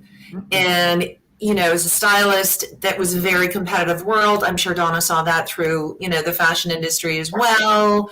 And to not be able to say that out loud isn't fair, to see how far we've all come today. Mm-hmm. Because we all experienced the competitiveness. We all experienced the downward slant, from another woman. And yet, all you really ever wanted her to do was go, great job, and hearing Judy say something like, you can bring the whole table. It's a little bit of a, yeah, right, I can. Once you get over trying to be something else for everybody else, my gosh, I can bring this table. And by bringing the table, I'm setting that representation, because words don't teach, like Kim said, right? Words don't teach it. Through example, through the, do you know how? Nope, but I want to, and I'm going to, and I'm going to figure it out, and to, Donna's credit, Judy's credit, your credit, Kim, it's all different paths. But when you've got a fellow, sister standing beside you going, you rock. That was awesome. That was so great. You were so empowering to me. I can't even tell you how your example supports me and encourages me and gets my, big girl slippers on to go seize the day. And I love it. It's an honor to be in the community that we've created today, and to know that women are comfortable verbalizing that support to each other. Great scarf, Judy. That necklace looks amazing on you. Kim, you look fantastic in red, right? Donna, no one rocks like leopard print like you do, sister. It's got that power. Giving each other a compliment can simply just be enough to make sure that, oh yeah, that's right. We're not against each other, right? We're supporting each other. Yeah, absolutely. Except that what I'm saying is that I lived in that for 28 years before I moved to Dallas, and so the difference is night and day. I mean, Miss Oklahoma, I consider her very near Dallas, but it is there's that comfort, there's that, let me take you under my wing. That's that feeling of being welcomed is so nurturing. You're ready to like go, just tell me what to do and I'll do it. And we still feel that at this age, right? Just because we've got so much experience underneath us doesn't necessarily mean that we're still, not looking for that full support. And like you, Donna, I mean, I was a male-dominated industry. I mean, I was the youngest female to join the Guild of Hair Design in Toronto at the age of 20. I was only one. There was another female, and she had an in. I mean, I was the only female out of 8 that were who were on board on the membership, and I was the youngest, and it was heavily dominated by male influences, and it just didn't feel right. I was influenced by my grandfather who said, "You can do this," and my father who said, "Good for you, go get it." I wasn't hearing the same message. And even at such a young age, I thought, this isn't for me. I don't care what this does for my career. I'll go do it on my own, thanks anyways. I don't need to be these initials behind my name. I enjoyed myself, but it wasn't the environment that I was looking for. And intuitively, I'm really grateful I still followed my intuition on that. But it wasn't a long journey, like Donna said, right? It wasn't like there was mentors out there. There weren't many women at that level. And if they were, oh my gosh, I was so enthralled with them. And they were just so unattainable. They weren't, because as you and I understand, all of you understand how busy they were, how crazy they were, how many balls were in the air in their life, right? They couldn't reach back and mentor someone, even though they had such impact. And still to this day, still do for me. I don't know if you know it or not, Linda, but this is something that, like, just to be transparent, I just took Linda's style code class because that is not something that I am comfortable with. I never had that in my life. And I made a comment in the class and I said, I didn't have girlfriends. I grew up with all boys. So I'm tough. Like, that's the thing. I am tough. I'm girly, but I'm tough. I don't know how many times Linda has ever seen me with red lipstick or my hair out from underneath a bald cap and in pigtails, because that's just what I do. But one of the things that you said to me that I want you to know was very impactful to me was that you wished you could have been there to do that. Like, you wished that you could have been there to do hair and play and makeup and stuff together. And I thought, I didn't even realize until that conversation how much that I didn't have that. I just simply didn't have that. And I'm not complaining. I think I'm super tough because I was with the boys. But I want uniforms now. I don't want to have to figure out what to wear. I want someone else to do the things because it's beyond me. It feels like it's beyond me to know if I'm supposed to wear the, blue red or the ruby red, or if I'm supposed to do the things. So for me, when you said that was seriously that slant-eyed, that looking down at someone, that was seriously to me that moment of, you weren't judging me at all. I was being honest and transparent about, like, this is what you're getting in the, in this deal. This is how I am. But the fact that you didn't even look down your nose at me for that. And I mean, I'm trying not to like tear up because it was very impactful for me to know that even at 55, it's okay if I don't know how to do my makeup.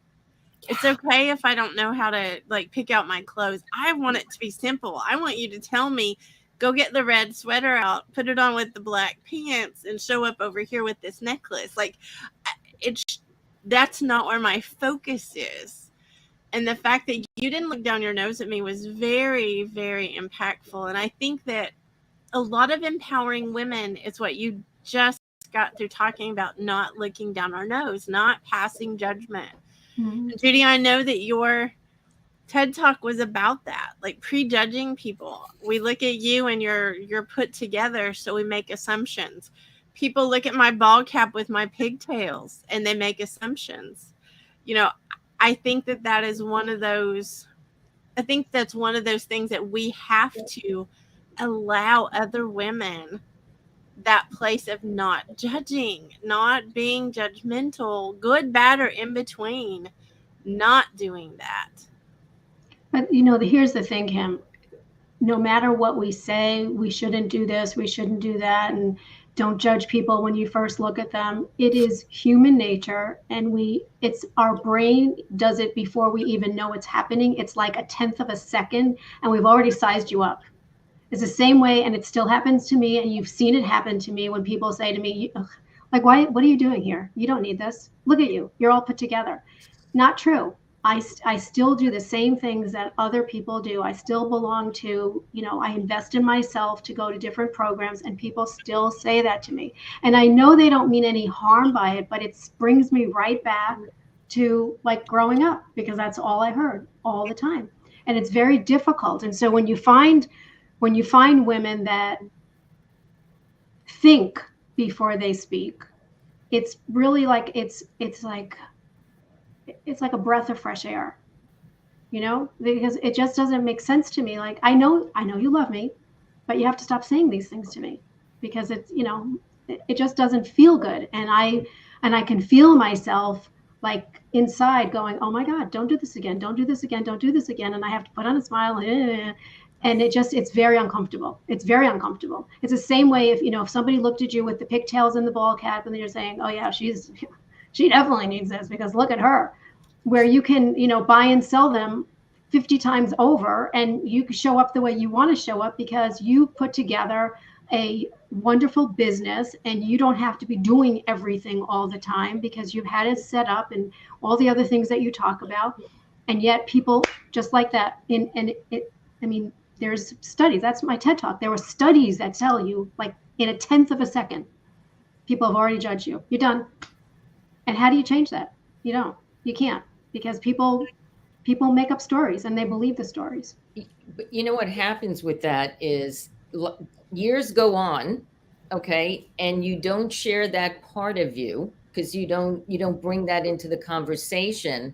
And then you wind up like me when I'm supposed to tell my story, and it's like I've buried so much of me down that it was like, getting a crane to pull it all back up. And, I love this community, and I love all of the women that I have met, and the men too, that are so open to not only hearing about your professional life, but I always say there is not one woman I know, unless you are a doctor or possibly a lawyer, that is in the profession they started out as. And so every woman has a story. Every woman has to have walked through fire to get to where she is now. And that's the empowering message, actually. If I could bestow anything on other women, is that you will get to the other side.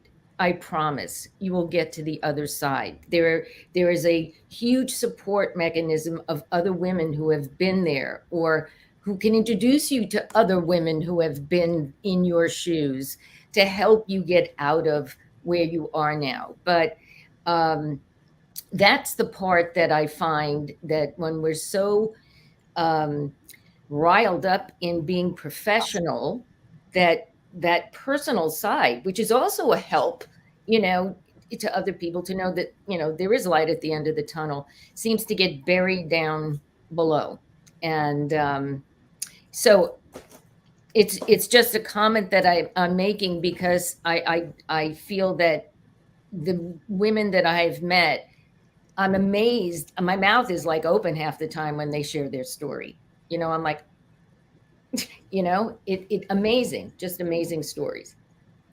So Donna, I think we should share the story the beginning story, this is totally transparent on my part because I think it's really important to know how I live my life. And I think it's hysterical because nobody else does this stuff. I'm just telling you, I don't know anybody else that's willing to do this stuff. But Donna needed to talk to me. She needed to talk to me. We were in a mess. I had a mess. I just told her, I said, look, I'm over here. I've got like a plastic cap on my head. I'm coloring my hair. I am not going to like come on right now and I don't even think I said that. I just said, I want you to know this is what I'm in a towel and I've got this stuff on my hair. This is how I am. And to me, it's very, very empowering to tell this story to other women who think they have to be a certain way to do business. Donna actually became my client during the call where I had a plastic cap on my head and color on my hair. Because I was in a towel too. And she was in a towel. So when you talk about doing business a certain way, I think it's really important, like, to bring up those things, those messy bits of, she could have judged me and said, if you're going to show up like that, there's no way I'm going to think you are smart enough to do business. Like, that could have been an immediate, but I thought, you need to know what you're getting, because I'm going to show up in a ball cap and pigtails. Like, I am going to show up this way. So you might as well know right up front. And I have acquiesced, and there are moments that I will get on camera, not too many, where I'm not made up, but I just feel more comfortable that way. It's just always who I am. And that's why the only two women that came to mind when I told Kim, I'm ready to launch my webinar series. I could call Judy, I could call Linda. They'll be ready. They'll be ready to go on camera right away. And sure enough, but I know that you don't like that, Judy. But... Well, to be transparent, I didn't have my leather jacket on. I had my gold fleece jacket on, and I'm thinking, I definitely cannot go on in this. So I changed to my leather jacket, and then it didn't record, and I already put the gold jacket back on, and you said, can we do it again? I'm like, oh my God. So one day where I don't have to get dressed. I have had so many, I wish I could take outtakes of myself not being able to record, that's for sure. But no, but Kim, that's like such a great example of who you are, that versus someone else who might have said, well, I'm sorry, I'm busy and I can't talk to you for 5 days. You saw the urgency in the situation and acted.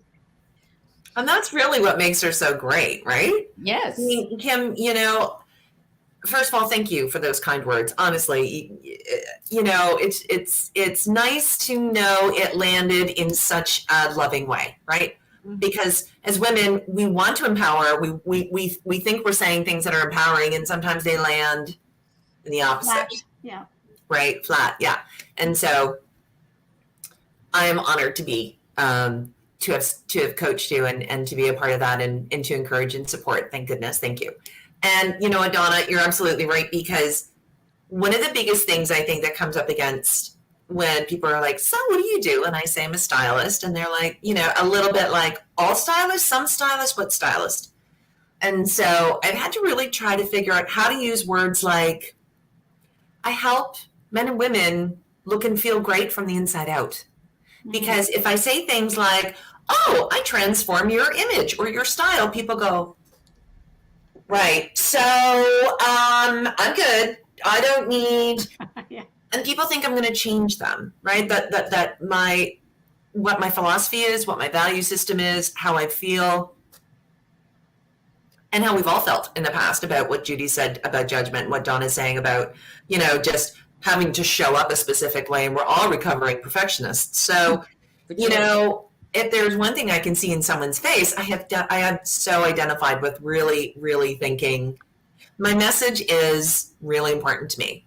I'd like people to look and feel great about themselves. I have known that since I was 12-year-old doing my cousin's hair. I have known that when I get that response of, oh, this is great, or I like me, I honor me, I like what I'm seeing about me, and giving someone a glimpse of joy in their world, so that the words we're using continue to inspire that in each other, right? So that we don't have to show up a different way, like Donna's saying, right? Like, we're all super conscious of that because, we make these decisions, but I've been on calls, all of us have. I mean, I know I'm sitting in my slippers, who isn't? It's, who hasn't shown up in a way that doesn't change the value because you've built the like, know, and trust. And Kim, you send that message each and every time I see you in every social environment that you create because you are building from the heart in what you believe in. And each woman in here does. It's a truth that comes up. You can hear it, you can feel it, whether we see you or not, however you present yourself, towel and bag and the whole 9 yards. And connecting in that truth is something that I think each and every one of you have done beautifully. And it's just been an honor to be with you guys. Well, I like the fact that you have your big girl slippers and I have my big girl panties. So I think together, Wow. it would be a great big girl visual. towel. I got my big girl towel, and you got your big hair cap, Kim. Oh my goodness. What a visual that would be. Oh Wow. my God. That's a social media campaign right there. Like, really, that's a great reel. One person It in is. big panties with big slippers and a towel and a cap. Yeah. Well, I will tell you, out on the socials is a picture of me in that cap because it was one of those moments of, you know what, we give ourselves so many excuses. We just make up so many stories in our own heads about why we can't do something. And to me, it was very important to just put it out there and say, you know what, this just happened. And this is what I look like when it happens. I'm not like self-deprecating. It's nothing to do with that. Right. It's just a matter of I'm going to live my life, and my clients and my students and everyone knows that this is how I'm going to live my life. So if I really do want to show up in my ball cap, I'm going to show up in my ball cap. Like if I'm going to show up in my red lipstick, I'm going to show up in my red lipstick. Yeah. I have two competing versions of me. One is the, completely full-on princess with the tiara and the red dress. And then there's the other one of what I call my homeless lumberjack look. I'm subject to have on my husband's, flannel shirt if I'm cold and a ball cap. I am both of those things. Absolutely. I am not one or the other. Our combination. I will tell you, after I got the booster, I was so sick. I was woman down for a week, and I had to get a video out. And if I tell you, like, I was talking slowly, I was half asleep, I put makeup on, but you would never know there was any makeup on. My hair was what I was wearing. There was nothing about me that you would say looked attractive. I got so many hits on that. I got to tell you. Because everybody kept saying, you can't imagine. You got to see this. You got to look at her. She's not put together. Because I even said to the colonel, I said, is this all right? He said, yeah, you look a little tired, but I know how you feel. I'm like, okay, but I have to get this out. He said, well, just put it out then there, So you just brought something up. Did you have a video, Judy, with yourself and your hair was like a little poofy on top? If not, I had a dream about you in a new hairstyle. Oh my God. You haven't changed your hair in the last week or so? No. I had a dream about a new hairstyle. Okay. Yeah. Maybe there's one where it was a rainy day and my hair was out to here. Who knows? No, it was just a new do. Well, I want you to know, I tried to impress you, Linda, today, and it's pouring rain here, so my hair is nothing like what it's supposed to look like.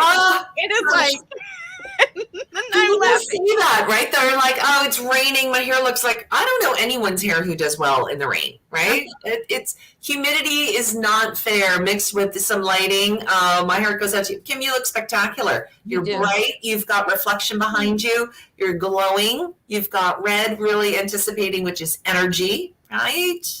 You look awesome. Thank you. I love that you say that to me. I'll take it. Not that I believe it, but I appreciate it. We all need to hear that we're feeling and looking good, right? It's an alignment. I think we all walk so independently and individually in our head that, listen, we can't we're not in a world where we don't wear clothes. We wear clothes. So to say it's not really important It's not true. isn't necessarily true at all, right? Mhm. We all know that, and there is a time and place.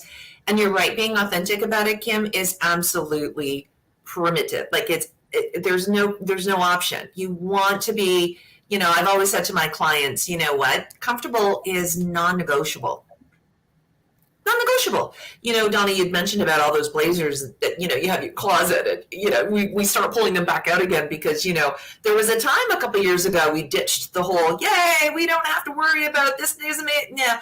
It's, and the pendulum's swinging back to a place now where we're redefining what modern casual looks like. And because my focus is always with midlife, because I just speak from where my truth is, and that's my comfort zone, because comfort is non-negotiable. It isn't, and if that isn't what you're comfortable in, like you say, Kim, that you're going to look incredibly uncomfortable, and that's your vibe, right? The vibe is such a big deal.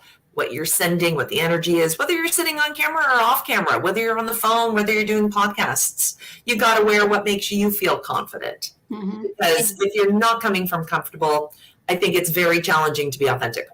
I totally agree with you, Linda. And I think COVID has changed a lot of people's feelings about that.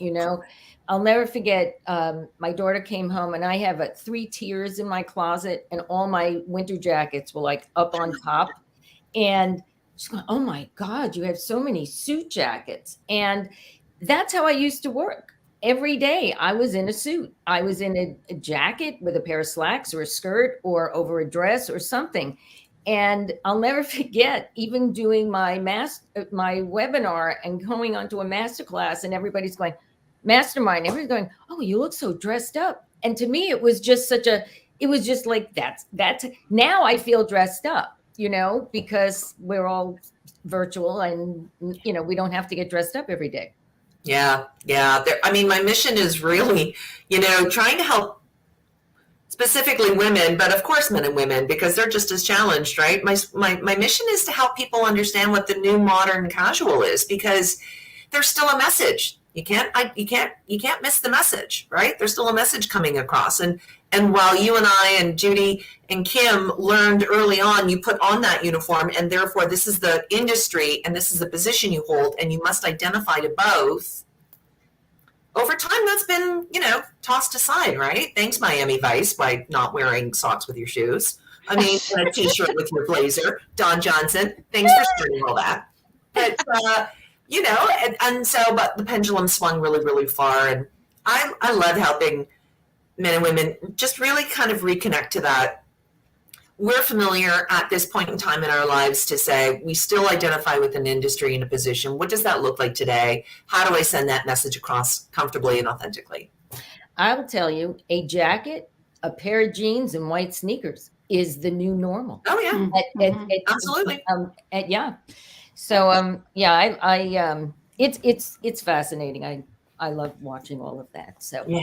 When I started working in corporate, my brief stint, they wanted to take a picture of me because I was on the leadership team, and they told me to come in a suit, and I said, I don't have a suit. They said, no, a suit. I'm like, I don't wear suits. No, a suit. Like, how did you work for the last 30 years? I'm like, I wear a skirt, I wear a jacket, I don't have suits. And they said, well, you need to have a suit so you look professional. And I'm like, I don't look professional. And so I never bought the suit, and they took a picture of me, and then everybody said, well, I would like to wear that too. I don't want to wear a suit. Yeah. And there's so much freedom, and there's so much, kind of break that mold. Yep. And I love that. I'm so grateful for all the creativity and letting go of all the have tos and shoulds and musts and need to. And that's awesome, because there is no identification in that. And who wants to be identified as just another, number in a corporate world. But on the other hand, with so many solopreneurs and so many messages being sent, understanding the message and really molding that to a new modern version of everything we've taken in has been, it's been exciting to really kind of create, because I've had to go way over there and try to find the middle to really communicate to my 25-year-old daughter who loves fashion, but changes jobs way more than you and I ever did. I mean, it's monthly, and it's industries. She's changing industries constantly. And I just so in awe of her. I think she's fantastic. I call her a hummingbird because she is just constantly pollinating, right? She's like that flower, and that flower, and that flower, and gathering all these skill sets. And with every new position, I'll say to her, so what are you wearing, kind of thing? And she's like, well, I'm going to go buy a new wardrobe. And I'm like, whoa, back up. You're not changing your identity, and so we have some interesting conversations. She's not willing to listen to what I have to say because what do I know? But on the other hand, there does come, there are moments where she starts saying things to me like, oh, I'm starting to say, okay, this is who I am. This is where I'm at. And I said, people relate to who you are. Understand the message, but relate to who you are. And I think that's, part of the excitement that's going on in the world today. Well, I think they should bring back Garanimals. And for women. I'm creating a system if you're interested. That's what I'm saying. They should absolutely do that because it's just so much easier to say, here's all the black and whatever. I want this black skirt and I want this black jacket, but I want this red top or whatever. And my son is colorblind and I had to do that. Like he would put things on. He said, does this match? I'm like, well, I didn't know he was colorblind. I said, well, just look at it. He goes, yeah, I am. And I have no idea what color I'm wearing.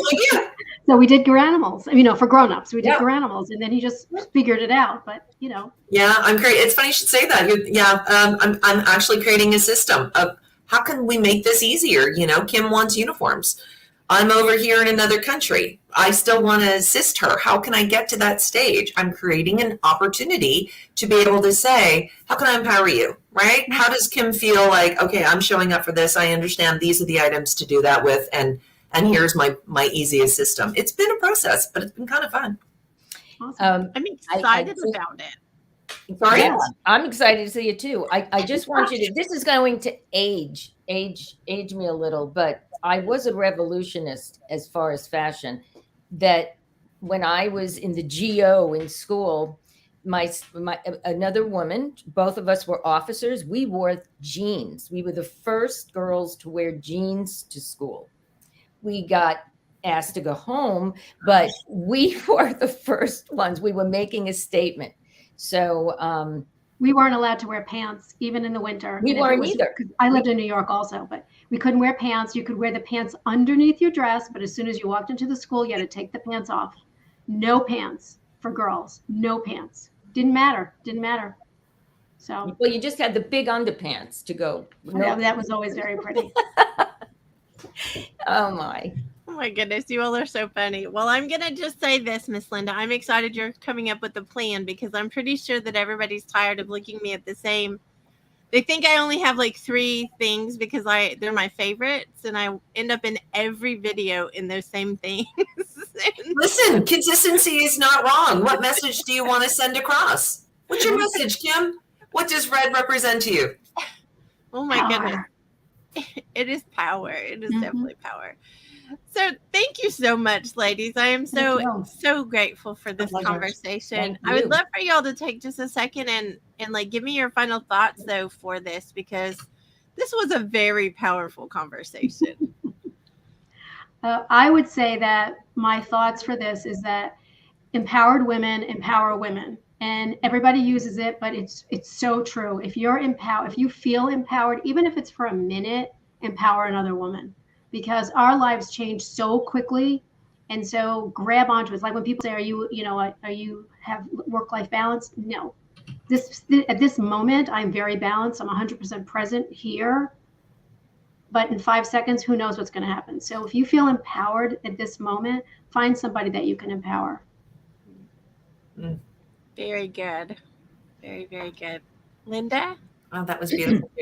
Yeah, I definitely feel the same way. I mean, there's a sense of accepting the imperfections. You said that earlier. And, it's a real thing. If you are okay with where you're at, comfortable is non-negotiable. Really showing up for who you are. Have the will from the heart, right? Not be anything for anybody else, but have your intentions to be pure, coming from your heart. Then empowering won't seem like something outside of you, right? It'll always be in you. And and, you know, just standing side by side and giving, you know, something as easy as a compliment to another woman, from the heart, you know, and just a little one can change her day, can change how she sees herself. So, yeah. Donna? Yes. Well, you know, I'm all about giving value first to any relationship. You know, any new person I meet, or an old person that I have in my life. But one of the things that has stuck with me this entire week was, you know, what value can I bring to this relationship? What value, you know, can I offer someone? And it only took me a million years to figure this out. But what the value I could bring is helping my clients and helping other people be recognized for the value they bring to their clients' relationships. And so if I can empower people on a daily basis and offer them ways in which they can look good, because it really is, it's about the other person, it's not about me, then that's how I'm going to be empowering people. Awesome. Thank you so much, Donna. And thank you, ladies. Have a really great day. And I hope you get to stick around and hear the next conversations. But thank you. Thank you. Rubbing elbows with me. Our pleasure. Thank you so much for having me. Bye-bye. Well, next up is the little powerhouses. I am really excited about this next conversation because these two are near and dear to my heart. I'm going to add them in. This is Kiara and Jill. These are my sweet, sweet girls who, don't be deceived by how beautiful they are, because they are powerhouses. I want to say that out loud. Do not underestimate the power of these two. So I'm saying that first. Let me go back and introduce you two. So Kiara is a mother of 3, a Marine Corps veteran, and an active duty spouse. She is also the founder of Virtually Claddy, where she supports digital entrepreneurs by managing their teams, projects, and systems for better productivity as a digital business owner or manager. Sorry. In addition, Kiara has earned 2 bachelor's degrees in marketing and management and enjoys learning new things all the time. Kiara, thank you for being with me today. Hi, Kim. Hello. Let me introduce our Jill, also known as Jillo. I've got to go all the way back up to the top. Here we go. Jill.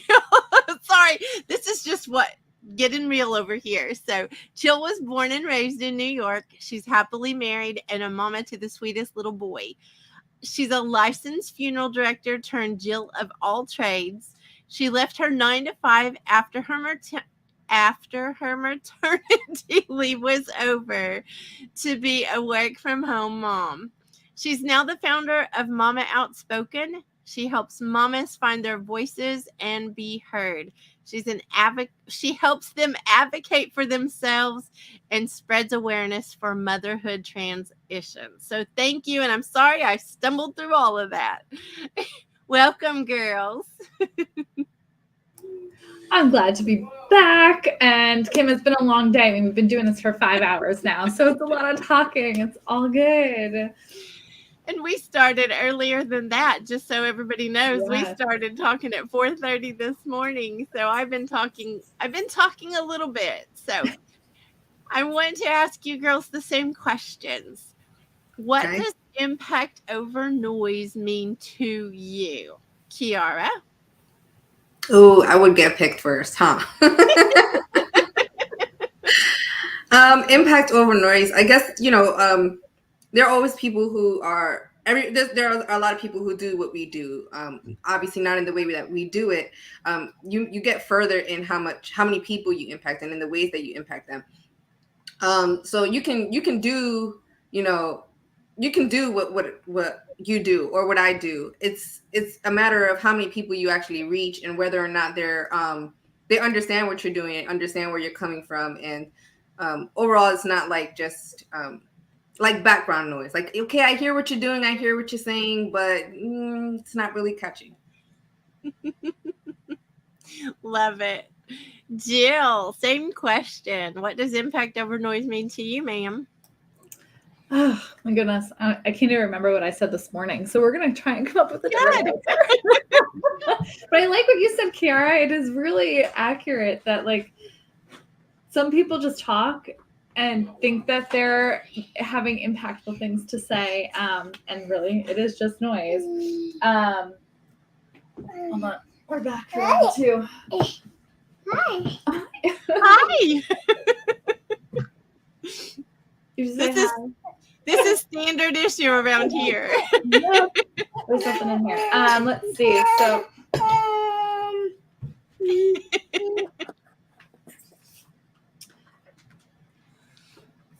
we don't want to be in that noisy state. And okay, I'll be honest. I am the one that came up with the background for this layout that we have here. And all I did was look for something that said noise. And when it comes to it, really, this is exactly what you think of when you hear noise. Like, hear the word noise, is that the static. And we don't want to have that. We want something that's going to be more sturdy and an actual message, and not this up and low and craziness of just sound. We want it to be real and impactful for us. So it's going to be that tangible tip or tangible action that we're going to be able to really make a difference in someone's life or even our own lives. Right. Yes, ma'am. Kiara, did you want to add to that? No, I mean, I love the way she said it. If it doesn't have a purpose, then what's the point? And I have to say out loud, because this is one of the things that I giggle about with you too. Neither one of you are big talkers. Like, you're not super like wordy, which I love, but I giggle because I'm thinking, I already know this conversation is going to be, you're going to answer the question. It's going to be a short hour. Or a long one, Jill. I love you two so much. I appreciate the fact that you all are behind the scenes, but you all are seriously rocking what you do behind the scenes. You all are making an impact. So the next question I really want to ask you is, how are you empowering other women? Like, what does that look like for you, Kiara? How are you empowering other women? Oh, that's a nice question. I would say, I don't know. I try to be as supportive as possible for, people I work with, and, even just friends and families. Like, I have tons of friends who run their own businesses. And then, you ladies on the team, always like, what do you need from me? How can I help? What can I do? I feel like, in doing stuff like that, even just the simple, how can I help, or what can I do? That in itself is like, okay, me telling you that you can rely on me. I'm here for you, to support you and whatever it is that you need. I might not know how to do it, but I'm going to figure it out. And I get that all the time. I have, friends who are trying to run businesses or trying to pursue businesses, and they're asking me like, how do you start? And I could be, selfish, because I feel like a lot of people become selfish with just getting their information out there. It's like, well, I got this information and I paid for it. And it's like, no, I got the information so that I can help you get the information. Ask me the questions. Ask me what you want to know. I can get the answers. And if I don't have them, I'll find them. So overall, I just feel like I'm as open and as willing to help others. And I feel like that comes back to me tenfold. I agree, Kiara. Jill, what is how you are empowering other women? I am trying to be a leader and sharpen that skill, especially with our team, and live by example. As I was talking about that earlier, is just being really authentic and trying to put out there how I feel about the changes that I've been going through over the last few years with becoming a mom, starting my own business, working online, transitioning through all of that stuff, and what it's like to now gain the confidence to be able to lead a team, I think is my newest one. And I have to say that it's not just me that's making the impact. I think the whole team is, because I'm getting the feedback that's supporting me and giving me that confidence to go ahead and continue doing what I'm doing. But I think that's where I'm going with that. Sorry. It's so funny that Jill says that, because I was actually saying, I can't remember who I was talking to. I want to say it was my husband. And I was like, Jill and I started at the same time. I'm like, and she's made so much progress, like from where she started as, a tech VA back behind the scenes. I was like, and she's come so far. I'm like, she's literally like, if I know I can't reach Kim, I know I can reach Jill. So I just want to say you have made a lot of changes, great changes, positive changes. So congratulations. Thanks, Kiara.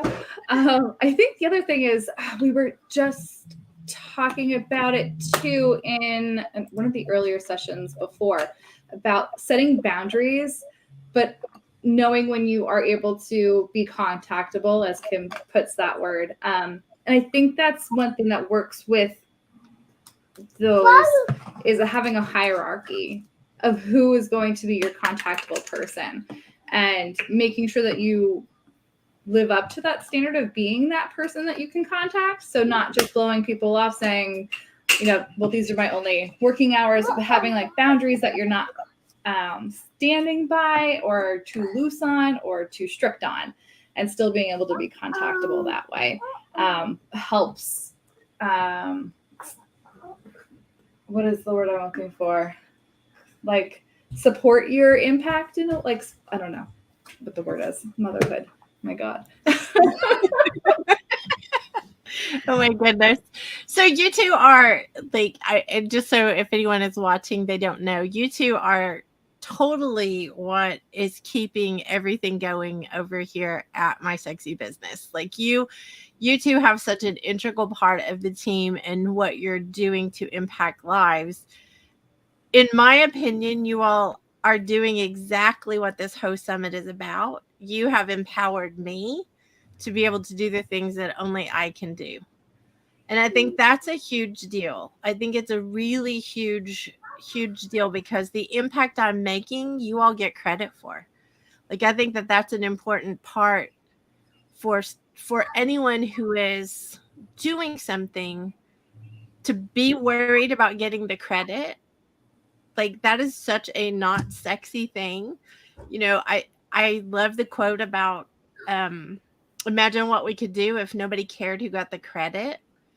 And I think you guys live that. I think you guys live that with me in the way that I tell everybody, you guys make me look good. Like that's the bottom line. You guys make me look good because you're doing all the things. I did not do the work for this summit. You all did the work for this summit.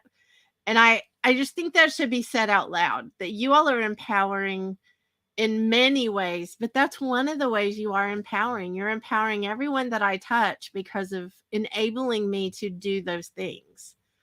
So I think it's important to recognize that. Kim, it's so funny that you say that we empower you, because for me, you empower me. You've literally pushed me out of my comfort zone. If I'm being honest with you, if you would have asked me maybe a month ago, hey, Kiara, do you want to, be a part? I would have said no.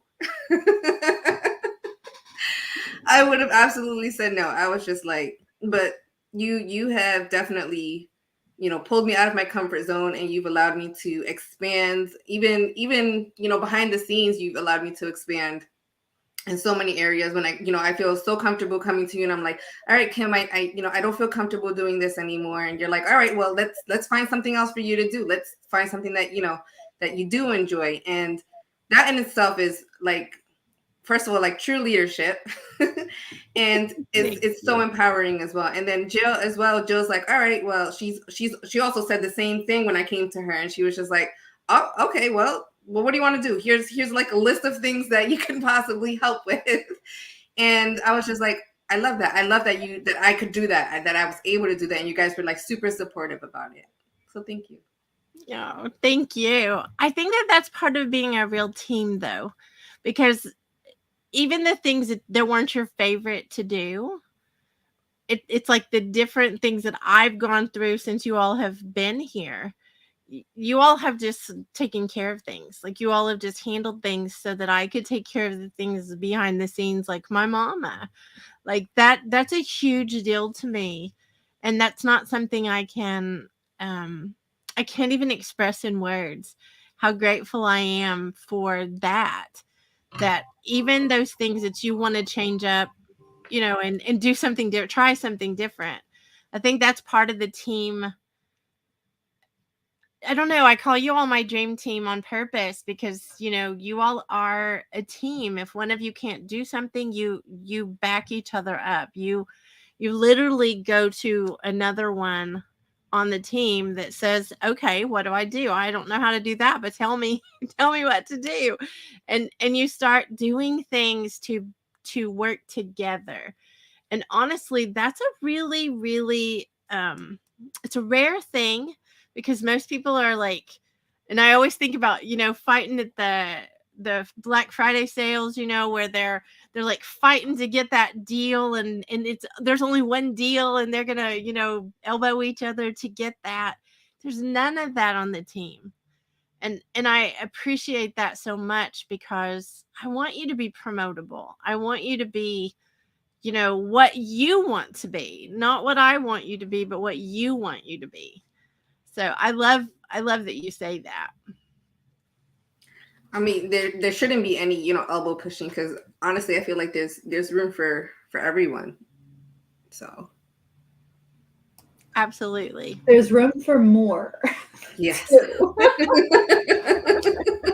But no, Kara's definitely right. Like, I think that the whole purpose of this, and what your point of holding this kind of a summit, Kim, was that we're all part of a team, and we all empower each other. So it's not like we're just empowering our communities, but we're empowering the people we work next to all the time. And even though you may not realize it, like, Kiara empowers me to do things. I mean, I go on her social medias and I'm like, man, she did this and she's doing this. And like, I need to start doing this now. That's obviously working for her. And then here we are implementing half the other things behind the scenes, and we go on Clubhouse and everyone's talking about us as a team. And we're like, how do these people know about us? Like, why are they talking such good things about us? And it's because you are praising.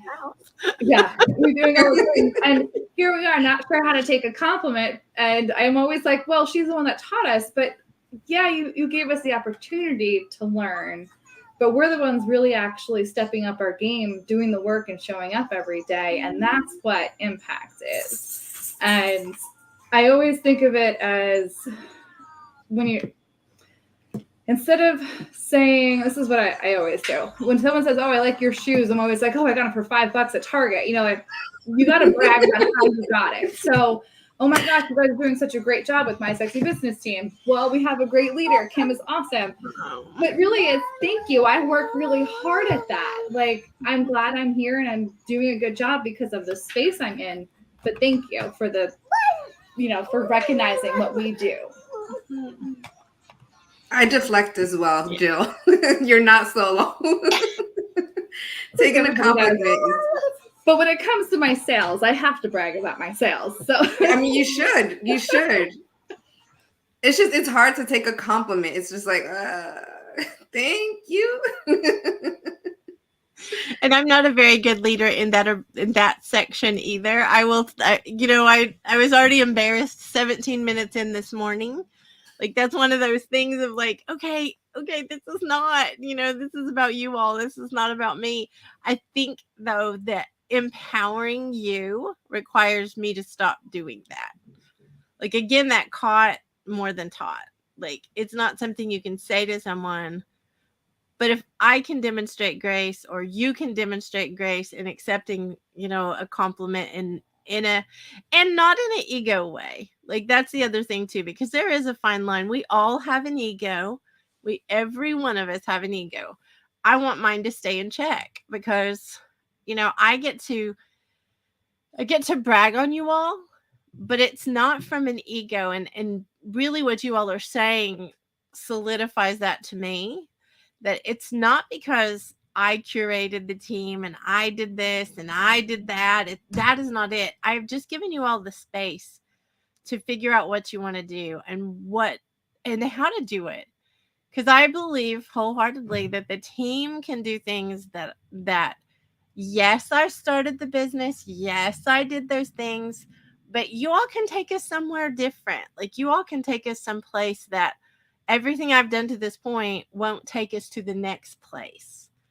And I think that that's part of the team, is recognizing that is really important. It's really important to allow you all space to grow and learn and be messy. Like, how many things do we laugh behind the scenes about? Well, this is messy. Like 5 minutes before the event this morning. All the time. But what do you think that does for you all? Because I would love for anyone watching this to hear you all. Like, when you're allowed the space to be messy, what does that do for you? I think for me, it makes me feel like I can be myself. I can be a person, human. I don't have to be perfect. And I definitely own up to my mistakes. I'm like, oh man, I totally, I didn't see that, but I'm going to fix it right now. And I make mistakes often because, at the end of the day, I'm human, but I don't want to be made to feel guilty about it. Yes, I will own up to it, but I love the space that it allows me to be like, okay, to learn from it. Well, we have a big thing over here too that is kind of funny, because I think some people who come into the team, they just want that 9 to 5. Like they have the idea of what it looked like in corporate, so they think it's going to look like that, and it doesn't look like that at all. So when you're allowed to make the mistake, but you're also allowed to fix the mistake. Like, I think that's another part of it too, is allowed to go in and say, oh, that's why I wouldn't do that again. Or, oh, this can be better because of that. I think that's another piece of the puzzle. At least for me, I learn more by doing something. And I think that you all are a great testament to like learning to do things that are out of your comfort zone. You and Jill, neither one came in to do what you're doing today. You both came in to manage my calendar, which makes me giggle. Like, that was really the thing that you came in, and I recognized quickly that was not what you all needed to be doing.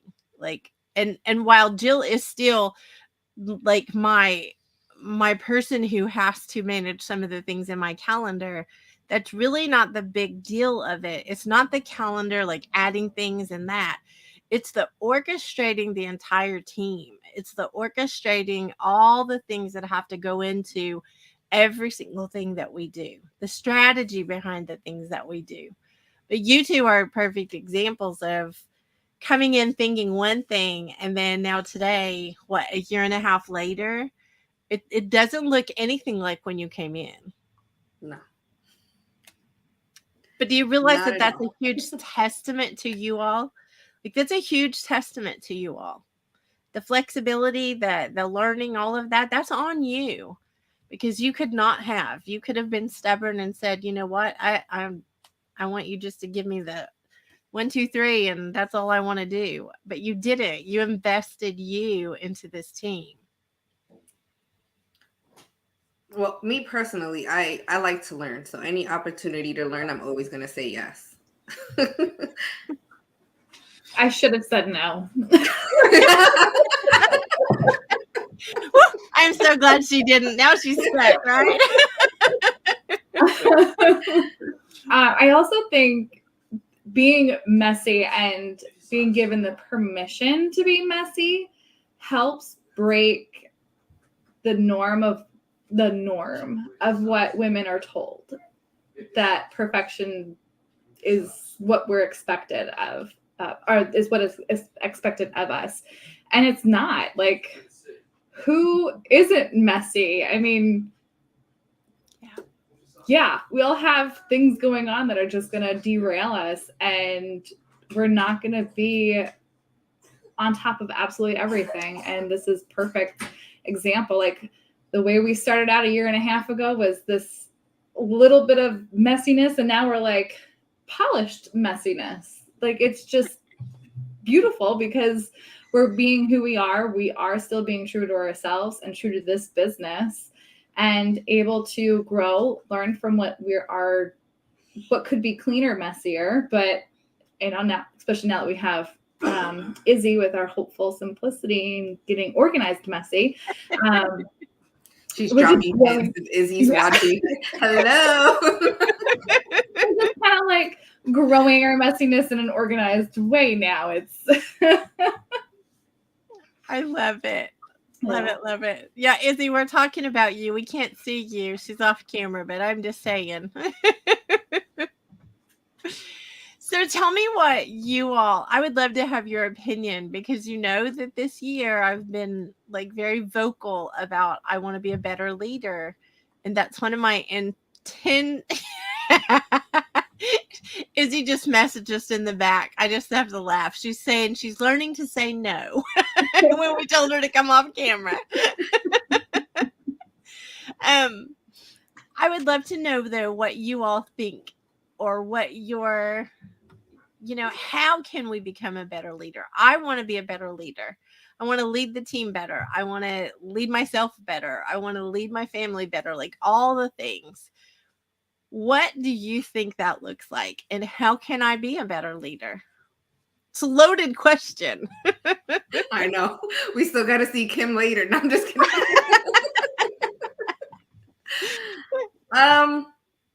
Honestly, Kim, you are one of the best leaders I've ever had, ever. And I'm gonna tell you right now, I've had quite a few, and not so good, so many good ones. And you are definitely a great leader. I actually brag about you a lot. I do a lot. I talk to my husband, and I'm talking to my friends. I actually did a live the other day, and I brought you up, and I was just like, I love her. Oh, thank you. If I had to pick something, I would say more delegation. I feel like you take on a lot. And instead of, no, I can't do that right now, you're just like, okay, yeah, I'll do it. Or, how can I help you? Or, you know what? Don't even worry about it. You do not do well with delegation. I don't know. I think you all are proof I do great with delegation. Well, I guess with Jill, it might be different with Jill. I was going to say, Jill probably I don't like it at all. Jill, but I think I almost agree with Kiara, but I think it's a little bit different on my end. Almost. It's the not finishing before moving on. And that's where we end up. Our biggest issue is bottlenecking. But then again, that is the new shiny idea draws you in to jumpstart that and move on to it without completing all of the steps for what you were just working on, and putting it on the back burner because this one comes up real fast and strong, but you are delegating it to other times in your schedule. So you are trying to balance, but I think there's definitely some work we need to do to get that balance better. But, I totally agree. For myself, one of the ways that I'm learning to become a better leader is to be doing all of the parts and learning it all. So right now, that's one thing that I am working on is we're not hiring more team members to come on to the team because I'm kind of like trying to learn it all first before I'm able to go ahead and bring someone new on and give them that role. And now with Kiara kind of bouncing around, she's giving me that opportunity to practice with Kiara and getting her ready to kind of almost start taking on a bigger role now. So we can now start delegating ourselves. So that's how you are a good leader, because now you're showing us what you did however many times for all of your businesses to get to this point. Thank you. Thank you for saying that. And I totally agree with you. I am telling you, I don't know what I would have done the last couple of years. That's just the honest truth. I don't know what I would have done with all the things going on behind the scenes with my mama in particular. I don't know what I would have done. I probably would have just had to have just idled down and said, we have to stop here. We have to stop and wait. And imagine all the people that we have impacted that would have had to have waited for me to even be able to come back. So that's the other thing. I feel like you all should be very aware of the impact that you make by, again, empowering me to do these things. That's huge. It is absolutely huge. Thank you. I think we're letting some secrets out in this conversation, Kim. Oops. And of course, it's got to be on a live. We can't take it back. We have a comment saying we finally get the truth as to all your secrets and how you do it. Oh my goodness. There's so many secrets. Like, we are so we don't tell anything. I'm just gonna say real quick that Kim and Jill are really good at the secrets, because I had no idea that Impact Over Noise was even happening until I was invited to be a speaker, and I was like, what? What is going on? and you guys do keep it on the hush hush. You guys do a really good job at keeping the secrets, but I like it because it's a surprise. It's like, oh wow, and then even when I asked Joe, I'm like, hey Joe, do you need any help? And she's like, sure. And then half of it, or over half of it's already done. So she's just going. And I'm just like, oh, okay, well what do you need my help with then? So I'm going to tell on myself before Jill tells on me. And I am going to tell my ulterior motive that I know I didn't share. One of the things that we do are lots of events. We do lots of collaborations. We do lots of these kind of events. Some of them we're not even in the outside where you can see us. We do them behind the scenes. So it's really important to know that as I'm learning to delegate things, different parts of this is one thing that Jill needed to understand, all the moving parts. I did not plan it where I wasn't going to help. I did not plan it where I wasn't going to be available, but that is what happened. So last week when I decided for sure that we were going to do this, I want everybody to hear that, last week when I decided for sure we were going to do this, Jill went heads down to get it done. That's the part. My ulterior motive is Jill has to know how it is to do those kind of things. She has to understand all the moving parts. And you know what? If this is messy today, I'm good with that. If anybody wants to be judgy, this is not a day to be judgy. I just have had how many powerhouse women on in this event that we literally started with an idea, and I said, Jill, this is what I want. And Jill says, okay. And so that is the way most things work around here. That is really literally what happens. The 10 most dreaded words for my team is, I need to tell you what I've done. That's the, that's the thing, because they're exactly right. I did this stuff before I had a team, back when I was solopreneur in it. I did stuff like this, but it only impacted me.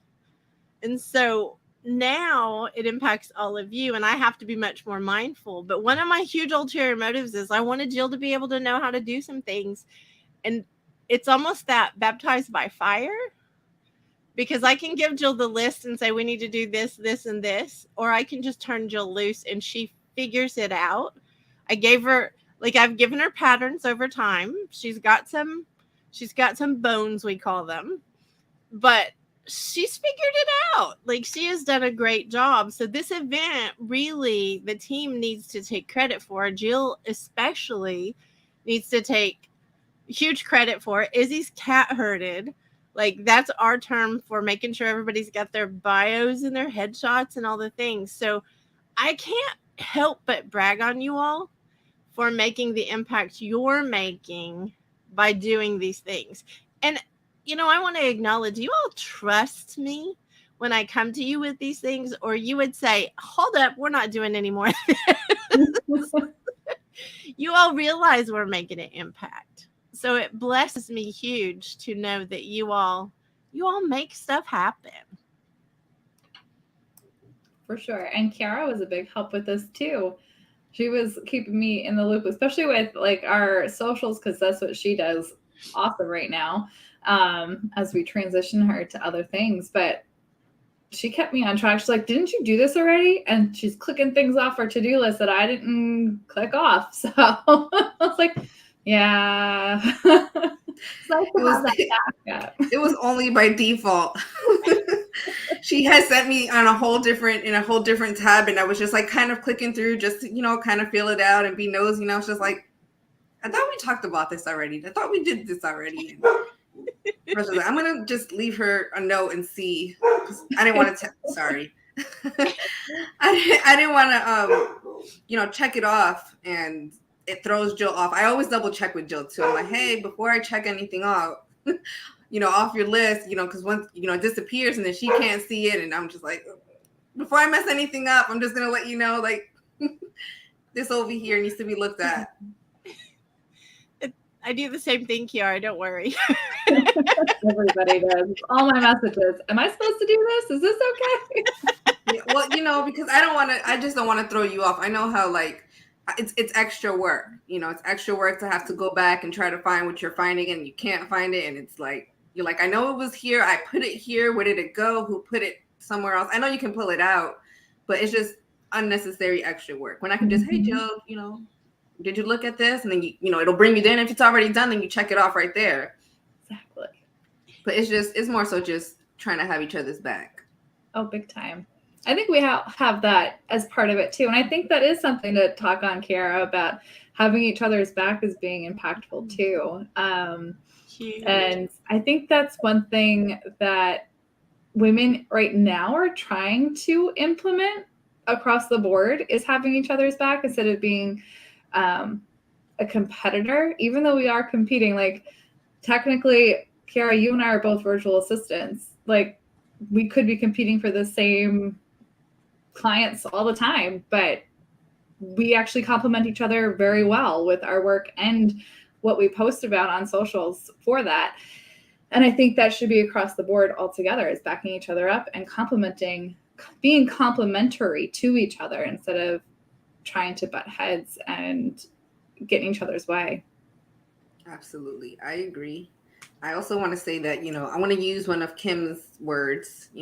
My target market and your target market might not be the same flavor.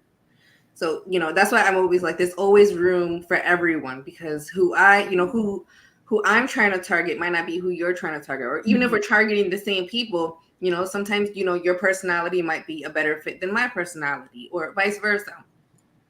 So that's why it's like, there's always room for everyone to grow and to expand, and to even, like, we could be 20 virtual assistants in a room, and each one of us offers something different in a different way.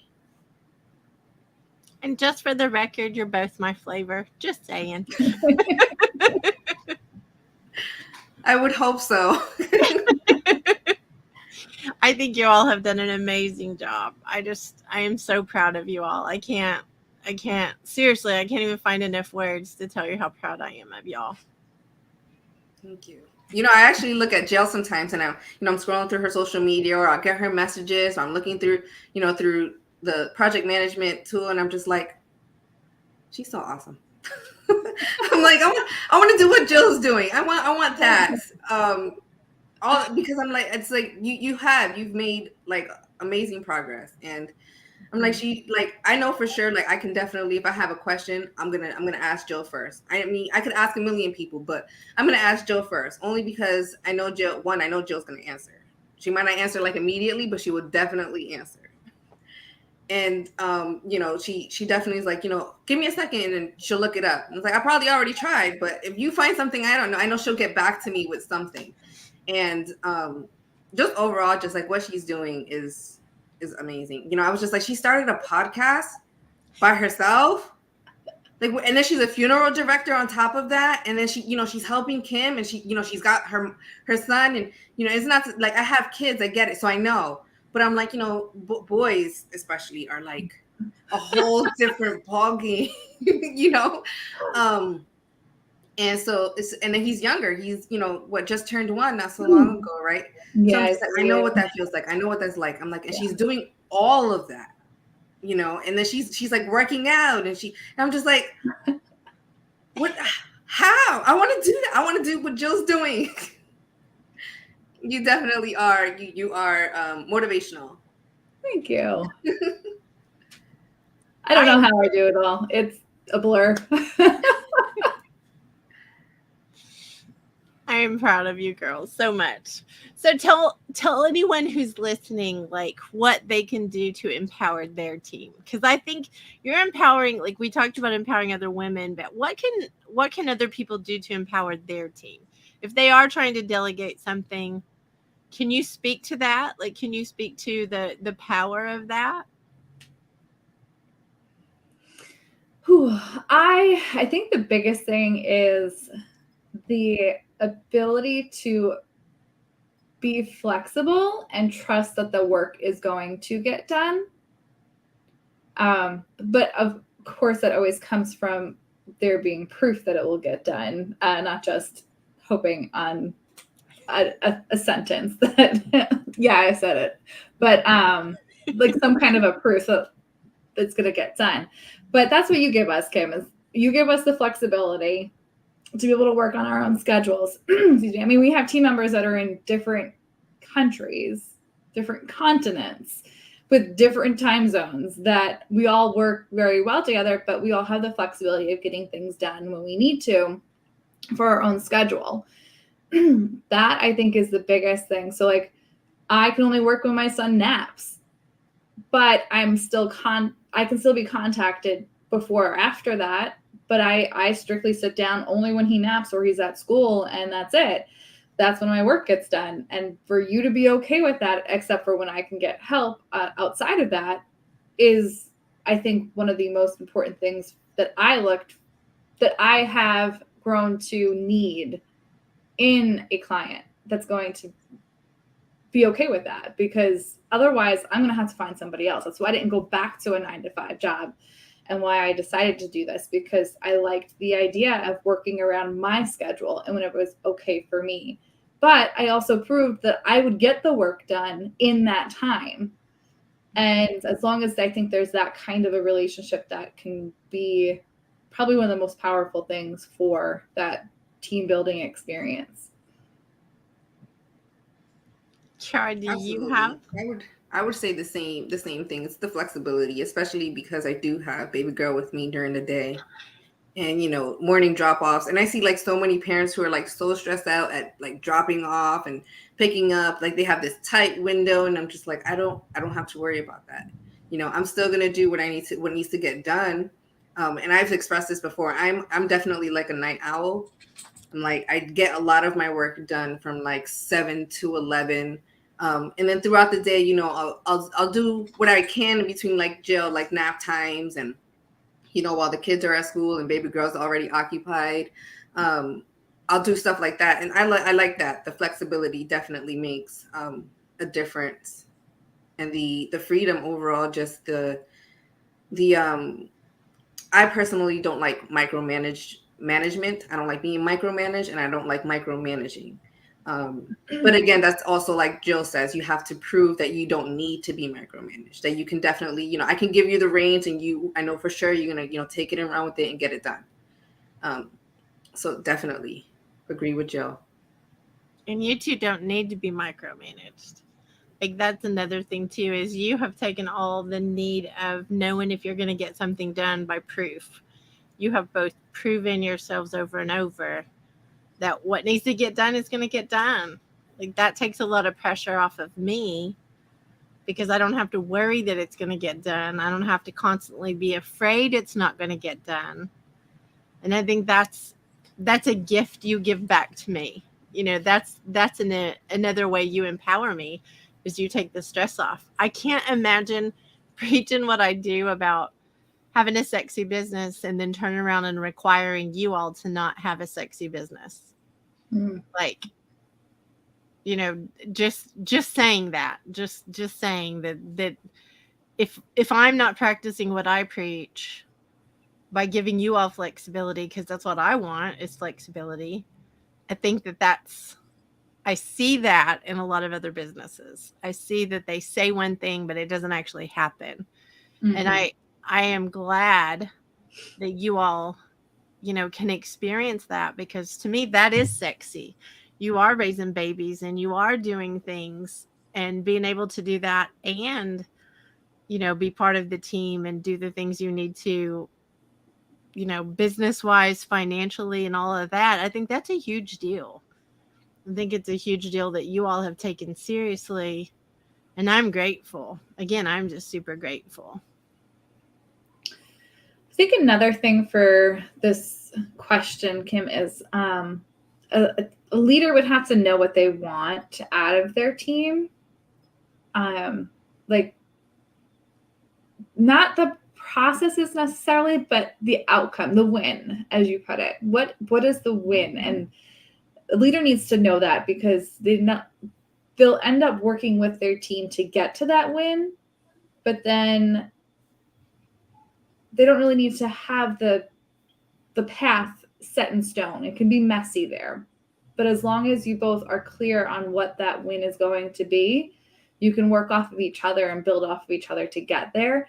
And that's empowering for both, and will grow you both as leaders working together that way. So I think that's a great team building property, is being clear on what it is exactly that you want out of a project, out of your business in general, or just even figuring out the little daily things, your calendar, social media, your podcast episode.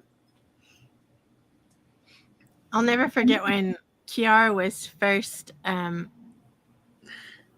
doing stuff. I just giggle, because when she was first doing it, she said something to me and I had to ask her again to repeat herself, because I thought surely she didn't say that. And she had said that she was repeating something I had said on the podcast as if she was me, because she wanted to make sure she had my voice. Like she was making sure that it was in my voice. And I giggled, because I'm like, wait, what did you just say? Like, nobody cares about that. You know, I care about that, and you all heard me say that, but nobody coming in to just do a job. That is not what they're worried about. And for her to take that to heart and literally make sure that she's getting my voice into the things that she's representing me for, that is a big deal. Like, that is a really big deal. So I giggle over that's what you said to me, but that is exactly what you said to me. you were using, I think it was a podcast. I want to say it was a podcast episode. It was a podcast episode, and I had pulled a quote off of it.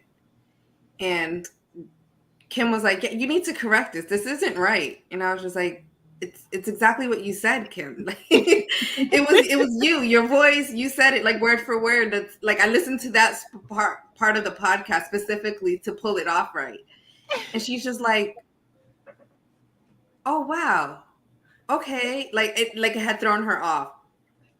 And I was like, and then I'm sitting there confused, because I'm just like, did I do something wrong? Did I do something I wasn't like?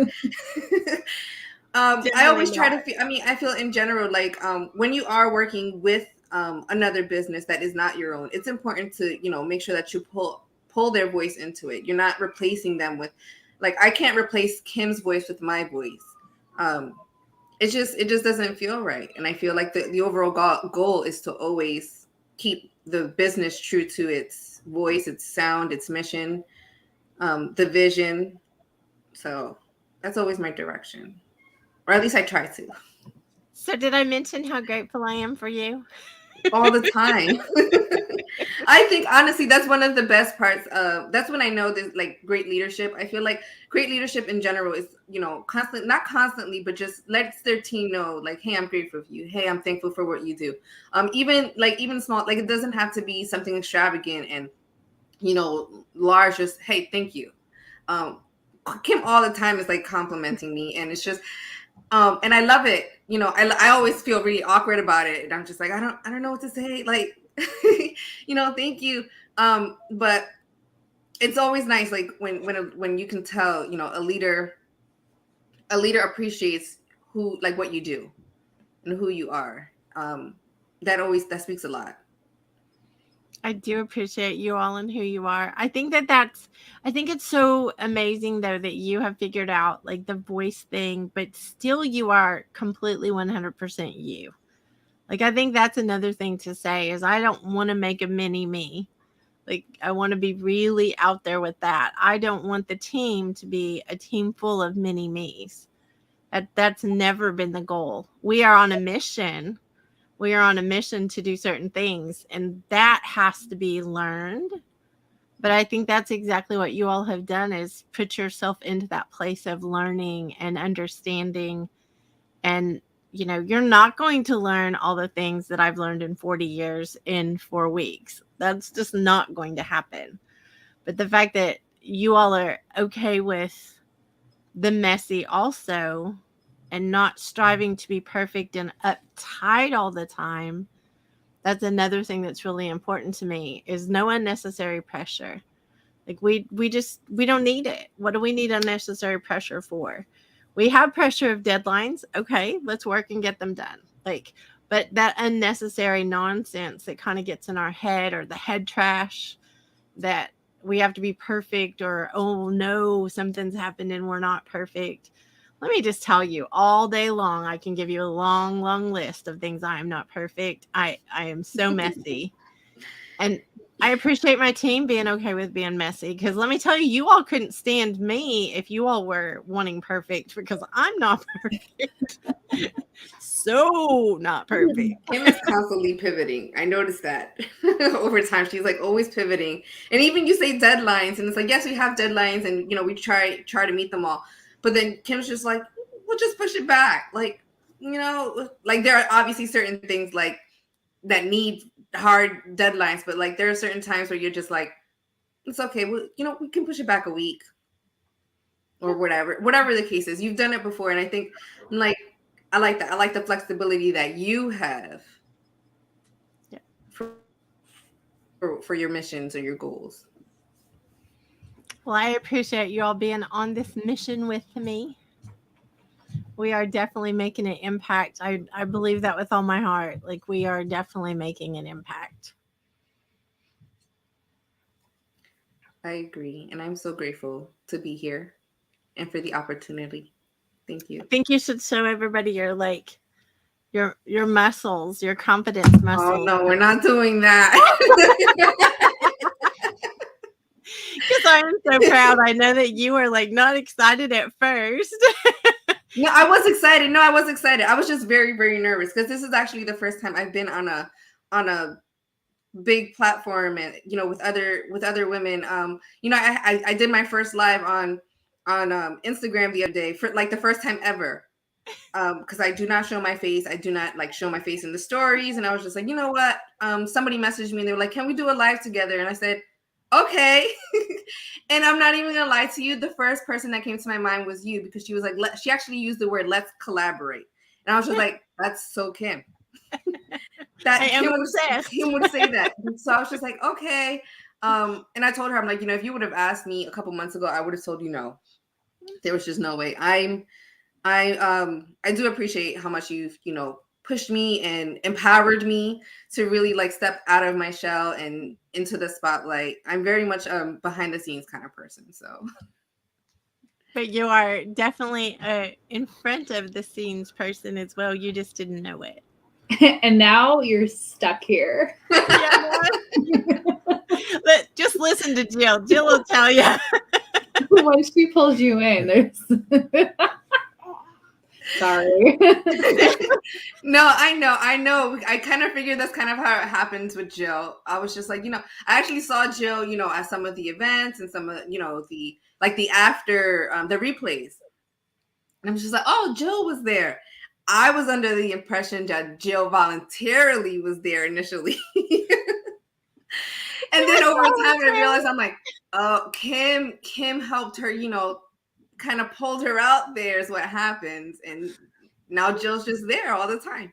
But I feel like it's good though, because you've also been able to, like Kim was saying, rub elbows with, other people, and you're networking and you're communicating. Now, your face is out there, and people, I was talking to, who was it? Crystal the other day. And I was just like, I felt so happy to tell her, like, hey, I think this might be, you can use ClickUp for this, but you can, double check with Jill. And, she already knew who Jill was. I didn't have to direct her or point her. She already knew who Jill was. And so I like that. I like that, you're already out there. And so people already know who you are. And I could just say Jill and they're like, oh, okay. I've been dragging Jill all over the place.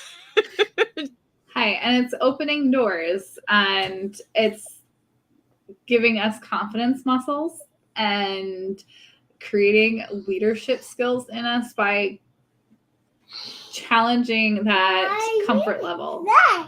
And that's another fantastic thing that we get out of this.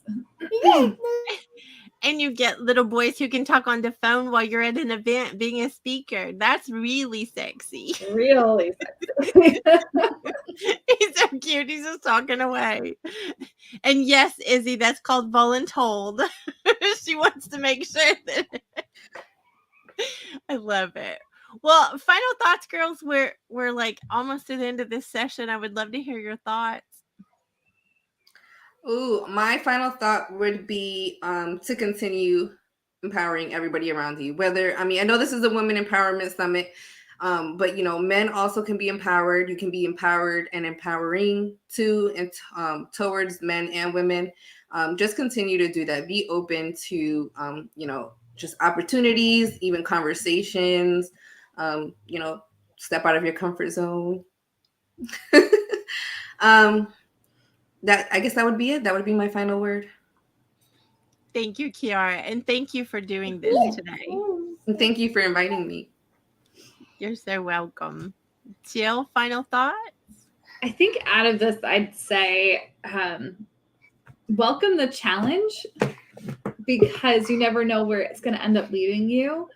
This being Kiara's first big event like this, heck, she might get something out of this tomorrow. Somebody might say, I saw you on this. Let's collaborate for whatever's coming up. This is gaining experience for me, and even just doing this from behind the scenes. And now I can go ahead and move on to the next one. And, being able to show up as myself with my son on something like this from home virtually is probably what most people dream about. Is being able to do work like this, something that's going to impact others and still be very real and exactly what fits into my schedule, what works for me. Otherwise, I probably wouldn't be here. And this is totally doable for me this way. Thank you both so much. I love you, girls, and I am grateful for both of you.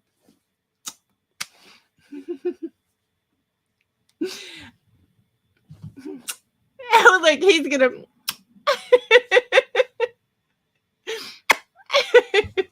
We do this on the daily almost. He's so sweet. Well, thank you, ladies. I will. I guess we'll move into the last session of the day. I can't believe it's the last session. Oh my goodness, it's craziness. Okay, so our last session of the day has 3 more powerhouse women.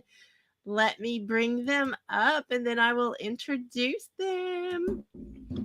Oh, Katie, your camera is not on.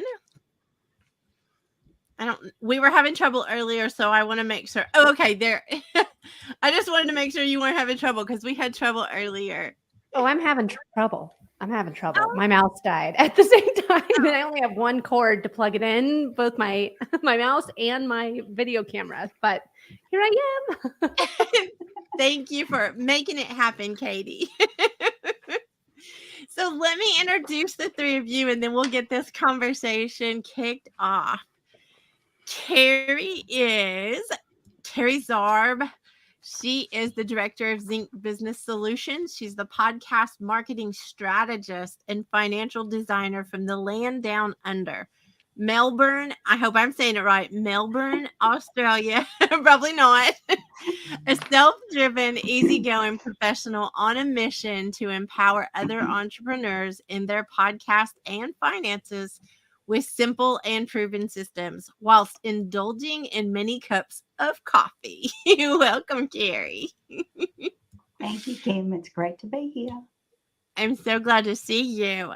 So Katie Brinkley has been leveraging social media to grow audiences and income for over 18, I'll get it out in a minute. So sorry, for over 18 years.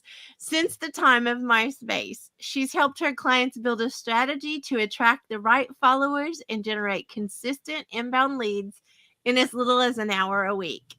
From building corporate level growth strategies for AT&T and DirecTV to implementing done-for-you social media for solopreneurs and local businesses, Katie has been at the forefront to the changes in how buyers engage on social media. Thank you, Katie. Oh, I'm not done with Katie. I'm sorry. Utilizing her platform. I'm so sorry. It's so awkward. Utilizing her platform agnostic strategies, Katie's clients have been able to see bottom line results at every stage of the sales process. Katie's history of radio journalism mixed with her social aptitude allows her to bring a unique insight and leverage her client stories to the forefront of their social strategy. I'm so sorry, Katie. It has been a long day. Yeah, over 6 hours of this. I don't blame you. So sorry.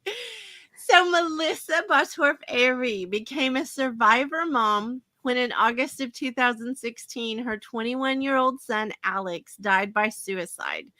In an instant, her entire world completely shattered. For quite some time, she wasn't sure how to even survive, let alone be okay. With a lot of hard work and support, she has learned to live successfully alongside her grief.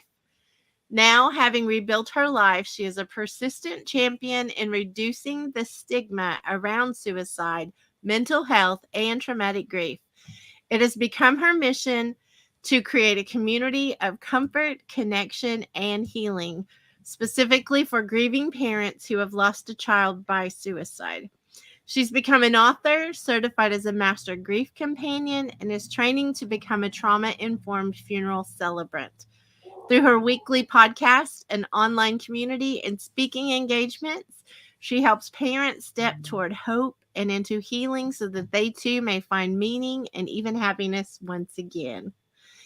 Thank you, ladies, for being here.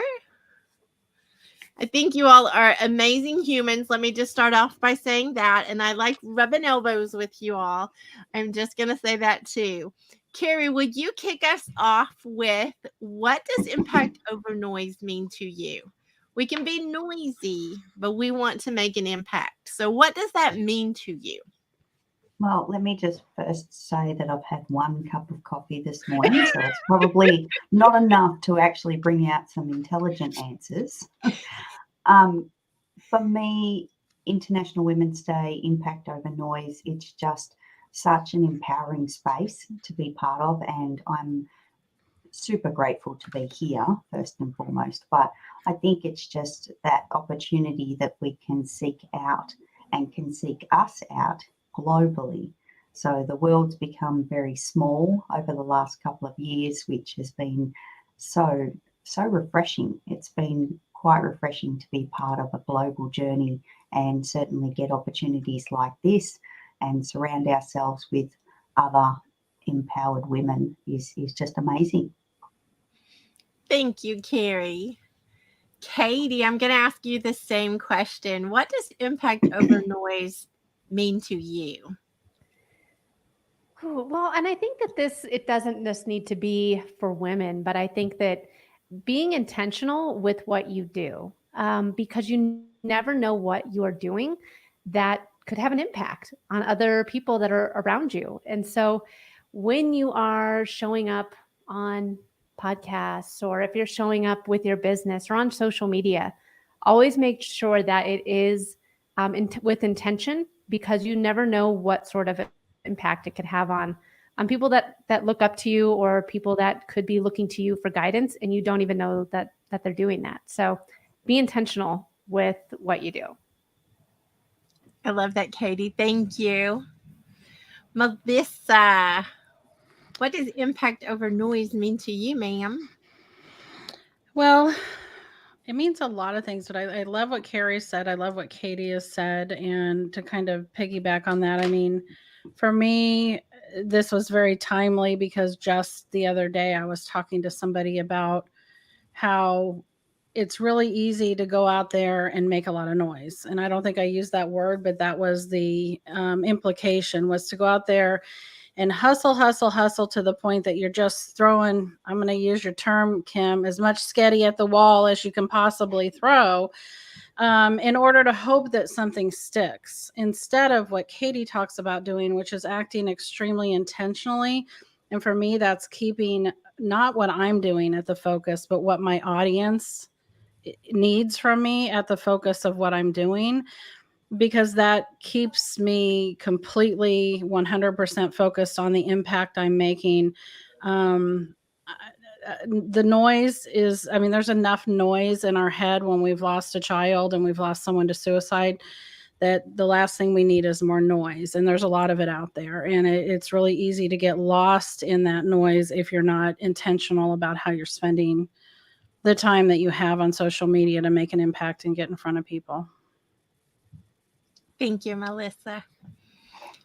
Carrie, I want to ask you, what does it look like for you to empower women? Because this is International Women's Day here. I know it was yesterday for you now, but what does that look like to you? I think we have to come back to the opportunity that we have, and as Katie said, the impact that we can have, particularly on social media. Social media, there's so much noise. It's just crazy, the amount of content that comes out and, scrolls past us so quickly. So having that opportunity to make that impact and certainly affect others. And it could be something simple. It could be something silly. It could be having fun and showing people that life doesn't need to be so serious. And just, embracing those opportunities and making sure that we can actually impact others, no matter what it looks like. It might be a cup of coffee. It might be something serious, or it could be just, having too much fun in our lives. Guilty. Thank you. Thank you, Carrie. Fun and coffee. Katie, what does it look like to you to empower women?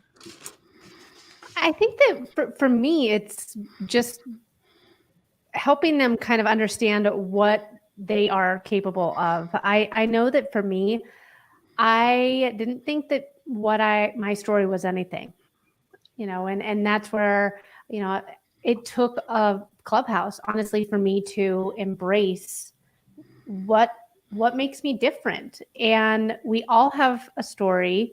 We all have something about us that is unique. And it might not seem unique to you because you do it every day. It's your life. And, whether it's me, for me, it was being a broadcaster. I didn't talk about that at all. But it was a pretty big deal that I did this for 4 years. But I was almost ashamed of the fact that I had given up on it. So I didn't want people to know that I was a quitter, And so I think that when we come into our story and accept our past, when we accept our, what has made us who we are and our stories, that's when you're going to find your community. And that's when you're going to feel empowered, because you're going to be surrounded by people that support you and identify with you and want to see you succeed or want to hear more from you. So take your story and embrace it. Don't be ashamed of it, because it's yours. Thank you, Katie. Melissa, what does it look like to you to empower women? Well, it's like we're all reading from the same playbook a little bit, right? So there's not any way around some of that, but a big part of empowering women in the space that I'm in, because I do work mostly with women. I talk about parents all the time, and yet so far I have yet to work with a dad. So that's its own brand of stuff that we'll leave for another day. But because I work with women and getting through probably what's the hardest thing they ever could have imagined happening to them, a lot of that first step is empowering them to understand that their story holds power for them. And so I know that our story holds power for other people, but for a grieving mom to get to the place that her story having power for someone else, they have to first understand the power in telling their own story to themselves, to hear it out loud, to be able to, it's part of the process of being able to become more powerful again and allowing them to see that we can do the hardest of things, even when we think we can't. And community is a really big part of that, but I'm sure we'll get to that as we go along. So I think that community is huge, and all of us like spend time on Clubhouse together. And I think that's one of the things that has been very impactful community wise. So I would love to just open it up to conversation. This is absolutely not anything but a conversation. So I would love to hear what you all have to say about just impact and empowering women. That's our whole theme. I'm going to let Katie and Melissa go because their intelligence levels are much higher than mine, and I'll just go and make another cup of coffee. Carrie Zarb. Yes, Melissa. We're not going to have any of that today. Our caffeine levels are maybe a little higher than yours right now, but that's it. So, I'll dive in. When I was looking at the impact over noise theme of this, I did what I do a little bit, and I kind of I like to sometimes just look at literal definitions of things, and I found it interesting that impact is when an object comes forcibly in contact with another object, right? So it has a strong effect on something or somebody, and I hadn't really thought about that, like, because I was thinking about it in the context of this and what you meant. But then when you talk about noise is defined as a loud or unpleasant sound that causes disturbance. And I thought, wow, what a definition. Like, there's so much power in that, because we're talking about, loud, unpleasant, and disturbance in those.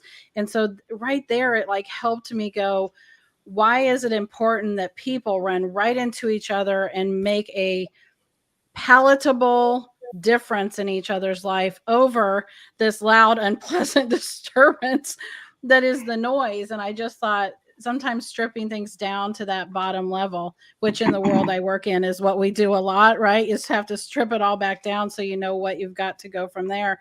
It helped me to really see what this was about, what the power is when you really focus on running straight into people and actually stopping and face-to-face connecting with them, which I realize on Clubhouse, we're not face-to-face because we were just talking about Clubhouse, but the power that's come from the impact that Clubhouse has had in so many lives is something most of us wouldn't have thought of from another social media app, right?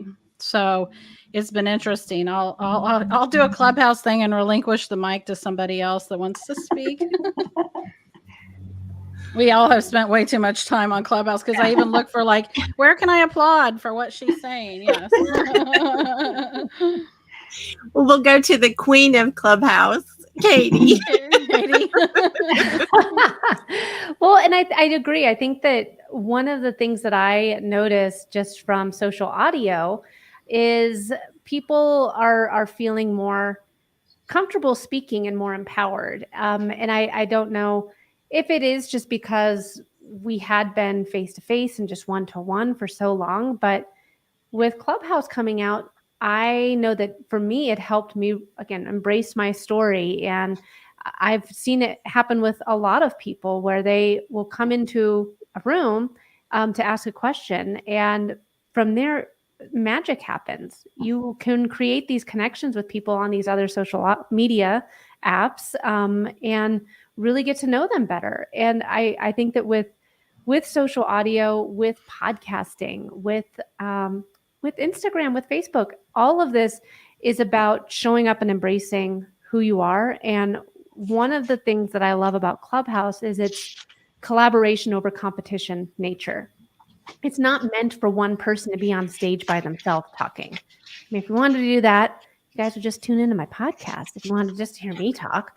But what's great about Clubhouse is I can go in there and just start talking, and Kim can come in and say, hey, I have this 2 cents to chime in. I know I love going into Kim and Carrie's room and kind of, as Kim puts it, bringing the spicy because I want to try and kind of stir the pot a little bit, see what other people think, because that's how we all grow is by learning and by hearing other people's perspectives. And so with Clubhouse, it's really made it so that more people accept the collaboration over competition mentality. And Instagram, you can have Instagram lives with up to 4 people, and it's encouraged. I mean, if you have 2, 3, 4 people on a live, you're going to get shown into a lot more feeds. So find those people that support you and can help lift you up, and be sure to start trying to collaborate. There's enough business for all of us. Collaborate with one another and see how you can support one another.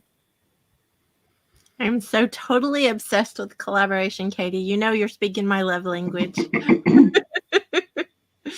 Carrie, what would you like to add to that, ma'am? Coffee or no coffee?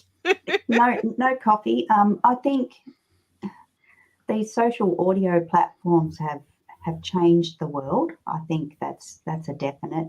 And it kind of reminds me of speed dating back in the day when there was speed dating. I don't know if that still exists. It is, because you get to have these conversations with people and make these connections so easily, and understand. You can just hear in someone's voice whether they're genuine, whether they're someone that you want to get to know, like Katie said, and be able to connect further on other platforms, whether it be Instagram or LinkedIn, whatever your preference is. And yeah, it's just, and also, the fact that we can get on stage and our opinions matter and are welcomed, that's beyond what we've seen on social media up to the last couple of years. It's always been, like Katie said, very competitive and very focused on competition. So to be able to share that space, although it be audio, but I also want to say, making those connections,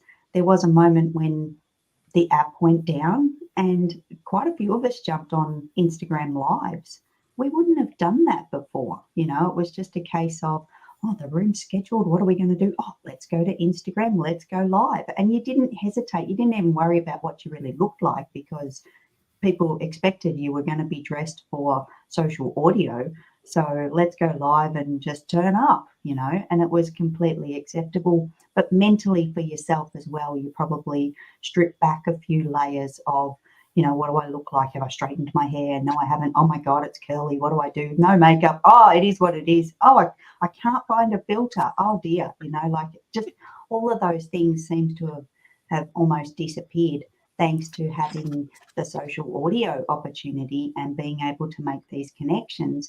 And I think, and I hope so for many others as well, that it's given us another level of confidence, being able to share our voice and give us that, that extra ability to not fear public speaking and not fear stages and not fear other humans. So yeah, I think it's just been incredible.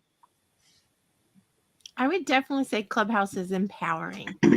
I think that has been something that there's a lot of people that come into the rooms that we can invite to the stage and kind of push a little bit because they don't, they're not comfortable. We're comfortable at this point, but we've been on there a long time. That's the other thing is we look like we are doing amazing things, but we've been on there a year. Like, we have been actually literally on there a year. So I think when someone new comes in and we can pull them up, it is empowering. I think it is empowering them. So Katie, what would you say is the most important thing that you learned about Clubhouse and empowering people? Like, what, tie those two together for me. Well, the most important thing on Clubhouse is to be strategic with it. I mean, and that was one of the things that all of us ran into last year was, 8-hour days on Clubhouse. And it's just like any social media platform. The more time you spend on it, the more results you'll see. But for the majority of us, we have a business an empire we're building, right? We're building our empires here. And so we really don't have time to be spending 8 hours a day on social media, social audio. If we do, then how are we running our business effectively? So, be strategic with your Clubhouse time. And that's where having a bio that converts and having one that is strategically written is extremely helpful. Crafting your titles with intention. So that way, even if you only have 6 people in the room, those are 6 of your ideal clients and customers that are there.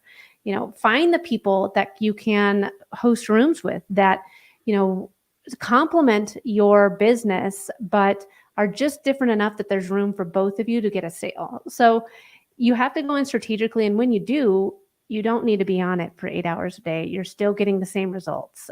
So have a Clubhouse social audio podcast strategy that you can stick to. And honestly, that's a strategy that is platform agnostic. It all comes down to consistency. It doesn't matter which platform you're on. It all comes down to having a successful bio. Doesn't matter what platform you're on. So those are social media platform agnostic strategies. And when you're consistent, when you have a bio that's optimized, and when you're posting or creating rooms with intention, it's going to be running like a well-oiled machine. So be strategic with your time online, because for the most part, not all of us want to be social media strategists. So, and even I, spend plenty of time off of the apps. So find a strategy that you can stick to and make sure that you're consistent with it. And I think that it's coming back to your empowerment question, that comes with finding your support system. Don't be afraid to reach out in the DMs, in the comments, and try and make these new connections. That's something that I learned by having my podcast, Carrie, was don't be afraid to send the DMs, but send them with intention. Don't be spammy. Tell them why you're DMing them. Why are you showing up in their inbox? Don't just show up and ask for a sale. Don't just show up and ask for them to be a guest or for you to be a guest. Start the conversation and see where it goes. And there's been plenty of times where I've had a conversation and I thought that it was going to be a sales conversation, and I ended up buying from them. So be intentional with your time, and don't be afraid to reach out in the DMs to make those new connections with people. Well, I know that you have empowered me, Katie, with my bio on Clubhouse, just so everybody knows. I appreciate what you have done already. Well, yours is looking pretty good. Thank you. Melissa, were you going to say something? Did I have that look? You did. No,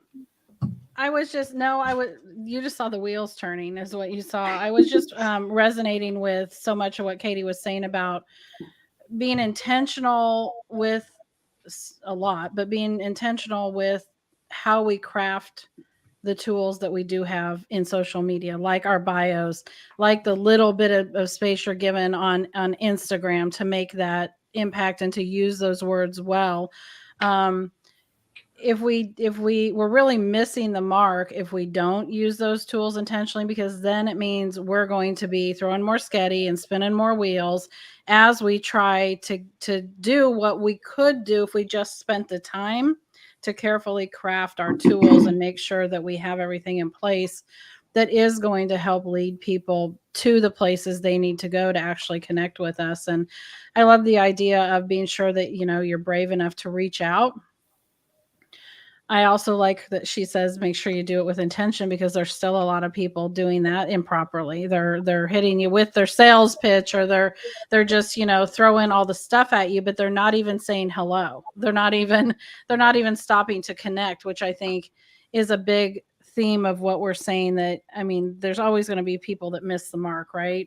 I think some people are really missing the gold that is like Clubhouse and social audio, because it really is your chance to truly be yourself and connect with other people and collaborate yourself to the top. I was listening to one of your conversations earlier with 3 other dynamic ladies that were talking about there always being room at the table, even when the seats are full of powerful women, that powerful women are not in this to compete with each other. Real powerful women are in this to be able to make room for each other and to give each other space. So, because we're sharing this journey together, not because we're competing with each other for a seat at the table. So I loved my cohort and, my squared saying that she would scoot over and make room for somebody if the seats were full, because that's the difference between competitive people and collaborative people. So I think that there's a lot of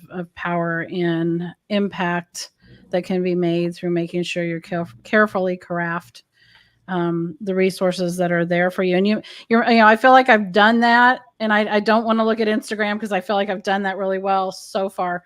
But you've made me go, I need to go back and look at my Clubhouse again. So I will be doing that again. I feel like I spent a lot of time on it at one point, but that's the message too, is go back and refresh that and look at it every couple months. Don't one and done it, because as we grow and our journey grows, at one point I didn't have on there author, right? Because I hadn't published a book, but so now that I say that, I think it's on there, but I had to go back and make sure that I had changed my bio up enough that it included actually what I was doing now, not what I was doing 6 months ago or a year ago. So it's important, and because that would be confusing to people if they saw that you were doing something that you were no longer doing, or that they saw you talking about your books, but yet in their bio it doesn't say anything about she's written a book. And so we do need to make sure our messaging is consistent with just because it makes our work so much more intentional. We get to spend our time on things that we need to spend our time on instead of fixing things that we've messed up. Yeah. I think having it where they can pick us, like that's the big thing, is that they have the ability to pick us for whatever it is that we're doing. Yep. So Carrie, what would you like to add to that, ma'am? I think I had a bazillion things, like there's all these unicorns going off in my head and flying past. And for those that don't know, unicorns to me are the shiny things, and they just fly past the window and I want to grab the tail and go for a little fly. But I think I love what Melissa said about, going back and just checking in on these things, our website, all of our assets, our website, our social media channels. Definitely need to look at my Clubhouse bio, just saying, because yuck. But yeah, we need to. And, it's hard to keep track of everything. There's so much going on. We're all so busy. We're running a business. We're staying social. We're doing all those human-to-human connections that we know and enjoy doing, like we were talking about, people coming up on stage. I love new people on the platform. I just want to reach out and hug them and say, welcome, come on in, let's go, let's have a conversation. And yeah, genuinely connecting with people as much as we can. But going back to the bios, we need to be relevant and present and up to date and just, checking in with ourselves and making sure everything's where it should be and sounding how it should. And I'm just going to write that down for some homework. Just saying. Got homework on here. Of course you did. Yes. So Katie, that's the thing that happens whenever you come into a room or to an event or whatever. Everybody's like, "Oh, it's Katie."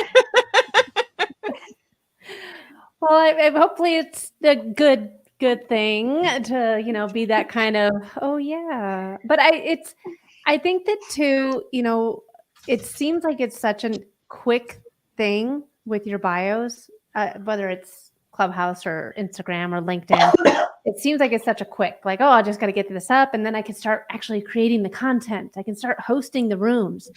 But that's your billboard. That's what people are going to see when they first show up and decide that's the person I want to follow. That's the person I want to learn more from. That's the person I want to do business with. So while you continue showing up and nurturing and building your authority, you know, that bio is always going to be there. So make sure it stands out as that billboard. Thank you for empowering everyone who's listening today about that. So again, going back to the impact over noise, there's a lot of noise on socials. Like Katie is behind the scenes up leveling our socials even. Like she's helping our team learn a lot of things that they can do better and just more congruent. I really want everything to be congruent. That's my big thing. I want them, you know, things to be congruent across all the platforms. But I think the socials are noisy. I think that they are the noisy that Melissa read the definition for. How can you empower someone through the socials, like in a way that will impact their lives for the better without ever having a conversation with them? What do you suggest? And I'd love to hear from all three of you. What do you do to impact lives on your socials? Well, I think that, you know, I'll just make this fast, but Kim, that is true. It's noisy on social media. And how do you break away from the noise? It's by giving value, and selling. So if you're only posting, and I think that you can have a very strong social media strategy, only posting 3 or 4 times a week, but the majority of your posts should be giving value. So that way, every time you show up in someone's feeds, they're like, yes, there she is. There's Kim with another tip. I love it. Or there's, you know, Carrie with another podcast episode. I mean, like making sure that when your posts show up, people are excited that you're there instead of being like, oh God, Katie's selling me another thing. I'm not going to buy, you know? And it's hard when you're doing a launch. I get it. That's a whole different strategy, but I mean, show up with intention and give value so that you do separate yourself from the noise, and people are always excited to see you show up. I love that advice. Melissa? I love that advice too, because I was just saying something similar to that about emails. This won't be a surprise to Kim to hear, but I am very against barraging people in their email for the sake of just sending them emails. And I want there to be a reason, and I want them to know when they get an email from me that it's worth opening because there's something that's of value to them in it, not just a bunch of white noise. We'll use the word noise again. I didn't do that intentionally, but it's not just a bunch of white noise that they've heard 500 times. I don't want it to look like that form letter that they get all the time, that, you know, I want it to be something that feels intentional from me, and which means it needs to look and feel like you. It needs to be something that they actually feel like it's you showing up. So whether it's, you know, when it's alive, it's really easy because they see you. But when you're putting out posts or emails, it needs to have the same flavor. I'm all full of Kim's buzzwords today. I'm spending too much time with the but never. I'm just saying never. Right, never. Right. Well, I'll go back to mine. I always say cup of tea, right? So it's about, although I mostly have coffee in that teacup, just to be clear, but it's about being, you know, you're not everybody's cup of tea. So if you're trying to represent yourself all over the board, you're not truly going to make an impact where you need to, because if people aren't your flavor, then you don't honestly want to attract them anyway. And vice versa, you're not going to be attracted to them. So I think some of that goes back to that intentionality of making sure you're not just out there to get as many people to pay attention as possible. You're out there to get the right people to pay attention. That's a huge difference. That's Yeah. a huge difference. We can Carrie, get caught up oh, in go the, ahead. Oh, that's a number. So Carrie, I'm going right into pods and beans. Really caught up in the numbers because there are a lot of numbers people like Carrie that watch every analytic all the time. And it's partially because, you enjoy that. For those of us that don't enjoy that, when we start watching our numbers, it gets very stressful. I think I'm not doing something right. My numbers aren't high enough. We don't necessarily need to look at our numbers. We need to look at our impact. I love that you Go, added Carrie. I love that you added the numbers in there because I do. I'm obsessed, and I have a spreadsheet, and I sit down on a Sunday morning. Or two. Yeah, maybe. My husband thinks I've got a spreadsheet for the cars going past the house every day, so he's grossly confused. But I do love the numbers, but I think what I want to say to this is we need to put ourselves in the consumer shoes. What do we enjoy to see on social media? What like Katie said, what do we look at and go, and we're tempted to unfollow. So we've got to really flip the narrative and be in the consumer shoes to actually look at what's going to potentially resonate. What do we enjoy? If we enjoy being entertained, if we enjoy being educated versus being sold to. If someone's just constantly trying to sell to us, we want to opt out, like whether it's email or social media. We are very tempted, and most of the time we will opt out if we're not getting, like Katie said, the value that people deserve. But Kim, we've hit the we're over the halfway mark. Do you need to reset the room? Carrie, I just saw your gears grind and I knew you were going to say that. You are so funny. Izzy is not here. We do not have to reset the room.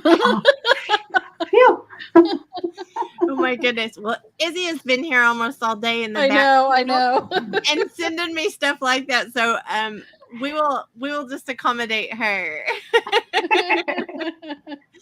That is funny. Well, I do want to take us back to impact over noise. Like, I do want to talk about the things that we can do to be better leaders, the things that we can do to be more empowering.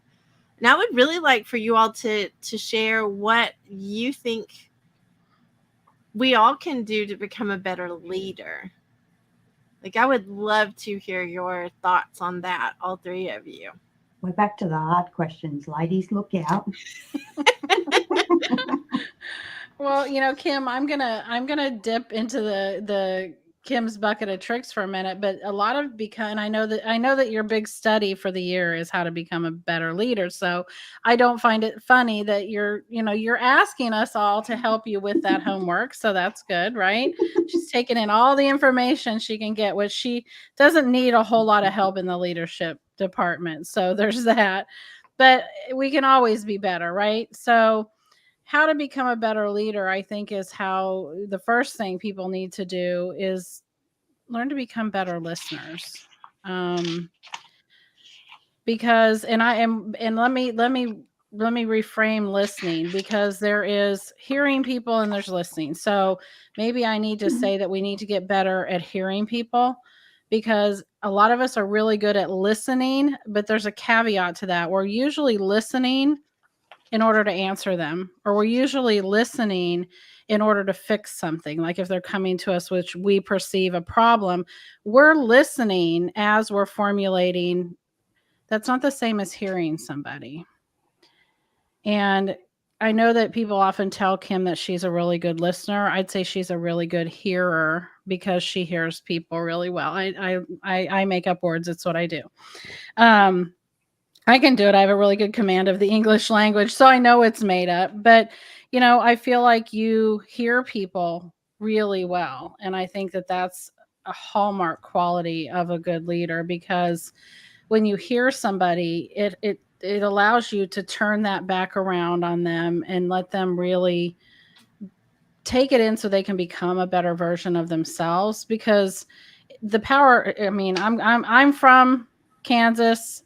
So the power was always within you, my child, right? It's the whole thing that Glenda did. The power was always with you. It's true. The power for all of us to be greater and go on is within ourselves. It isn't something somebody else is going to give us. Sure, we can go and learn tools and, learn the different things we need to, social media and leadership and podcasting, but we have to be able, the strength and the perseverance and the ability to make an impact comes from within. And so to be able to be a better leader, you have to be able to listen. That's why you're asking us what you can do to be a better leader, because you hear what people say so well. Thank you. Thank you for your sweet words. That is not where I want this conversation Yes, to go. we're going to go there. Going to steer that away. Thank you, Melissa. Katie? Yeah, so I agree. I think that being a good listener is essential, and not just for being a good leader, but I think that it also helps you be better with your business. If you go into, I'm just going to stick with social audio, but I mean, like, even just listening in social audio rooms, hearing the struggles that your ideal clients and customers have, so that you can find, then that gives you the motivation to go and fix it. So listen, and a lot of people, asking for reviews. If you get a bad review, that it kind of hurts at that time, but that's a way that you can improve. And you need to listen for the good, for the good as well as the bad, because that is how you will grow, not just with your business, but as a person. So I think that listening is essential for a leader, and I think it's also essential for how you can grow your business and grow as a person as well. So I agree with listening. I wish I had another, answer on that, but I think that listening is one of the most undersought qualities a lot of times with business. We only want to hear the good things, and we only want to, hear the compliments, but you do need to be a good listener in order to grow. I think feedback is priceless. I think that's one of the things that if you find someone who will give you true feedback, it is truly a priceless gift. And I agree with you, Katie, that if you can listen and do your R&D on Clubhouse, you will be powerful in being able to answer those cries, because that's what it is. When people are struggling and they have those pain points, we're able to answer them based on what we're hearing them say in places like Clubhouse. So, well, okay. and go ahead. I think that what you said about listening to, the things that maybe aren't quite as good, it's really nice to get compliments and for people to tell you you're great and all of that stuff. We all need that. We all need to know, especially if we think we're on the right path, right? We need some reassurance that, oh, you're doing something right. But I think the real power lies in being able to turn towards the one that isn't as good, or the one that, we'll call it constructive criticism, or somebody saying that you're not meeting their needs. That's where your power to grow and to grow your business lies most of the time. I mean, we'll ignore trolls. We'll take that type of thing out of there, because there is a certain percentage of people on social media that you have to just stick over there in the weeds basket and leave them there. But I'm not talking about those people. I'm talking about people that have something legitimately constructive or seemingly less than, showy to say. I think being able to turn towards that and not away from it is a power in itself. I agree. I definitely agree. Carrie, I'm sorry I stepped on your moment. No, you're fine. Always. Like I said, it's the hard question. So I'm happy to take a back seat here. But I do have a couple of thoughts when it comes to leadership. And I've always been like this. I think it was just ingrained from my childhood that we need to lead by example. The way that we actually turn up and what we do. And sometimes that means, if you're in a space of in person, sometimes you're down scrubbing the floor, you're sweeping up the mess or whatever. But it definitely comes from within. It's a human trait to be a good leader. We need the empathy. We definitely need the listening skills, and we're always improving on that as humans. And I think it's about having conversations and saying thank you. You know, there's some of the simplest things can make the biggest difference in the way that we lead others. And being a better leader, you know, we could have a whole 8-hour conversation about it. But just in short, you know, it is be the example. It is listening. It is conversations. It's definitely having that empathy. And I think I'm just going to say it because I can't help it, but Princess, you've got all of those things.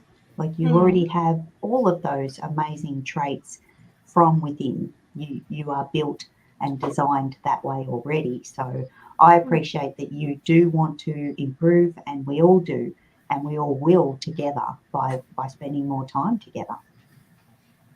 Thank you, Carrie. You guys are too sweet. I'm trying like really hard to keep my act together here in the last 15 or 20 minutes, and you all are making it hard for me, just saying. Well, I'm going to be honest and say I'm going for the princess points. Like, that's what I'm after. I mean, I know she gives us homework all the time, but she's not grading it, Carrie. I mean, well, in her head she is. Yeah, probably.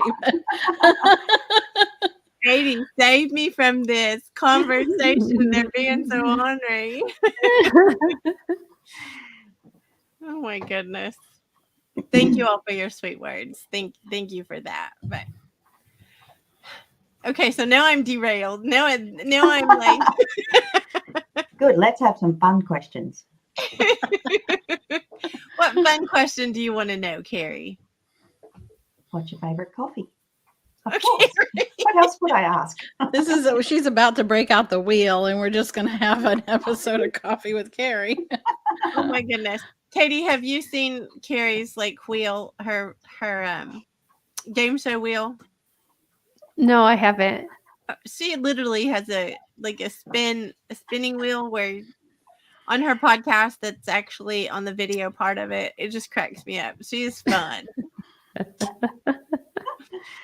She is definitely fun. So Katie, let's bring it back because these two are not helping me bring it back. You put us in the same hour. I'm just saying. So Angel and Izzy said earlier, it's like you ask us both at this time. So my bad.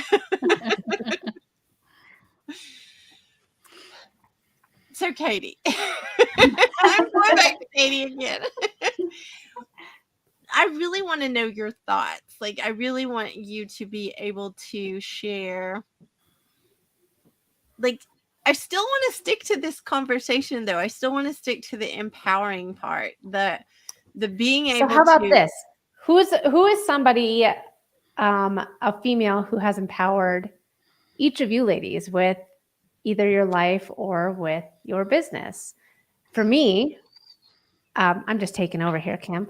For me, it was my former boss. So when prior to I've had my own business now for 5.5 years, I worked in the corporate side of marketing where social media was just an in addition to like the other tasks. And I loved my boss that I had. I worked for the television station for the Colorado Rockies, and I had a great boss, great perks. Like I'd walk over to Coors Field and watch the baseball game on my lunch break and sit right behind home plate. It was awesome. And it was me and my boss, Jen. And then there was two other women who were in the department, and it was the whole marketing department. I was the manager. Jen was the director. And they, when DirecTV, who owned the television station, when they merged with AT&T just eliminated all the positions across the board except for the marketing director. And I remember sitting in Jen's office, and she said to me, because I was devastated. I was like, oh my God, like we were just in here talking about like employee benefits and stuff for I think it was 2018 or whatever the next year was, or 2017. And she had no idea that it was coming. And I was like, I don't know what's next. And she said, I know that this seems really devastating right now, Katie. And trust me, I'm devastated too. How am I going to run a marketing department where there's just me? I have 3 people that work underneath me. How am I going to do this? Like, I'm devastated too. But I think that you should take this opportunity and run with it. And I was like, nothing's going to be as good as this. I love working for you. I've learned so much. And she's like, I know, but you're so good at social media and what you've challenged the entire station, not just our station, but the entire network to think differently about how we're approaching our social media. You're so good. I just wish that would be, you could find a job where that's all you do. And I was like, okay, all right. And I walked out of her office and I was like, I don't even know if that kind of a job exists. And so I went home and I started looking. It didn't exist. And so I was like, I'll just try it. I'll just try it out and see what happens. And I never would have even thought about that if she wouldn't have said, you're so good at what you do. I would love to see that be what you do. And she and I have talked about this since. And she's like, we were just talking, Katie. I don't know. You give me too much credit for what you've done. And I was like, but I didn't believe you. I believed in you. And when you showed me how much you believed in me, I thought, yeah, I am really good at this. Why not? Why not just see what I can do? And it's been 5.5 years now. And I would have never even thought about doing it if she hadn't kind of given me that permission to try something that I was good at and just see what I could do with it, and told me that she believed in me and my abilities. So she was super empowering for me. And I still talk to her, and not as much as I wish I did, but she had a huge moment in my life. So I love that. Melissa, who has empowered you? That's right, Katie. I can't follow that. I honestly go back to the question. So I said, who's a woman that's empowered you either with your business or with your life? Mine was business related, but I'm sure that if I want to go back, there's other women in my life that have helped me professionally. Personally, not just professionally, but I think that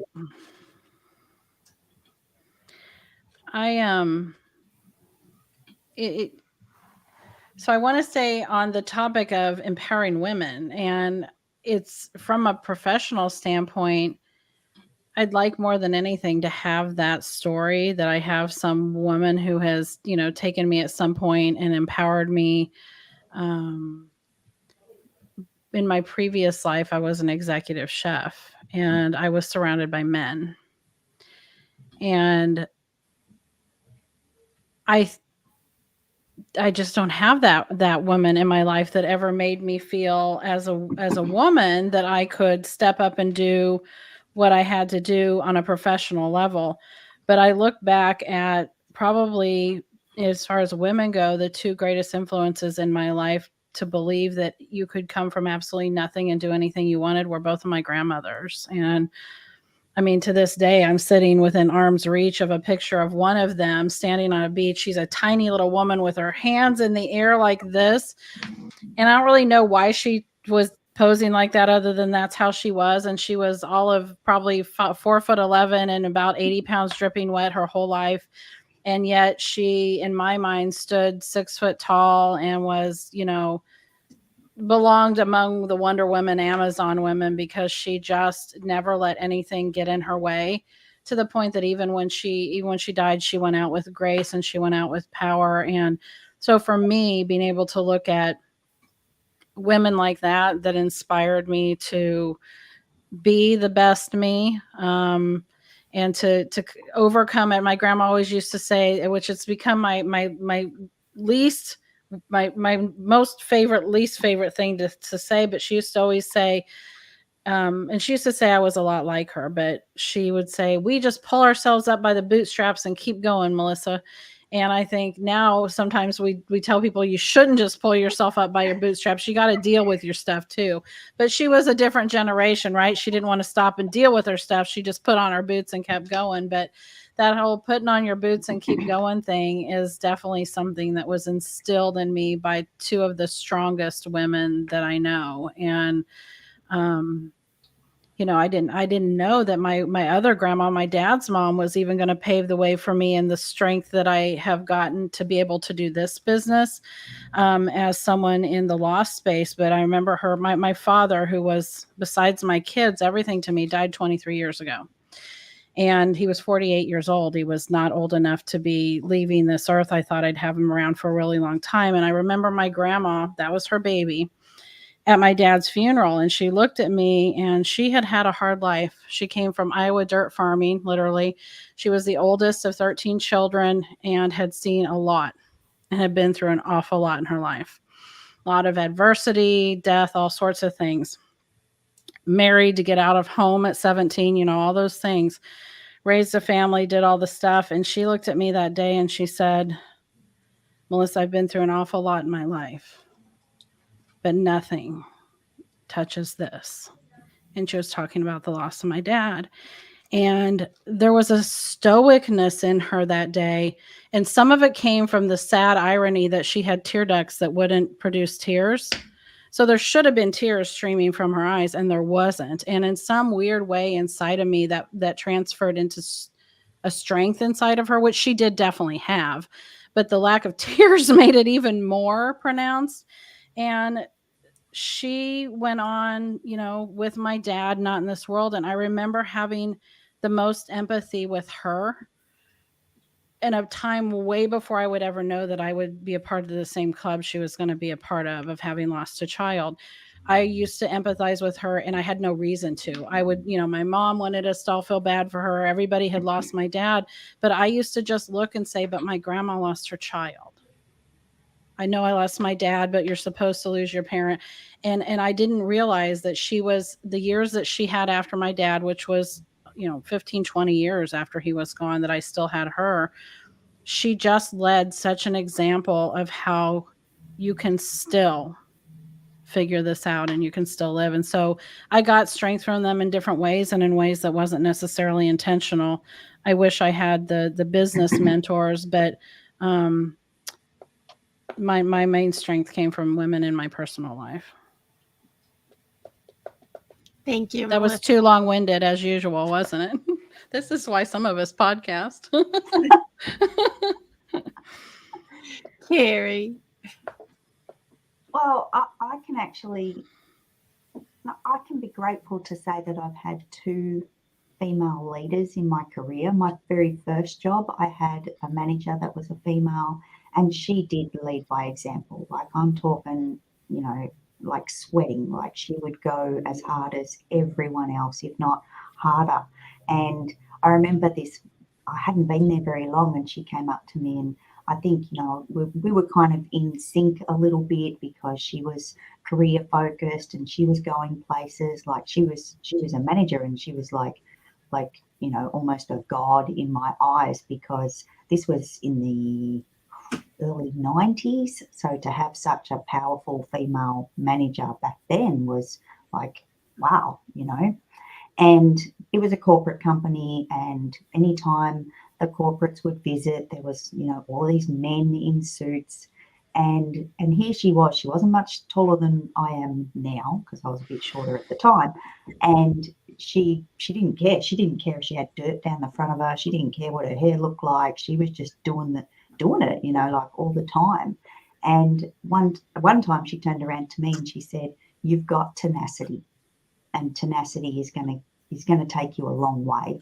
And I'll never forget that. That was just like one of those, oh my God, moments.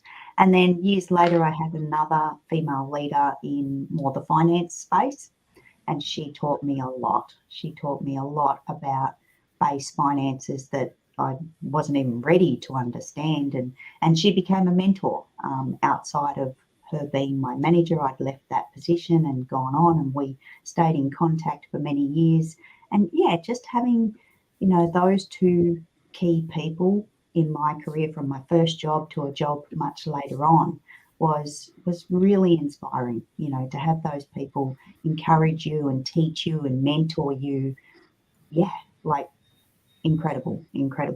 And more so that than anything else. But I think we all look at female leaders, social media, celebrities, influencers, all that type of thing. and we take pieces from each of them. So I think, having that present in the world, we can always grab pieces of many people that we see on big stages and, right through to the movies. Like, I just find characters in movies are sometimes a female inspiration that we need as well. Thank you, Carrie.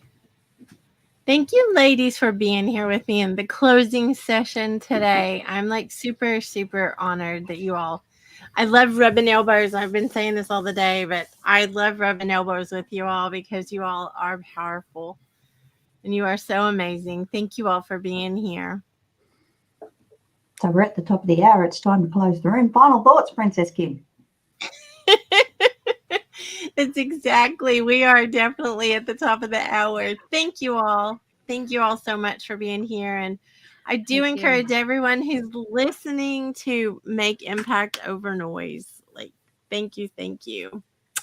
Thanks for having me. We are going to close the. Oh, thank you, Katie. Thank you for bringing your secret sauce. Thank you, ladies. Thank you. Thank you. Bye. Thank you all for being with us today on the Impact Over Noise Women Empowering Women Summit. We are honored that you spent time with us today, and we can't wait to hear from you. So if you have any thoughts or feedback, please do message us. We will be checking out all the messages. It might take me a little while, just so you know, but we will be looking at all of them. So thank you all. Love you guys. Bye.